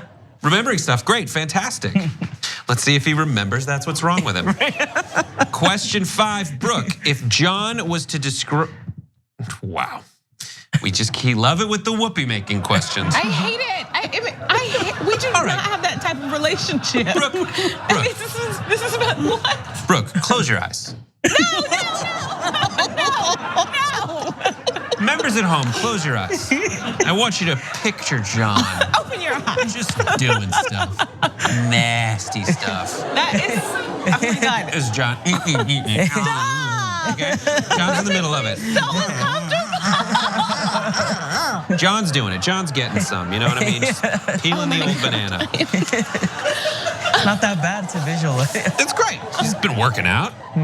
Lifts the weights. John's been doing, he's just getting it done. All right, let's get it over with. Let's get it over with. If John were to describe his whoopee making as a song, and we've already established he hates music, what would he pick? 1, Rock You Like a Hurricane by the Scorpions. Just Can't Get Enough by Depeche Mode. You Can't Always Get What You Want. Oh my God. The Rolling Stones. Or Send in the Clowns by Barbara Streisand. Or You and Your Hand by Pink. This is so inappropriate. Rock You Like a Hurricane. Just Can't Get Enough. Can't Always Get What You Want. Send in the Clowns. No, you know what? This man just got married. Yeah, so you it's were there. over. I was there. He's super happy. He is super in love. I hope. But you know what happened last year is that I picked what I thought was like gonna make him look the best, and he didn't want that for himself. Or, But he just got married. I'm gonna go with Just Can't Get Enough. Just Can't Get Enough. Yeah, and I don't ever want to talk about this again. You don't have to talk about it, but just in the dead of night, you'll sit bolt upright in bed thinking about When can we close our eyes again? it. Yes. All right, so Arthur, nothing weird about this. Close your eyes, picture Jacory just. What music is it? What does he do? What's. Jacory's getting it going. It's either Rock You Like a Hurricane or the Stones song. Jacory's vibe seems like he's a good lover. He would rock you like a hurricane, but I also feel like he's not gonna give it all to you at once. He's gonna sneak up on you, and like every now and then, like he'll throw in like a little surprise. So you can't always get what you want. But if you try sometimes, you just might find This is mortifying. you get what you need. Why is it mortifying? This is all natural. Don't care. And that's the difference between me and you.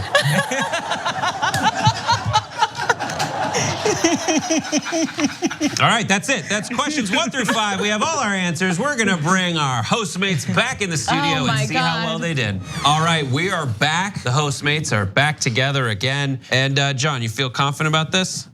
Yes, you do. You can do this. Sort of.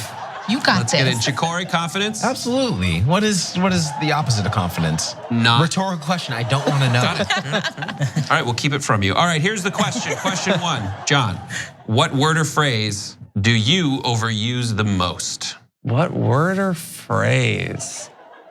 This is a very different question than we had in the last set. We'll change it if you want. That she would have noticed. Oh. Wow. I mean, I'm gonna be honest, nothing leaps to mind. There's one, but it's stupid. It's not gonna, like, if she's in the same position as me and couldn't think of anything, then she would do something maybe funny. I don't know. I'm sure there's something I say too much, but I can't think of it, so I'm gonna have to go with the best case joke. Bernie. Bernie. Sounds like something she would say, but she went with. Great. Let me just. What? All day. What? This is how we communicate all day long. John. Yes. Like, No. John. Can you get John? What? Where's John? All day. I don't snap at you. I do say what though? A lot. I don't snap though. What? I didn't mean it to be a snap. Oh, okay. You say what to me 47 times a day. We had a negative chance of getting that right. Moving on, Jacory, what word or phrase do you overuse the most? It would probably have to be, but soft. What light through yonder window breaks? For Juliet is the east and I am the west. Not the quote. I know that's. Sorry, I did a lot of Shakespeare. I'd say probably I'm a very affirming person. I like to encourage people to go further. I say word up a lot, especially in text, which is largely how we communicate. Am I allowed to change my answer based on his facial expression? I mean, I can't read it. We're gonna go with. We're gonna go with word up. Word up. It was a confident answer. What did you say? It's not that. Good night, my children. I do say that every night. Good night, my children. He does say word up though. Hey, Good night, my children. fantastic. Yeah. The score, just probably till the end of this round, is 1-1. John, if you won the lottery, what is the first thing you would buy? There's instantly two answers. I'm just gonna say both. I'm not gonna look at her until I decide. Because John does not cheat at. I try not to cheat. I take games seriously, and that plays into my first answer would be I would buy and run a board game cafe. And most of the people watching this would be like, what is that? That's part of the problem, and I'm gonna fix it with mine.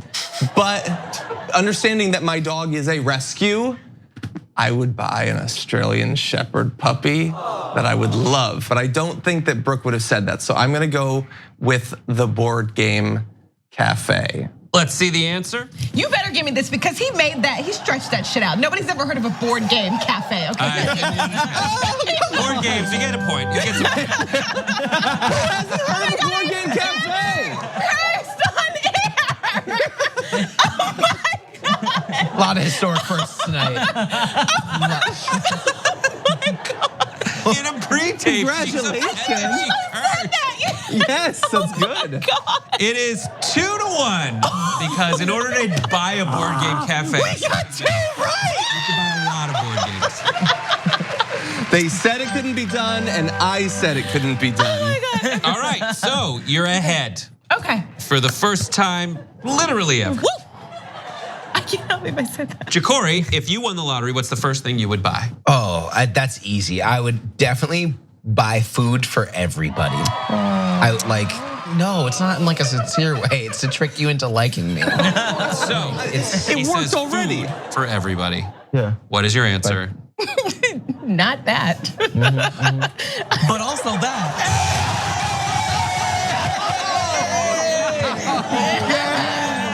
Let's go. Let's go. We were up for a minute. Let's go. And as quickly as it happened, so also quickly it disappeared. I tried to throw you off. All right, question three. All right, back tied up, knotted it to a piece. You're on a roll. Question You got 3, this. John, if you could be on any TV show, what show would you want to be on? If you could be on any TV show, living or dead, I don't know. Was there a requirement that it had to be a show that's still on? Literally the same question. If you could be on any TV show, what show would you want to be on? That makes it harder. What's wrong with you? See, it doesn't make sense for me to say a show that's not on anymore. Why but is he like but this? she wasn't banned from putting one, and knowing her, she knows more about the shows that aren't anymore. I would want to have been on Game of Thrones because that would be awesome. Yeah. But I think, and I can't see her, but would she have dragged me by saying Glee? Hard not to. Because it's both an insult, which would make her happy, and also kind of true. But no, I think that she would still want to get the point, and so I think that she would go with Game of Thrones, which she knows I've loved for years and years and years. That sounds like a well thought out answer. Lies and Best truths answer. to be I damned. have failed you. The best response is I the know, last from but the crew. I know. Yep. But if you threw me off talking about old TV shows, like I know he's not about to sit up here and say Little House on the Prairie. I thought Which you is were the going only like, other but no, option. but I went with The Good Place. Ooh, because he's just like C-SPAN. All the time, but you're right. That's a I mean, I would love to be on The Good Place. That would be awesome. Just like you talk and I about like it that so too. much. That's good. I like that. There you go. Just got married. Good loves Place her. would be good. That's okay. That would be okay. good. All right. Two more. We That's a can do good this. answer. Still I don't hate shoot that. it to You think about Corey, Glee? if you could be on any TV show, what show would you want to be on? To refer to a previous answer, Community would be a very likely one. But also Atlanta was a show I was very big on and tried to convince Arthur of. I'm gonna go with Atlanta as my final answer. His final answer is Atlanta, where I hear that guy's studio is. That Arthur, Wow. what did you say? Atlanta. Wow. We can come back. We have 2 questions left. We are already at the level of knowing each other that our previous round, the OGs, was at the end of the round. At the end. By the way, nowhere to go but up. That too. Yeah. For you. I would have. You've talked about I this. should have said Game of Thrones. Game of Thrones is a really obvious answer, but so's The Good Place. But wrong is also the obvious answer for you guys. So. I feel like I'm in the bad place. That's the weird thing. Question 4. Fill in the blank, John. I am terrible at blank. I am terrible at blank. Remembering literally anything she's ever said. You should get points for that. I'm terrible at. I've lost points because of it. I'm terrible at.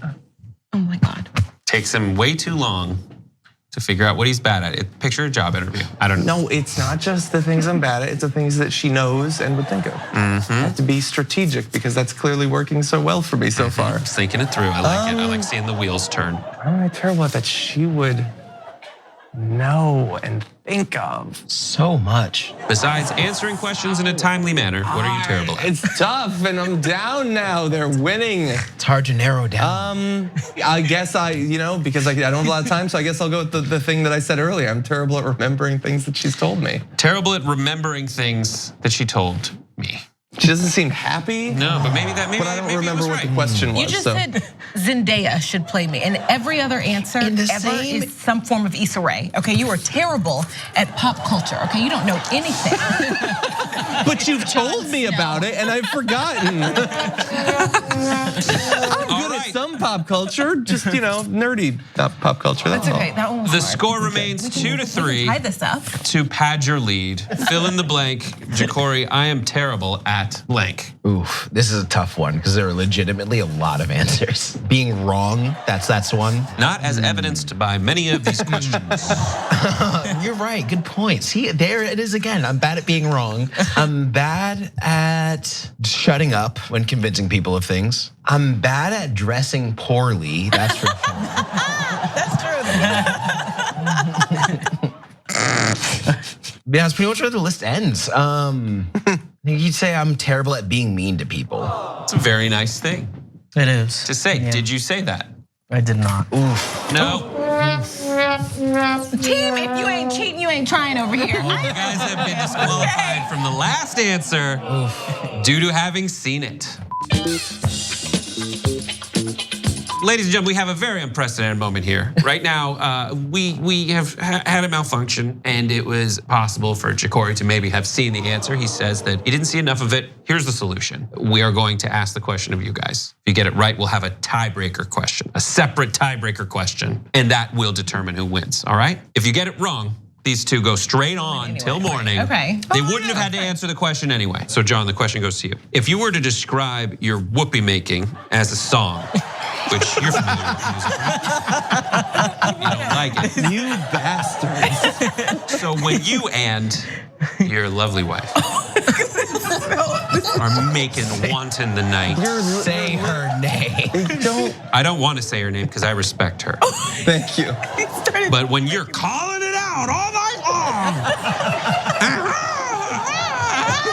Well, won't be in the mood for a bit after that. Like 20 minutes, 30 minutes? I'm not having sex for another week. Another one. Add it to the list. To keep getting punished. Add the tally. So when you're just grossing us out with your sex, because we're so turned on, I don't know. I signed up for this.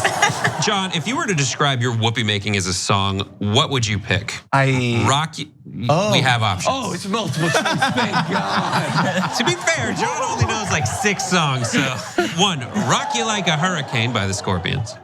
Just Can't Get Enough by Depeche Mode. You Can't Always Get What You Want by the Rolling Stones. Barbara Streisand's hit, Send in the Clowns. Never heard of that song. Or Pink's You and Your Hand. Oh, she had to have guessed this. I don't believe I've given her any information to base something like this off of. About this a lot. And the thing that's frustrating is there was a question like this last year, and I overthought it, but I don't remember which way I overthought it. Feeling good. It's one of the first 2. Do we have our champagne already? Sorry, I'm gonna go with Rock You Like a Hurricane. Come on! Was it one of the first two? Yes, but not that one. No, it's so close. Oh. You just got married. Rock you like a hurricane. I think Hurricane matrimony's rolling into Alabama. you were John.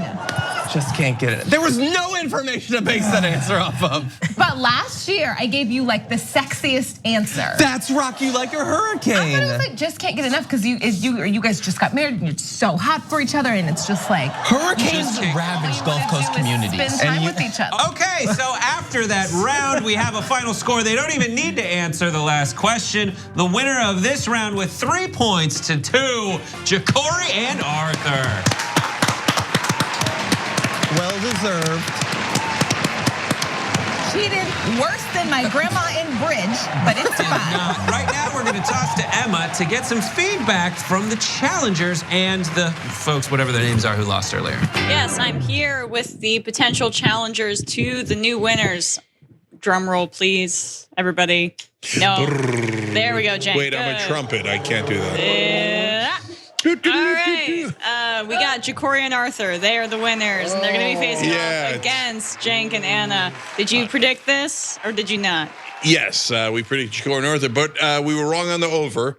We thought they were going to win by 3, right? We went over 2.5, but it turns out they only won by 1. It's a little bit disappointing, actually. Yeah. Jake, I feel like this is a I feel like that John and Brooke are like the Peyton Mannings of your comparisons. Like they keep getting there, but they can never win it. Like they get there, but they can't win it. Well, it's because they don't have a system run by Bill Belichick, and Peyton Manning went to multiple Super Bowls with different head coaches. That's a ridiculous comparison, Cenk. But whatever. I like Jared saying like they always get there, but they can't win. And you never have faith in them. Yeah, but they got there by not winning anything. They were just no, Brooke and John. No, they've never won anything in their lives. No, Hostmates. They've been a total debacle from day 1 to today. I like how Cenk has won, but is now rubbing the dirt in the face of the people who lost that you didn't even face. Well, I know, but look, They said some pretty nasty things when they were in this room against us, right? Right? And I mean, I've held my fire. She doesn't forget. I don't. First of all, the North and Anna remembers. Okay, and second of all, of course you don't watch. Yeah, well. You guys got it. Okay, look, there's nothing more fun at TYT than making fun of John Iadarola. So that's it. That's what I'm here for. I showed up for it. I'm here for it. Like she kind of married into the system, so now she's collateral damage. No, everybody feels terrible for Brooke. It's really John that we like to pick on. Anyway, it's a shame. I would like to beat him personally, but of course he wasn't going to make the finals. Let's be real. But we did come up with a theory here that Jacory and Arthur are frauds. Yes. I believe it's my theory.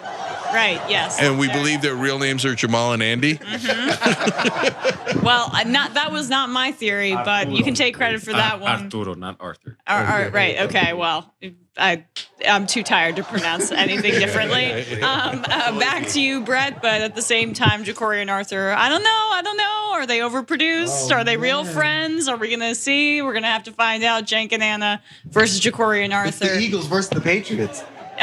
Who's the Eagles? Well, Jacory and Arthur. Oh, someone needs to hold the mic to you. It's Jacory and Arthur. There's no way that anyone sees them winning. Right, but they're the Eagles. We'll see if Nick Foles can pull it off. All right. We'll figure out who Nick Foles is, because Nick Foles will now then go to another team and then fail miserably and break his collarbone. Back to you, Brett Ehrlich. We're back here in Studio A, and it is time to move on to the final round, where the OG winners, Cenk and Anna, will face off against the newbie winners, Jacory and Arthur in the morning. All right, everybody, it is time for the final round. Here, representing the OGs, Cenk and Anna facing off against the newbies, Jacory and Arthur, who emerged victorious in the first 2 rounds. Okay, the final round, we're gonna see how well you guys know each other's Instagram habits. Okay. Easy. To start with that, we're gonna have to take a look at some of your Instagram posts. Cenk, we're gonna start with your Instagram posts. Let's go through it. There's like Let's 4 of them. look at the monitor. Oh God, that was good. This is a sandwich. This is a fried sandwich. Is this from the same restaurant or is this a different outing? Restaurant, delicious coffee, excellent mug. You know what? It is an excellent mug. Matches Correct the about that. theme. Aw. What? God, look at those calf muscles. Look at that perfectly natural photo. Yeah. Caught you guys unawares.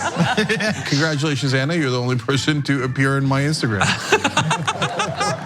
You're the only non-food item to appear on Instagram. Some people would say I'm a snack. Yeah. And the guy on the left is a tall drink of water.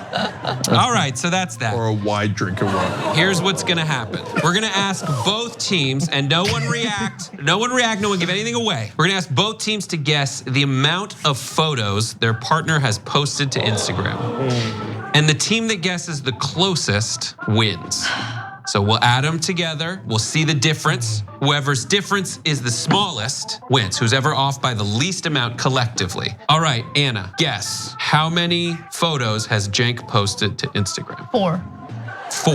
Yes. All right, 4 is your answer. So Anna's you locked in think at 4. we saw 75% of my Instagram posts right there? Yes. All right, she's locked in at 4. You can say whatever you want. All right, next up, Anna. Let's take a look at some of your pics on the gram. Let's do it. To get a feel for how frequently, maybe it'll give us some insight as to how often you post. Take a look. Wow. That's also the caption, WTF. What are you doing in this situation? Are you scratching DJ things? This photo was taken at a time when I was dismayed at a hiring decision at CNN. And was that how tall the person was that they hired? There was a word that I repeated over and over again in my rant against CNN in that segment. I think I said over, like again and again. Over. Okay, here's another one. Aww. Wash, moopy, pop, poopy. Why did my mom dress me like that though? This is like the poster of a movie where it's like she was never let outside for her entire childhood. She was just forced to pose for glamour shots. I thought that this was a picture of when she came back from World War II. I'm 4 years old there, and like as you can see, it's a homemade birthday cake because we were poor. So my mom would bake my birthday cakes, which by the way I have very fond memories of, and her cakes were bomb. Well, I'm sorry I reduced it to an entrapment situation. You have 2 dogs? No, I'm sorry. That's a dog and a fox. This is your dog, your husband, and your husband is wearing a t-shirt of your dog. Yeah, so let me explain it. As a gift, I got him a shirt with Charlie's face on it.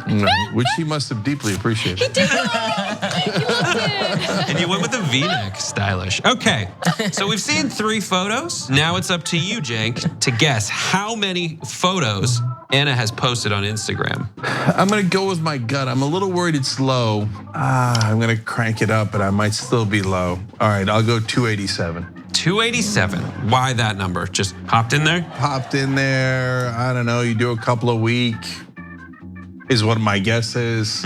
And so you add up the weeks, but I didn't bother doing the math. Yeah, fair enough, fair enough. That's a gut. I love it. Okay. I love it. 287. All right, so we've got 291 is the number that, assuming my math is correct, you have guessed. All right, we're moving on. Ja'Cory, we're gonna start with you. We're gonna get a look at 3 of your photos. Oof, that's rough. Yeah, that's about right. Yeah.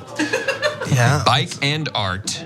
Bike and your boy. Arthur, do you feel bad that you're not next to him in this silhouette shot? A little bit. I didn't want to talk about it though. He's only not next to me because he's underneath me. We are actually on shoulder top there. That's what explains the proportions. I'm sitting on Arthur's shoulders. Yeah, no, it does look like it. Love it. Let's see the next one.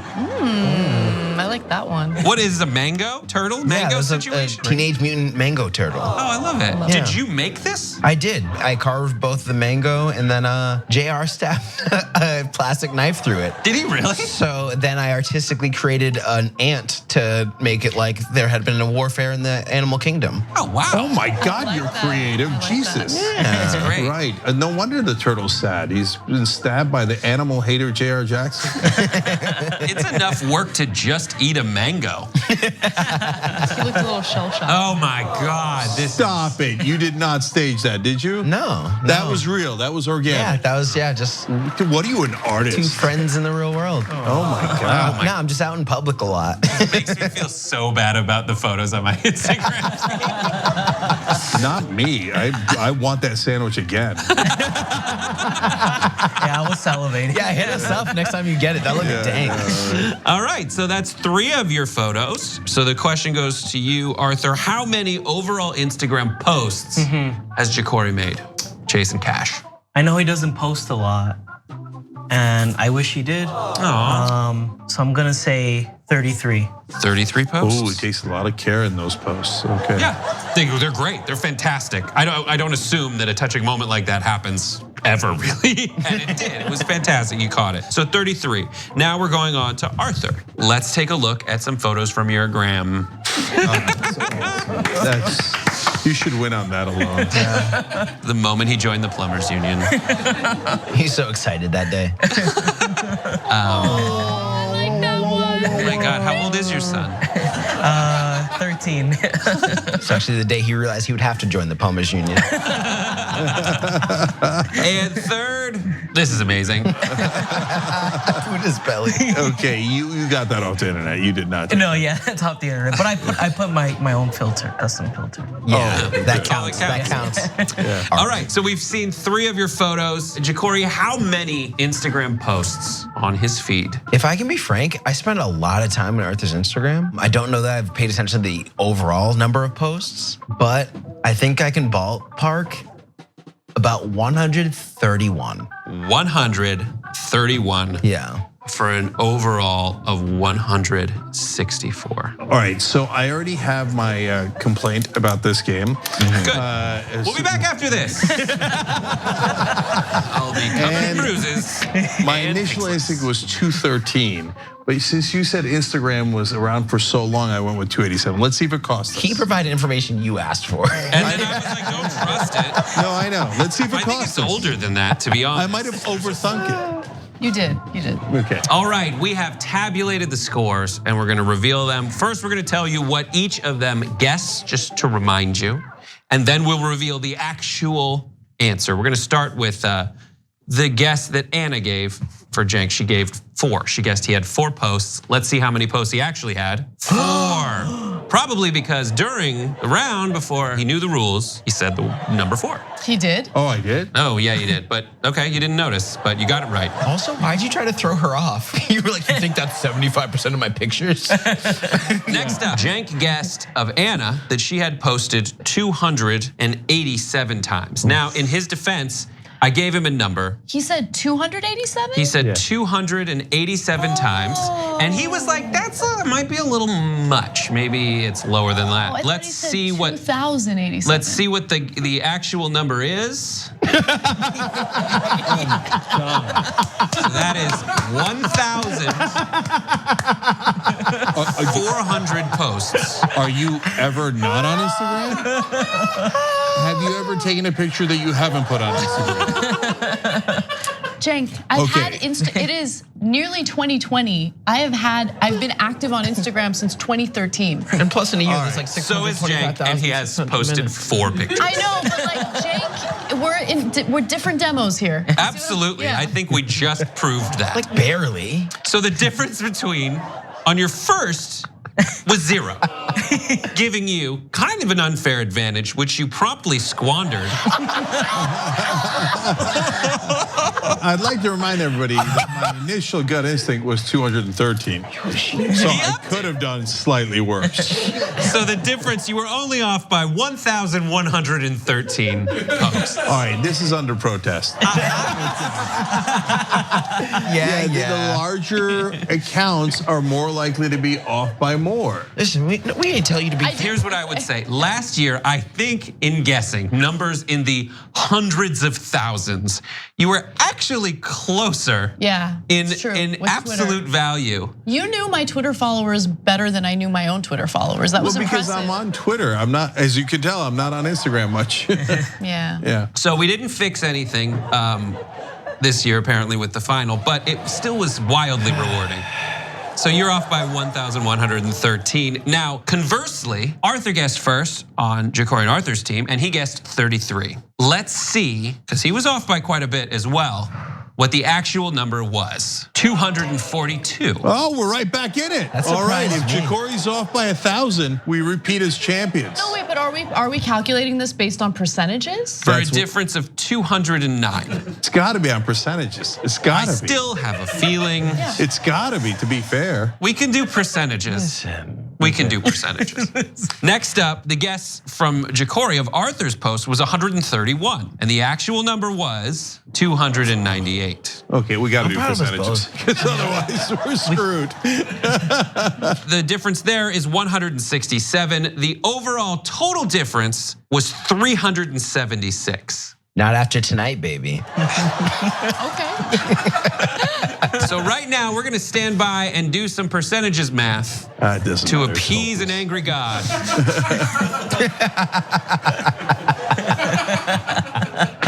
Not looking over there. I'm gonna undo my mic real quick. Just put it on the outside. As we learned today, there are several exits to the building, Brett.